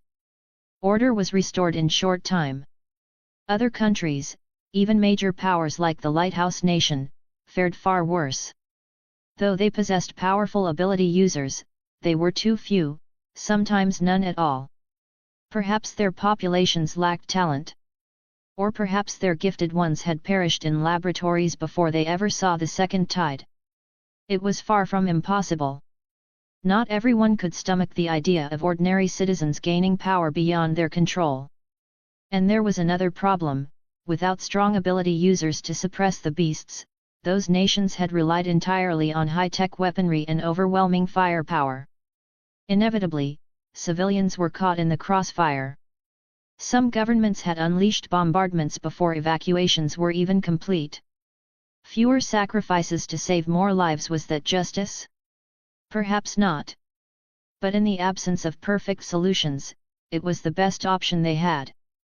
Yet such choices bred new hatreds. In the second spiritual tide, many ordinary abilities had undergone metamorphosis. Those who had set out to save their people found that their parents, spouses, or children hadn't died under beasts' fangs, but beneath soldiers' shells. Would they turn dark? Would their hatred fall upon humanity itself? Of course it would. Not everyone was noble enough to accept so bitter a death for their loved ones. This global beast tide had also revealed the terrifying power of the top ability users. They would become their nation's trump cards in the new spiritual age, living deterrents, as devastating as nuclear warheads had been. Any country with sense would seek to recruit its most gifted. But how? That was the real question. Granting authority, offering wealth, providing resources — there were many ways. But to rely on coercion or threats was the most foolish. Offend a prodigy now, and when they grew strong, vengeance would surely follow. Brandon White found himself curious. What would become of those countries that had captured their most talented, dissected them, experimented on them? Would they, in time, face retaliation from forces of gifted rebels? Would new powers rise from among those wronged, carving out kingdoms of their own? Ruling from the mountains? He smirked at the thought. He would wait and see. End of chapter. Please give me power stones. Support me on Patreon at patreon.com/Soren Eclipse. Read 15 chapters ahead on Patreon. Chapter 99. Chapter 99. Even gods harbor a touch of selfishness. All one could hope for was that internal chaos would not affect how the nations treated mutant creatures. If it did, then in the future they would inevitably fall far behind others. Nourished by spiritual energy, the intelligence of mutant beasts would grow rapidly, sometimes even transforming altogether. The most exceptional among them might, in the shortest span of time, achieve intelligence rivaling humanity's own. This was no blessing for mankind. Everyone understood what it meant for mutant creatures to gain high-level intelligence. Learning ability. A terrifying capacity to learn. Given enough time, they would study and master everything humanity possessed, from language, to technology, to even creating a civilization of their own. By then, suppressing them would no longer be so simple. Earth would become a world of many races, where countless species stood in opposition to one another. Nor would mutants coexist peacefully among themselves. Just as before mutation, natural enemies still existed after mutation as well. The only difference was that now they shared a single, overwhelmingly powerful common foe: human civilization. Thus, an all-out war between humans and mutants was inevitable. Humanity possessed numbers and advanced combat power, but if the beast races truly united, their sheer population dwarfed that of humans. For now, humanity's stance toward mutants was clear: all non-human races were considered enemies, until they posed no threat to mankind. With the evolution of authority of nature, the Earth held almost no secrets from Brandon White. If he willed it, he could know everything happening on the planet. But ordinarily he refrained. After all, even if he knew, he rarely interfered. To him, human civilization would, under the dual pressures of spiritual energy and mutant beasts, naturally develop at a rapid pace. The beasts, in turn, would be driven by their weakness to pursue greater strength. This formed a relatively healthy cycle. Brandon saw no reason to disrupt it. It was, after all, an internal conflict of civilizations, humans against their own world, not an external invasion from beyond the stars. Had it been the latter, his attitude would have been very different. As he had once said to Angel Yan, the development of civilizations across the universe should follow a course of peace and stability. Wars could exist, but they should be internal, not driven by outside interference. And in this war of internal civilizations, the eventual victor was already clear: humanity. No matter how strong the mutants became, even if they grew capable of crushing human civilization, Brandon White would never allow humanity to lose. More precisely, he would never allow Huaxia's civilization to lose. Even gods, after all, have their selfishness. Brandon did not deny his partiality toward Huaxia. Of all the items he had manifested into reality, 70% were confined to Huaxia's borders. The remaining 30% were scattered randomly across the world, but Huaxia was included in that pool as well. In other words, over 70% of manifested treasures appeared within Huaxia. And each time one of those items was claimed, Brandon felt it. Skyla Quinn, chosen by the Flame Dragon armor. Chris Frost, bearer of the terrifying demon manifestation, Essence of Evil. Nathaniel Gray, who gained the Smoke fruit. Ethan Yates, who inherited the Crown of Life. Elsewhere, in the Lighthouse Nation, someone awakened magnetic powers and received the Goro Goro no Mi, the Rumble fruit. In the Bear Nation, a Berserker-type ability user was acknowledged by the Taigu Spectre possession. In the Island Nation, a sword wielder was chosen by the Taigu One-Cut Killer, Mura Same. And then there was the Arkle, the transformation belt of Kamen Rider Kyuga, which had found a human master. Tragically, that man had not lived long. He had fought bravely to protect civilians during the Beast Tide, but with a frail body and only a weak awakened ability, one that hadn't even evolved during the second spiritual tide, he could barely muster the base Kyuga form. Protecting a handful of people was already remarkable. Injuries were inevitable. Yet he had never expected to die, not at the hands of beasts, but by the treachery of the very people he had saved. It sounded like a cliché, but that was reality. If nothing else, the lesson was clear: never flaunt your transformation device. Wearing it openly at your waist only invited covetous eyes, leading others to believe anyone could wield it. The Arkle itself, perhaps disillusioned by seeing its chosen host slain by those he protected, had now returned to Brandon. For the moment, it showed no sign of seeking another master. Other transformation devices still waited in silence, biding their time for those worthy of their power. Brandon shook his head. With a casual wave, a pale blue screen shimmered into view before him, displaying a hulking giant panda. Had Skyla Quinn been here, he would have recognized it instantly as the very panda that had stood in the heart of the battlefield, fighting alongside human ability users against the beasts. As mentioned before, the revival of spiritual energy had not only birthed hostile mutant beasts. Many pets, service animals, and even military dogs had awakened while retaining their loyalty to humans. But they were far fewer in number than those who turned violent. More people, in fact, were bitten by their own pets. Perhaps sterilization played some role. Yet this panda was different. Its ferocity in battle, and the grievous wounds it had taken in defense of humans, had earned Huaxia's deep trust and affection. Some even suggested granting it the title of Guardian Panda of the nation. Others proposed forming a combat unit centered around pandas. After all, pandas were born and raised by humans, long accustomed to their handlers. Even mutated, they displayed remarkable goodwill toward people. The only visible change was their larger appetites. But their combat strength was immense. The proof was plain, that Panda had stood against several mutant beasts at once, even suppressing them. Though called Panda, it was no mere cat. It was a true bear. And bears were formidable even without mutation. As a mutated giant panda, its strength was far greater still. With proper training, it could become a mighty force indeed. "Abeo, the panda," Brandon murmured. "This is fate of a sort. For your name and your kind, I cannot withhold its legacy." Kung Fu Panda, a dragon warrior belonging wholly to Huaxia. End of chapter. Please give me power stones. Support me on Patreon at patreon.com/SorenEclipse, read 15 chapters ahead on Patreon. Chapter 100, Chapter 100 Angel Yan's first campaign as heir.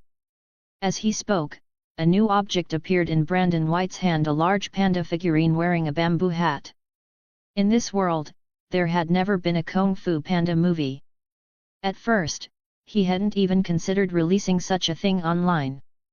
If not for the sudden appearance of that mutant panda, he might not have thought of it for a very long time.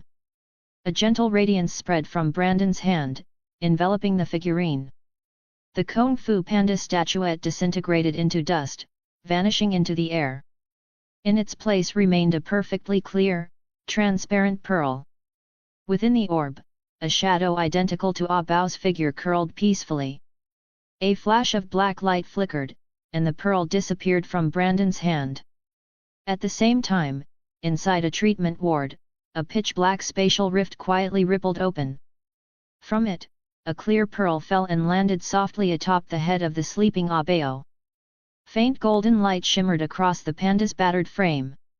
In an instant, every wound was healed, and his snores grew louder, almost contented. In the chat group, "Holy Guardian Left Wing, the war is about to begin. Holy Guardian Left Wing, I've led many battles in the past, but this time is different. This time I march not as a general, but as the heir. And the opponent is none other than the king of the scum angels. The feeling is strange." Angel Yan's heart was complicated. For over 7,000 years, as the Holy Left Wing, she had fought in the name of Queen Keisha and for the sake of justice and order. She had led armies into countless wars. But this was her first campaign as Crown Princess, a battle that would become her first step toward one day becoming the Angel Queen. It felt entirely different. Ordinary group leader, so it's really time already. Ordinary group leader, time has flown by so quickly. Richest man, quick? Not really. It hasn't even been 2 months. Richest man, what's fast is Angel Yan's strength.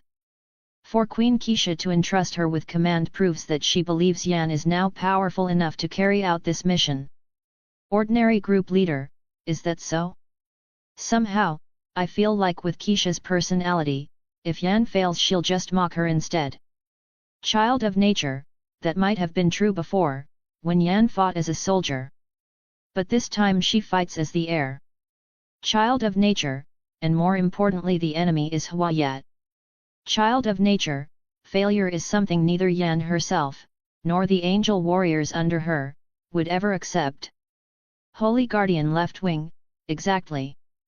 Holy Guardian Left Wing, of all the wars I have fought, this one is the single battle I absolutely cannot afford to lose. Umaru-chan, I get all that, but why Huayat? Shouldn't the first target be Morgana or Death God Karl? Especially Karl, just kill him, and wouldn't everything end right there? Umaru's question was genuine. In her eyes, Karl was the root of every disaster: the gluttonous civilization, Keisha's death, Hawaii's arrogance. It all came from Karl. If he died, wouldn't everything end? Richest man. Uchiha Dance King. Child of nature. Holy guardian left wing. Ordinary group leader, why are all four of you just posting ellipses? Isn't that a perfectly reasonable point? Roxy Vale frowned. The more she thought about it, the more it made sense. But when she saw Tony Stark, Uchiha Madara, Brandon White, and even Angel Yan all replying with nothing but ellipses, her certainty began to waver. Richest man, you can't be serious. Child of nature, have you considered the possibility that it isn't about Yan not wanting Karl as her first target? She simply cannot kill him. Richest man, exactly. Karl's phantasmal body isn't something technology can destroy. It's basically like Uchiha Obito's Kamui. Immune to physical attacks, immune even to most energy strikes. Worse still, unlike elemental intangibility, his form is permanent, not temporary. Richest man, so tell me, how do you kill that? Richest man, you don't. You simply can't. Child of nature, and there's more. Declaring war on Death God Karl means openly tearing the angel civilization and the Styx apart. Both are incredibly powerful civilizations. Their war would inevitably drag countless innocent star systems into the crossfire. Child of nature, the angels, bound by justice and order, will not risk that unless there is no other choice. Child of nature, Karl may not have shown combat power on Par with a heavenly blade like number 7, but I highly doubt the Styx Academy is just a simple library of research. There's more beneath the surface. Child of nature, as for Morgana, she's always propped up by Karl. Killing her isn't easy.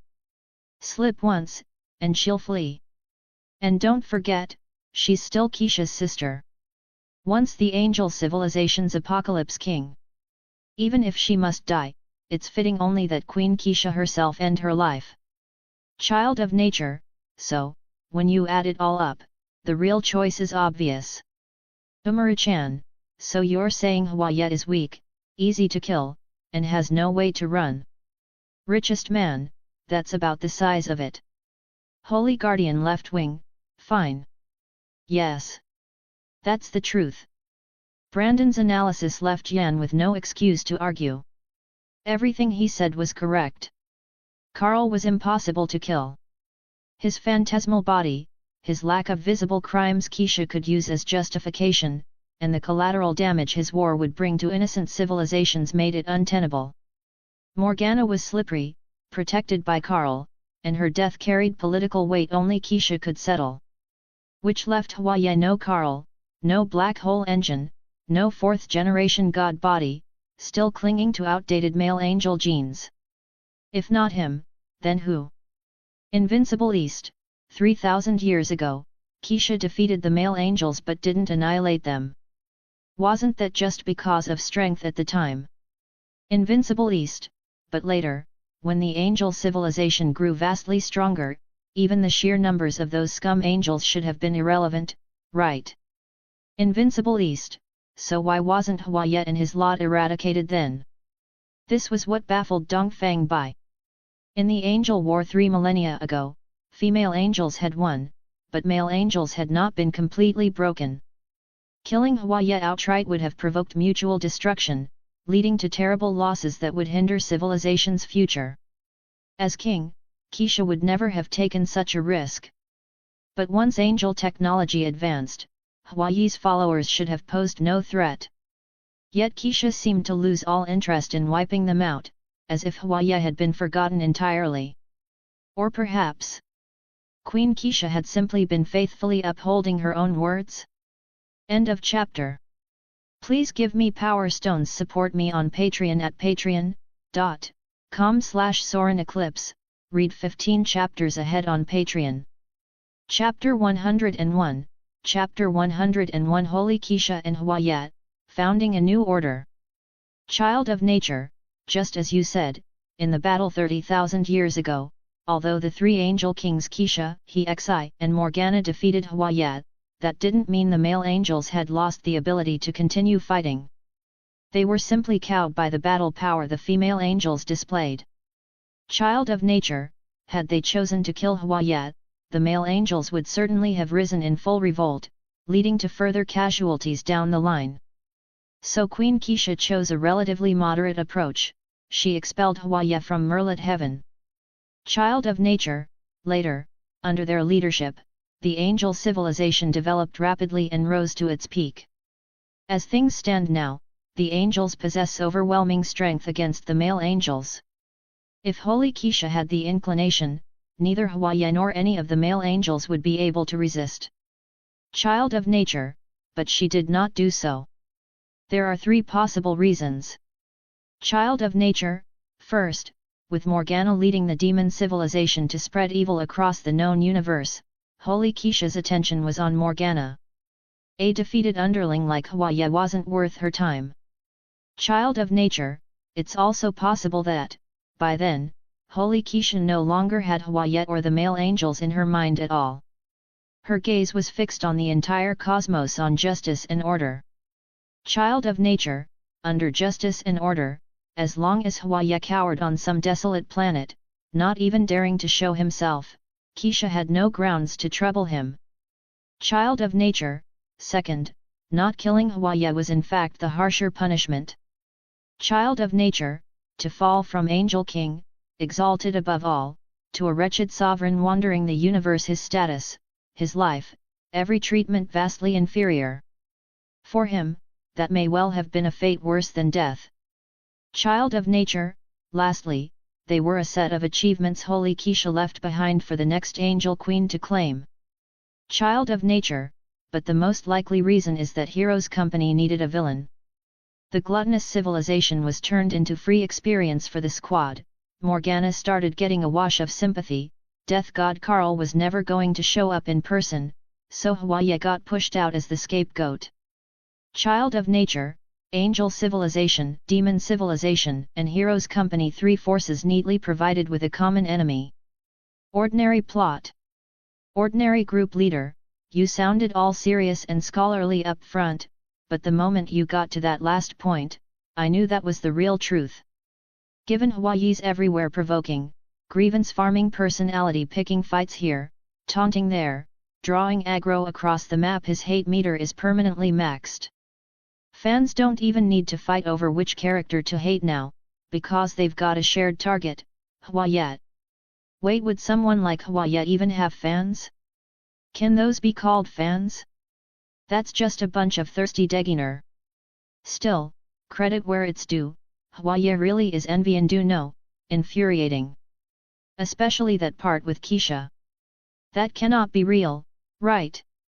Roxy distinctly remembered seeing an analysis once, after Keisha was carried off by Hwayat, he was about to lay hands on her, but people from the Kamigawa civilization arrived and stopped him.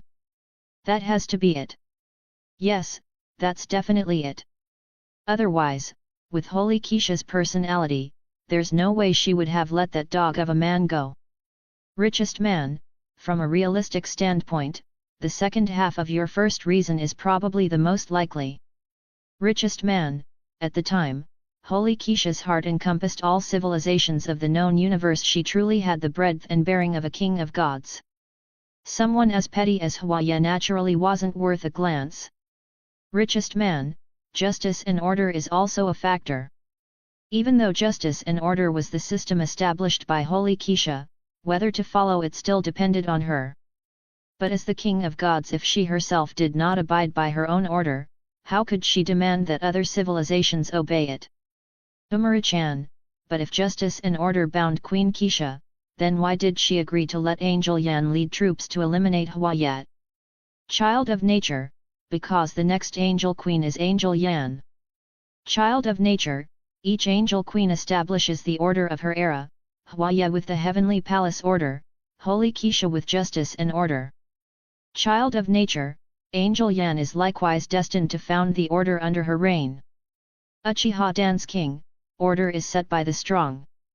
Angel Yan does not yet have the will of a king, but she already possesses the strength of one. Uchiha Dan's king, Holy Keisha will not teach Yan how to act. Teach her that, and Yan remains merely Yan, not the angel queen. Therefore, Keisha will simply permit Yan to do as she wills. Holy Guardian Left Wing, you all have said quite a lot, but I still want to ask one thing. Holy Guardian Left Wing, why do you all understand Queen Keisha so well? One after another, they analyzed with such clear logic it was as if they'd all read Keisha's mind. Richest man, guesswork. Child of nature, casual analysis. Uchiha Dan's king, humph. Holy Guardian Left Wing. Ordinary group leader, at Holy Guardian Left Wing, stream the execution of Hwayat, okay? Back when I was watching Hero's Company, I just wanted to kill him already. Richest man, exactly. So many female angels, and I never played around half as wild as he did. Richest man, it really makes you envy. No gel, no, furious. Uchiha Dan's king, a brittle will. Battle power infinitely weak among his peers. Uchiha Dan's king, without death god Karl, he is a weakling. Uchiha Dan's king, even wielding great power, he remains a weakling. Uchiha Madara held Hwaya in utter contempt. Even if the opponent's raw power far surpassed his own, his judgment would not change. In his eyes, no matter how great your strength, if your will is not equally great, you do not deserve to be called strong. In Hero's Company, the only ones who earned his respect aside from the three angel kings were Death God Karl. They were true powerhouses whose strength and will were driven through to the end. Electromaster, even if it's going to be a stomp, the spectacle should be massive, right? It is a war in space. I wanna see. Umaru-chan, pair it with cola. Pair it with snacks. He. Umaru-chan, hamster happy.jpg. Come be my son, Gururara. This stream ought to be much more entertaining than mine. Holy Guardian Left Wing, since you all want to watch, I'll stream it. Holy Guardian Left Wing, but it won't last long. End of chapter. Chapter 102, Chapter 102. Between the resplendent star river and the angels, which will you choose? Holy Guard, Left Wing, male angels' technology has stagnated for far too long. Compared to 30,000 years ago, their overall strength has scarcely improved at all. Another point was that her current power had already grown formidable. She possessed both a holy body and a space-time body at once. Even if she lagged in some other respects, the angels whose technology had fallen behind those dregs of the old heaven could never hope to contend with them. Yan, come here for a moment. All of a sudden, the voice of Keisha came through Angel Yan's comms. Yes, my queen. Angel Yan answered crisply, then spread her wings and flew toward the royal palace. The Merlit heavenly court lay amid the angel nebula. Innumerable stars wheeled there in their courses, towering buildings rose brilliant and magnificent, sacred and pure. Along her route she saw many angels, fully armed with weapons in hand, winging into the distance. When they spotted Angel Yan, they would pause and call out, Sister Yan. They did not yet know that Angel Yan was the designated heir to the throne, the crown princess who would be the next angelic queen. Calling her Sister Yan had nothing to do with succession. It was simply because, as the Holy Guard's left wing, Angel Yan had amassed merit and prestige across countless campaigns over unnumbered years. Of course, only the young angels addressed her this way. The older angelic warriors did not. The one they respected, the only one, was Queen Keisha herself. Inside the palace, the divine Keisha sat high upon the throne, one leg crossed over the other, a distinct glimmer of amusement in her eyes. There were already 4 angels present within the audience hall. One of them caught sight of Angel Yan and gave a cold snort, turning her head away rather than looking at her. It was Angel Ling. She and Angel Yan had always been rivals, and that rivalry had endured for a millennium. In the end the other had become the Holy Guard's left wing, while she remained merely a senior guard. Angel Yan could not help a small laugh at Angel Leng's display. Though Angel Leng put on a face that seemed to positively despise her, in the future when Yan became Queen, Leng would carry out Yan's orders with utmost seriousness. Yan, how are the preparations? Divine Keisha tapped her right hand against the throne's armrest and looked at Angel Yan. Everything is ready, Queen Keisha. Angel Yan dropped to one knee and spoke respectfully. In that case, go. This is your first war. The founders of the Heavenly Palace order heaven's dregs left over from the old era. Enact your justice. Their era will end completely at your hands. Divine Keisha spoke lightly. Yes. Angel Yan's expression grew solemn, her voice was steady and firm. Outwardly, Angel Leng, Angels Hickson, and the others showed little reaction, yet each felt a flicker of doubt within. Why did Queen Keisha call this Angel Yan's first war? Surely Yan had led no few campaigns by now. And as for enacting Angel Yan's justice, wasn't the justice the angels upheld supposed to be Queen Keisha's order of justice? Angel Leng glanced at Angel Yan and knit her brows, ever so slightly. She sensed that there might be some secret between Yan and the Queen, something the rest of them did not know. Deep in the cosmos, on an unknown planet, Hua Yat, who had been asleep, suddenly snapped his eyes open and sat bolt upright. What's wrong? Beside him, the angel Ruoning was startled awake by his movement. She opened her eyes, puzzled. I don't know why, but I have a bad feeling. Hua Ya frowned. For days now, a sense of danger had been coiling in his chest, circling him unceasingly as if calamity were imminent, as if death itself had drawn near. But in all the universe, apart from Keisha, he did not believe anyone posed a threat to him. Could Keisha be coming for him? Impossible. 30,000 years had passed. If she intended trouble, she would have sought him long ago, there was no reason to come only now. A bad feeling, really? We've lived out here for how many years? What danger could there be? Ruoning paid little mind to Huayi's sudden premonition. Ever since the downfall of the Heavenly Palace Order, they had been driven to this backwater and had remained here for 30 millennia. Because of Divine Keisha, they dared not go out. On these few remote planets they played at kings and queens, and the days though meager were passable. Because they did not dare venture out, they had no idea how far technology in the outside cosmos had advanced. In her eyes, the only one who could threaten them was still Divine Keisha. And as someone who had once been Keisha's angelic left wing, Ruoning knew Keisha would never rashly break the promise she had made back then to wipe them out to the last. Because Divine Keisha was a queen, a god, and a god does not break her word.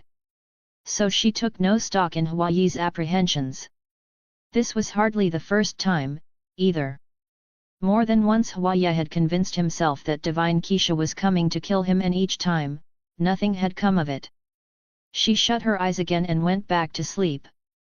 Huaya brooded for a while longer and wound up thinking he must simply be groggy from sleep, frightened by his own shadow. He could hardly help it.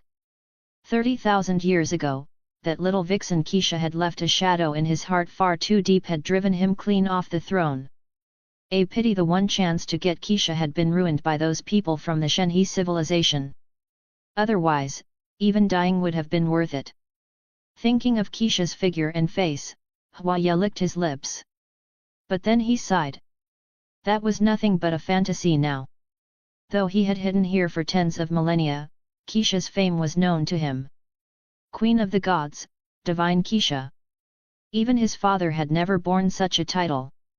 She had led the angelic civilization to become the mightiest civilization in the universe. That kind of ability, one had to admit it. Smacking his lips twice, Huaya lay back down, closed his eyes, and drifted off once more. Awake, there was nothing; asleep, he could have anything. Meanwhile, beneath the resplendent starry vault, several young and breathtakingly beautiful angelic warriors carried blazing swords, beating their wings as they flew through space. The battle had not yet begun, but at the insistent request of the chat group's members, Angel Yan had already opened a live stream. The starry universe is just so awe-inspiring. Richest man, angels truly are among the Creator's finest works. Is all your attention on the angels? Richest man, shrugs.jpg. Richest man, what else do you expect? I'm a simple guy. The glittering galaxy, after you've seen it a few times, it's about the same. Richest man, it's not like I'm an astronomer out here to appreciate their beauty. Richest man, and, well, appreciating beauty is only natural.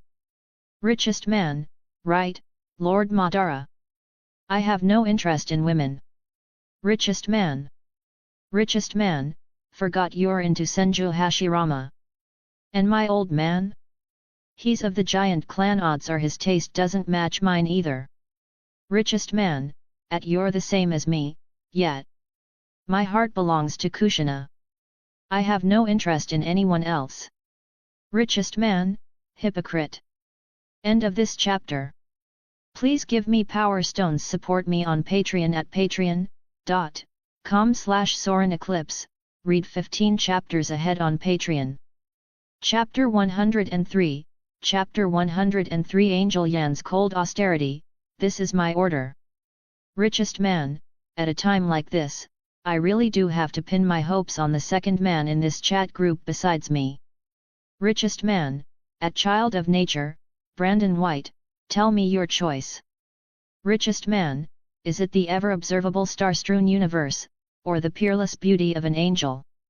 Richest man, give us your answer, Brandon. Child of Nature, ... Leaving aside the question itself, where did you get the nerve to say the second man in this chat group besides you? Aren't you worried you'll get punched the next time we meet? Child of Nature, no doubt about it, compared to the starry sky, I'm far more interested in the angels. He didn't want to lie, and there was nothing shameful about admitting it. Angels are perfect beings, just like how the female angels are set up in Xiangbing Lian, Super Seminary. In reality, the faces of the female angels far outstrip their anime counterparts. Brandon looked at the cosmic starfield first, but his attention afterward was drawn to the angels. According to what Yan said, he's supposed to keep chaste? Richest man, beautiful. Richest man, no wonder you're the only real man in this chat group besides me. Richest man, in front of angels, the universe is just a nice backdrop. Boil Daigou into soup, hold on. Boil Daigou into soup, I get the logic, but why are you ignoring me? Boil Daigou into soup, why didn't you ask me? Madara has no interest in women, Minato Namikaze is married, and Whitebeard's taste differs from theirs, but I'm not like that. I'm not married, my tastes are normal, and I'm not like Madara. Why'd you only ask Brandon and not me? I me, the dignified human host of Ultramantiga, am I really this lacking in status? Richest man, ahem. Richest man, didn't I think of Rina? And she tend is a siscon. The guy's comments are bound to be unreliable. Richest man, fine, I admit it, I forgot about the two of you. Boil Daigou into soup, ... She tend, ... The group kept bickering, and as time passed, Angel Yan and the others drew ever closer to Huayi's position. Meanwhile, on a certain planet at the edge of the universe, Huayi rubbed his temples, a headache pulsing behind his eyes. The panic he'd felt before hadn't faded over the last few days, if anything, it had deepened. He had the distinct sense that calamity was at his door. But he still couldn't think of anything in the known universe that could threaten him aside from Holy Keisha. He sighed, lifted his head, and was about to look for some amusement when his gaze swept across something inconceivable, and his whole body went rigid. Female, angels? What the hell did he just see? A whole group of female angels? By instinct, Huayi took 2 steps back. This was not the era of the Heavenly Court's order, when any female angel was a toy for his amusement. Now, female angels all stood for Keisha. Yes, Keisha. Hua hurriedly searched the group for Keisha's figure and finally exhaled in relief. It looked like Keisha hadn't come. That might be manageable. Current Holy Left Wing, Angel Yan. Angel Ruanning's gaze flickered with faint complexity when she saw Angel Yan. Once upon a time, she too had been Queen Keisha's Holy Left Wing. It was a pity, still, she did not regret it. She held the same offer. Queen Keisha. Why are you here? Is this Queen Keisha's order? Angel Ruanning looked at Angel Yan and asked, her tone heavy yet tinged with doubt. She knew Queen Keisha. Even if Angel Yan and the others had come to their doorstep, she still didn't think Queen Keisha would have sent them to wipe Hua and his followers out. No. This is my order. Angel Yan looked at Angel Ruanning and spoke coolly. The old era is over. There's no need for you so-called heavenly scum to exist. Your order. Angel Ruanning frowned, then as if something occurred to her, an expression of disbelief crossed her face. Don't tell me Queen Keisha, no, how could that be possible? Queen Keisha has led the angelic civilization for so long, how could she be thinking of stepping down into you, of all people? Bang! The instant Angel Ruanning's words fell, a silver blade flashing with razor brilliance punched straight through her body. At the same time, Angel Yan's flat voice sounded. You talk too much. Then Angel Yan looked over at Hua Yat, who was trembling like a leaf. She couldn't reconcile him at all with that arrogant, domineering figure from the memory copy. Just as Uchiha Madara had said, this guy didn't deserve to be called a strong man even if he possessed great power. If Queen Keisha had joined the chat group, then even knowing the future, she probably wouldn't have killed Hua in advance. Because Queen Keisha possessed absolute confidence that she could hold everything in the palm of her hand. But Yan was different. She preferred to erase danger ahead of time.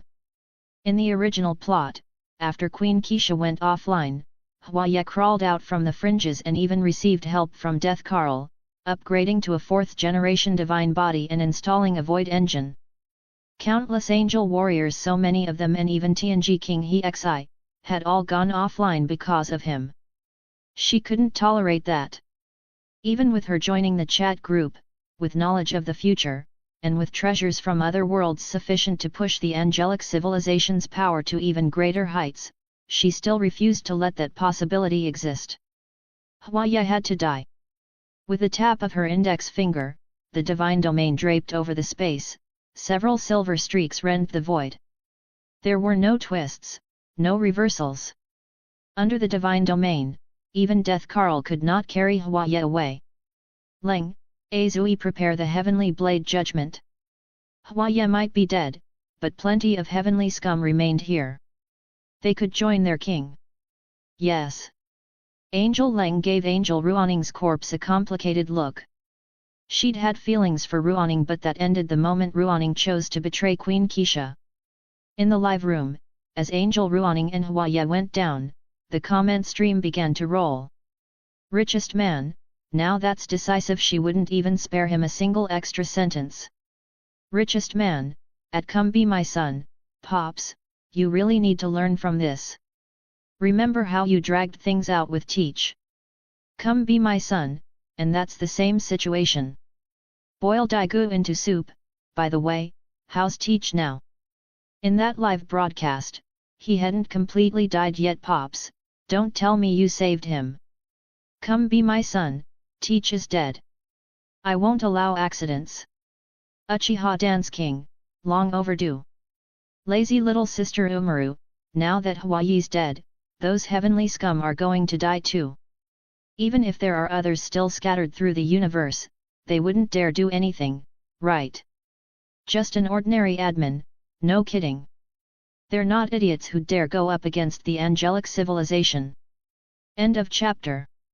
Please give me power stones. Support me on Patreon at patreon.com/SorenEclipse, read 15 chapters ahead on Patreon. Chapter 104, Chapter 104, An Angel's Simple Heart, The Oath of a Guardian Angel. Child of Nature, maybe one of those heavenly scum will be chosen by Karl the Reaper as a test subject for the Void Engine and end up walking the same path Hwaya did in the original. Child of nature, for example Sumari. The ordinary group owner, that actually makes sense. The ordinary group owner, so, Yan, how about taking Sumari out again? The ordinary group owner, he may look cool, but that bit with he xi in the ambush through a fake romantic reunion it made me want to throttle her. Using feelings as cover to stab he xi. The ordinary group owner, unforgivable. At this point, Roxy Vale clenched her fists in anger. She could still picture that scene where Sumari met with he xi, his hand cupping he xi's face as if he were about to kiss her, only for him to drive a blade into her instead. Despicable. Richest man, heavenly base king he xi was still too young. She truly did love Sumari once, but all she received in return was deception. Richest man, I don't know how gods think, but could a god like he xi really become that muddled once she falls in love? She should have killed Sumari back then. Invincible East, heavenly base king he xi spared Sumari for love's sake. As for Sumari, his loyalty to Hwaya, well, that's loyalty of a sort. Invincible East, if we're speaking purely in terms of sides, it's hard to label them right or wrong. Invincible East, it's simply that the heavenly base king fell in love with the wrong person. Dongfang Bai's gaze turned complicated just as in the original storyline, where she would fall for Linghu Chang. They both loved someone they shouldn't have. The fortunate thing was that by joining the chat group, she had gained the ability to change her fate while the heavenly base king had not. Electromaster, love truly is a kind of magic. Even those who've lived through ages can be lost in it. Electromaster, but can love really last that long? Electromaster, by normal logic, shouldn't it evolve into something like familial affection or, once love fades, they leave one another? Child of nature, normally, yes. But they are angels. Child of nature, remember what Angel Yan said.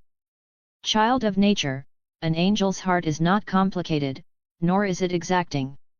Often, when a pure and singular love descends, they fall into it easily, even to the point of committing irreparable mistakes. Child of nature, to love what he loves, to think what he thinks, to bear wounds for him, to weather hardship with him. Whether in poverty or wealth, whether lowly or exalted, whether in a world in chaos or abandoned by the gods, I shall draw my sword and fight for him, I shall furl my wings for him, I will never abandon him, for all eternity. Child of nature, their pursuit of true love is far beyond what we can imagine. Richest man, a guardian angel devoted solely to one person, that's something almost no one could refuse. If it were only words, they wouldn't mean much. What's frightening is that angels can actually live out the oath of a guardian angel. Hand on his heart, he asked himself, could he ever go that far for Pepper? Who wouldn't yearn for a love like that? Angel Yan looked at the guardian angel oath Brandon White had posted in the chat, a complicated light in her eyes. If she hadn't joined the chat group, she should, by now, already have headed for Earth, met Ge Xiaolun, and in the future would have spoken the angel's oath to him, right? But now, it was impossible for her to become Ge Xiaolun's guardian angel. It wasn't anything to be sad about. There had never been any real feelings between them. If not for Queen Keisha's arrangements and his identity as bearer of the galactic power, she and he wouldn't have had any possibility of falling in love. Even in the original, Ge Xiaolun's favorite was still Rose. As for the girl named Kylan, she too harbored feelings for Ge Xiaolun. What remained in Angel Yan's heart was only a bit of regret. Angels yearn for love intensely. Even though, in their hearts, destroying evil and upholding justice ranks first, once they fall in love, many things will change because of it. Once, she had at least something to look forward to. Now, even that has faded. She let out a helpless little laugh. She'd teased Brandon White about keeping abstinent, but look at her, years of self-imposed abstinence had done her no good at all. In the chat group, the discussion hadn't yet ended, and the subject under debate was precisely Heavenly Base King Hexi. The ordinary group owner, why would Hexi fall for Sumari? Feels like aside from his face, there isn't much to recommend him. Child of nature, and a good face isn't enough. Child of nature, everyone pursues beauty. In the context of that era, as long as Sumari kept up a flawless facade showing proper respect toward female angels then paired with that face of his, it would be perfectly normal for Hexi to fall for him. Holy Guard Left Wing, an angel's genes determine that we are a race that seeks perfection.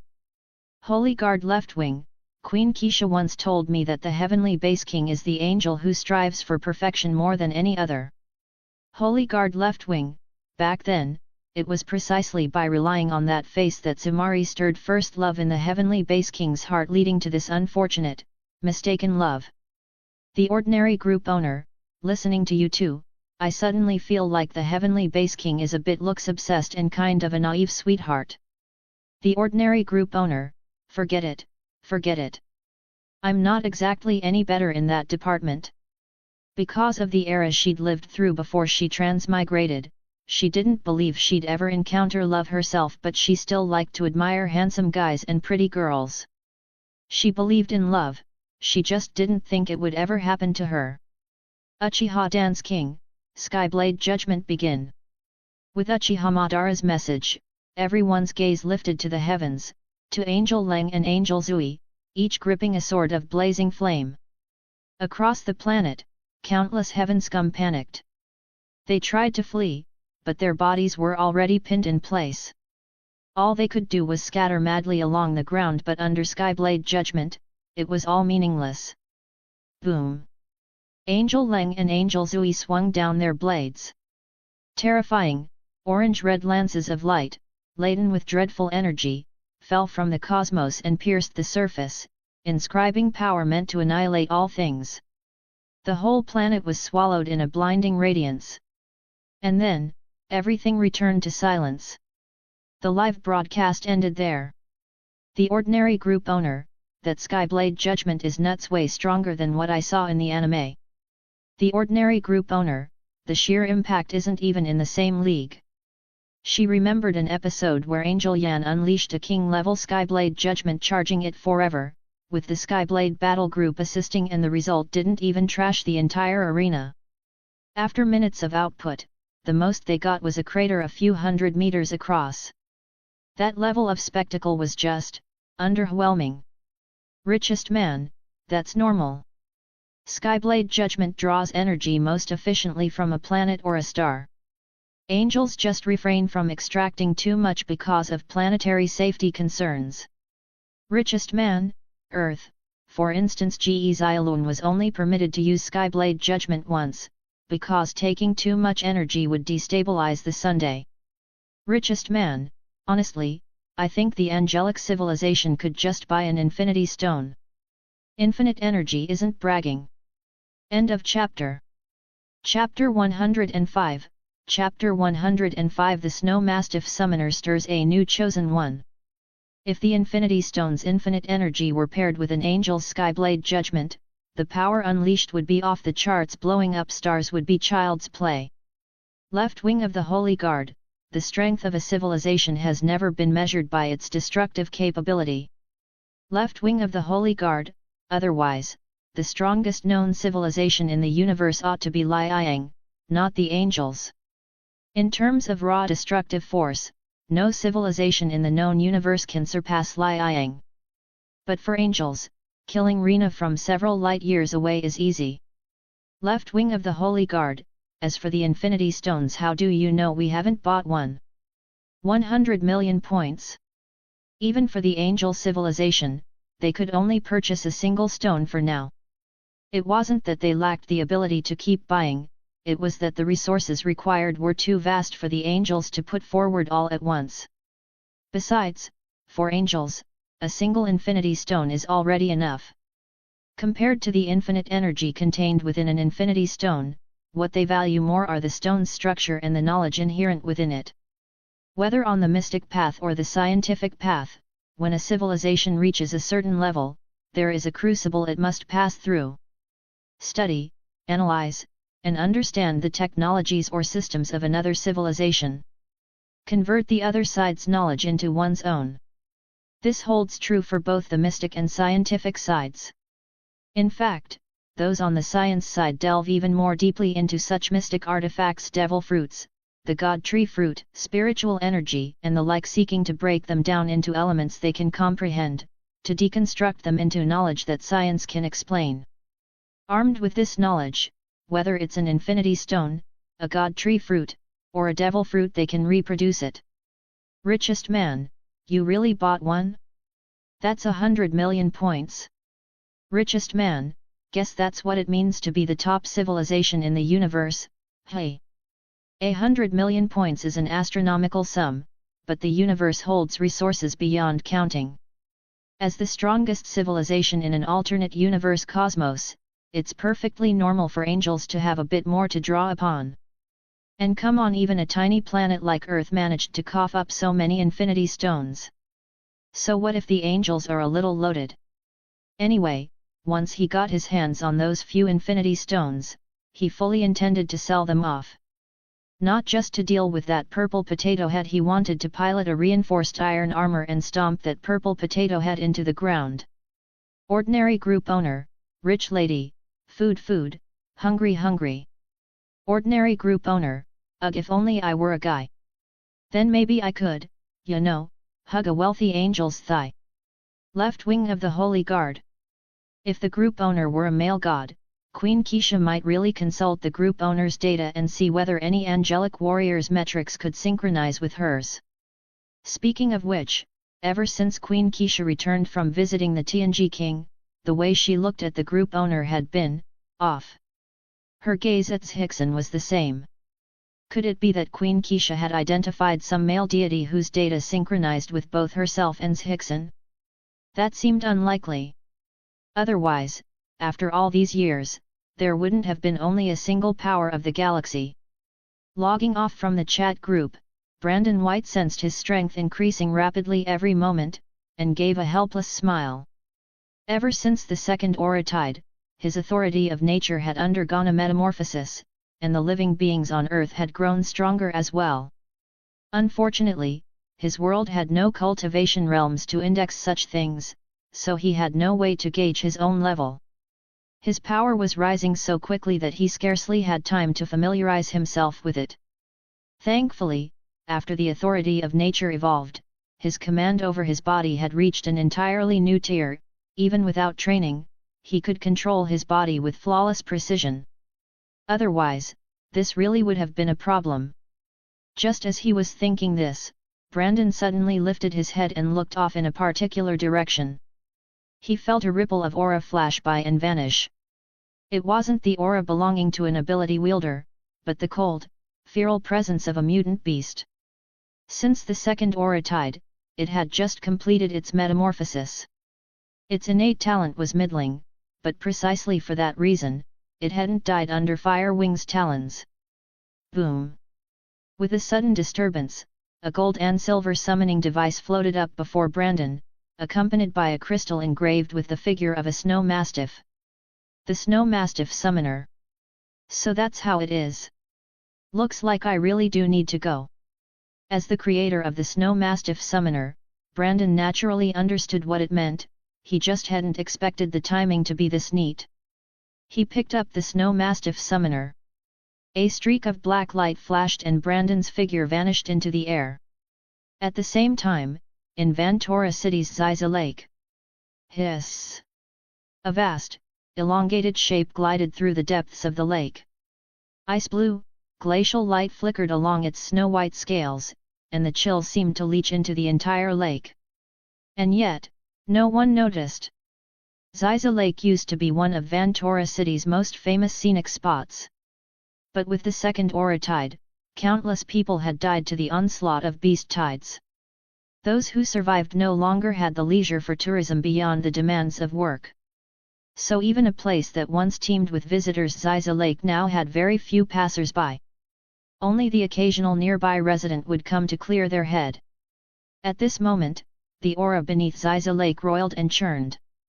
Then, with a thunderous roar, the lake's surface exploded upward.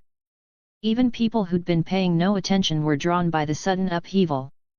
In an instant, a snow-white giant python burst from the water. The deadly chill that radiated from it made the bodies of those nearby tremble. Mutant, beast. It's a mutant beast, run.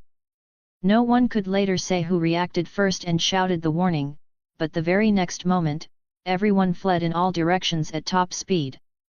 It was fortunate the area wasn't crowded.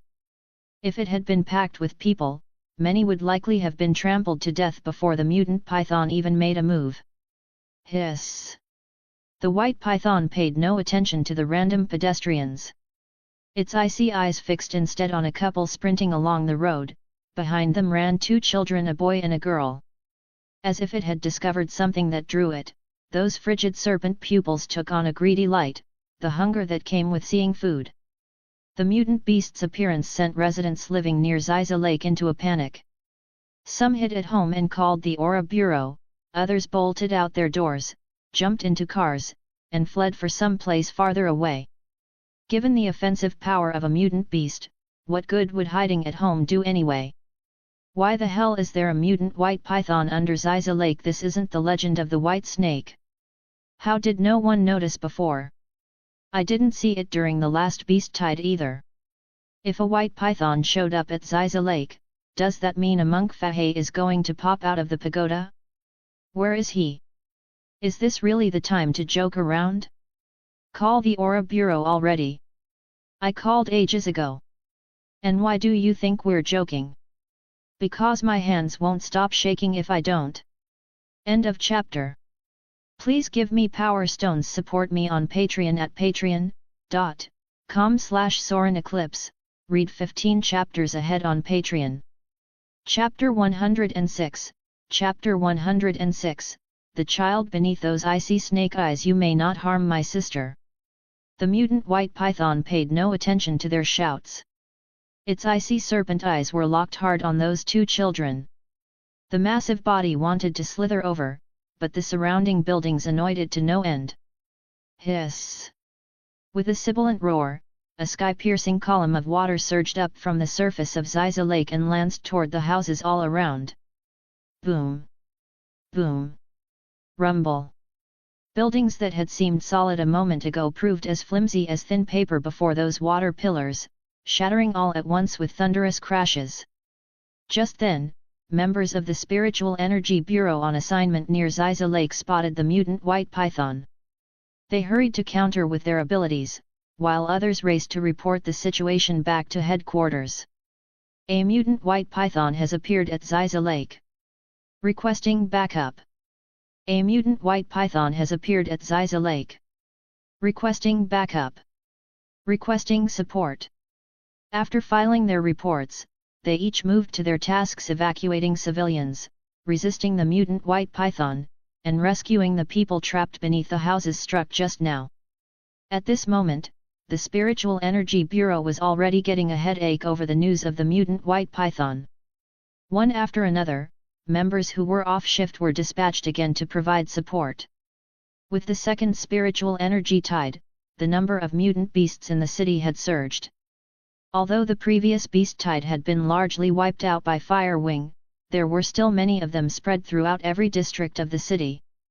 They didn't have the manpower to conduct a citywide sweep, so they could only deploy to eliminate targets when tracks of mutant beasts were found, or when reports came in. Who would have thought Ziza Lake had a mutant white python hidden in it? That's not the outskirts. If we don't take it down in time, a lot of people will die. What can we do? In times like these, people die every day. Huaxia still counts as the lucky ones. At least there's peace on the surface. Those Western countries have already started $0 shopping for firearms. Mutant tigers and mutant lions are actually easier to handle in comparison. Most of those are leftovers from zoos and are mostly still out in the wild. But the mutant rats and cockroaches are the biggest headache. They're weak, sure, but there are too many of them. We just do what we can.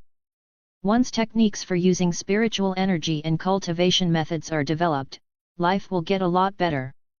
By then, civilians themselves will have decent combat power, at least enough to deal with mutant rats and the like. Sigh. Many members of the Spiritual Energy Bureau couldn't help but heave a sigh. It had been a long time since they'd had a proper sleep. The second spiritual energy tide had hit too hard. Too many mutant beasts had awakened, and the worst part was that they weren't weak. To avoid casualties, the Bureau had to send people in small teams, 2 or 3 at a time, and it was painfully obvious that their numbers were insufficient. Fortunately, there were still several powerful ability users in their area sharing the burden of the heaviest fighting. Take Fire Wing, for example. The previous beast tide was practically annihilated by her alone. That terrifying mastery of flame, combined with a large number of summoned beasts, was the only reason they had managed to eliminate the tide in the shortest possible time. But that only covered the threats in plain sight. Who could guarantee there weren't other mutant beasts hidden in this city? Even if there hadn't been any that day, plenty of other creatures would mutate later under the influence of spiritual energy. And then there were the pets. No one knew what to do about them. Some pets recognized their owners, even after mutating, they wouldn't harm humans. But others didn't recognize anyone. Once they mutated, it was over. The percentage was small, but who would dare to gamble? There had even been cases where people, worried their pets would mutate, abandoned them, or where neighbors poisoned them. Could you say those people were wrong? They were only afraid of an accident. How could that be a crime? But a pet that had been abandoned once it mutated would come to hate humans with a burning fury. It might even seek out the owner who had thrown it away and kill them. What were the authorities supposed to do? Eliminate the danger in advance? If they discovered a stray pet, should they simply put it down on the spot? If the Spiritual Energy Bureau didn't have ability users capable of forming contracts with beasts or communicating with animals, they really would have chosen to do exactly that. They had no choice. In their eyes, the safety of the people came first. All other creatures were a distant second. It was just that unless it came to an absolute last resort, they truly didn't want to take that path. Thankfully, their bureau did have such ability users. As for this mutant white python, this wasn't going to be easy to resolve. They could only hope nothing unexpected would happen. At Ziza Lake, the mutant white python coiled over the lake's surface. Under its control, countless streams of lake water rushed toward the ability users. Wherever the water passed, even the ground sank into deep craters. Hiss! As a barrage of abilities rained down, the mutant white python let out a roar of pain. The pupils of its serpent eyes grew even colder. Just then, it seemed to catch sight of something. It gave an enraged hiss and surged forward, charging straight through the ability user's attacks toward a single point.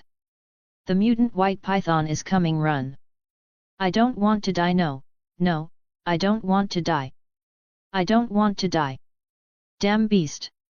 Seeing the mutant white python rushing madly in their direction, the civilians who had been scattered across that area panicked and fled in chaos. Mom! Dad! Brother! In the tumult, a little girl became separated from her parents. Clutching a doll, she stood timidly where she was. All around her were people scrambling to escape. In a moment like this, no one had the time or spare attention to help her look for her family. Even those who had the impulse to grab her hand and run found their bodies refusing to move. They didn't want to die. They wanted to live. If they took on a burden, their odds of survival would shrink, and their chances of dying would grow. Before anyone realized it, the streets around the little girl had emptied of pedestrians, and directly in front of her loomed an enormous mutant white python. Hiss! The mutant white python flicked its tongue and stared greedily at the girl at its feet. From her, it sensed a strange, irresistible pull. If it could swallow her, it would gain unimaginable benefits. That premonition, as if whispered from on high, felt like revelation. It had no reason to doubt it. Bang! A sharp knock sounded. The python's massive head turned to the side. A little boy was standing there, throwing stones at it. The force was tiny, so small that the serpent could scarcely feel it. "Don't you hurt my sister." Startled by the snake's gaze, the boy flinched, but he still gritted his teeth and glared back without backing down. He kept hurling stones, forcing his voice into a gruff, threatening growl. "Brother!" The little girl, as if seeing hope at last, scampered to hide behind him. The boy immediately stepped in front of her, shielding her with his body. Hiss! The mutant white python showed no reaction to the boy's bravado. In its eyes, both children were equally appetizing prey that tugged at that same uncanny attraction. It opened its blood-red maw. Its cold fangs gleamed in the air, keen and merciless. Boom! Those razor fangs tore through the air, as if they meant to swallow both children whole. The boy hugged his sister tight. Beneath that colossal form, the two children looked impossibly small. End of this chapter. Chapter 107, Chapter 107, Dimensions Break into Reality. A space-type ability user? Just then, a figure slowly emerged before the two children. He tapped the void with his index finger. Faint ripples spread through the air. The mutated giant python in front of them suddenly froze, terror and struggle flashing in its serpentine eyes. Before it could make any move at all, a strange black sphere appeared in the air and then rapidly swelled. Dim black arcs of lightning writhed inside it. Even the surrounding magnetic field began to distort, and space itself seemed to warp. Woo! In the next instant, accompanied by a miserable wail, the massive body of the mutated white python began to shatter and come apart, finally breaking down into countless chunks of flesh that rained across the ground, while a bloody drizzle scattered from the sky. Brandon White's gaze remained placid. He paid no mind to the commotion he'd caused. He only looked toward the little boy holding his sister in his arms. An intense metal element aptitude, and even in danger, he's still thinking of protecting his little sister. He really is a bit like him. Brandon took a snow mastiff armor summoner and an energy crystal from his spatial ring and, under the boy's puzzled stare, placed them in his hands. "Don't betray the power in this. Grow up as fast as you can. The world ahead won't be peaceful." After speaking, he glanced from the corner of his eye at the little girl behind the boy. Her water element aptitude was in no way inferior to her brother's. No wonder the mutated white python had been so greedy. Humans can speed up their growth by eating the meat of mutant beasts. Naturally, mutant beasts can strengthen themselves by eating human flesh as well. Compared to the small proportion of beasts that mutated, nearly all humans had awakened abilities, only their strength differed. So, in a mutant beast's eyes, every human was food rich in spiritual essence, some tasted better, some less so. For a creature already aligned with water, such a powerful water element aptitude would be an exquisitely delicious meal for the mutated white python, perhaps even enough to trigger an evolution in its own aptitude. And yet a talent like hers had not earned the black rhino armor's recognition. Was it a matter of mindset? Perhaps. Compared to her brother, she was still a bit soft. But that should be the mind of a child at this age. If anything, the brother's temperament was outstanding to the point of excess. No wonder the snow mastiff armor summoner had chosen him at such a young age. Even so, the snow mastiff armor isn't the emperor armor. No one will step in to fight in his place. At this age, he can't even withstand transforming. If he wants to grow, he has a long road ahead and the future won't wait for anyone. Brandon gave a small shake of his head. A black hole opened in the air before him. He stepped forward once, and his figure vanished completely from everyone's sight. He had come here for one person and one person only. Since the snow mastiff armor had chosen the boy, it would be too great a waste if he died so soon. But this would be the only time. Next time, it would depend on the boy himself. With the mutated white python dead and Brandon White gone, the fleeing pedestrians and the members of the Bureau of Spiritual Energy around them all stared, dazed. Just now, was that the White Emperor Brandon White? Dragon Emperor, Ice Emperor, Flame Emperor, White Emperor. Those are the 4 powerhouses the authorities publicized back then. And the White Emperor is widely acknowledged as the strongest because the other 3 emperors, and even the authorities, have all said the White Emperor's strength is beyond their imagination. At first I didn't buy it. The videos never made him look stronger than the others. But now I do. If I'm not mistaken, he just raised a single finger, right? And then the mutated white python died. When he left, the black hole he showed, could his ability be space type? Is no one going to talk about what the White Emperor gave that little boy at the end? Maybe I was too far away to see clearly, but it really looked like the Snow Mastiff armor summoner from Armor Heroes I watched as a kid. There were rumors that, when Skyla Quinn the Dragon Emperor destroyed the beast tide at the Imperial capital, he was wearing a suit of armor almost identical to the Flame Dragon armor. And lately, there've been more than a few people online claiming devil fruits have appeared in reality and that they were lucky enough to eat one. Dimensions breaking into reality. Could it be? More than a few eyes burned as they stared at the Snow Mastiff armor summoner in the boy's hands.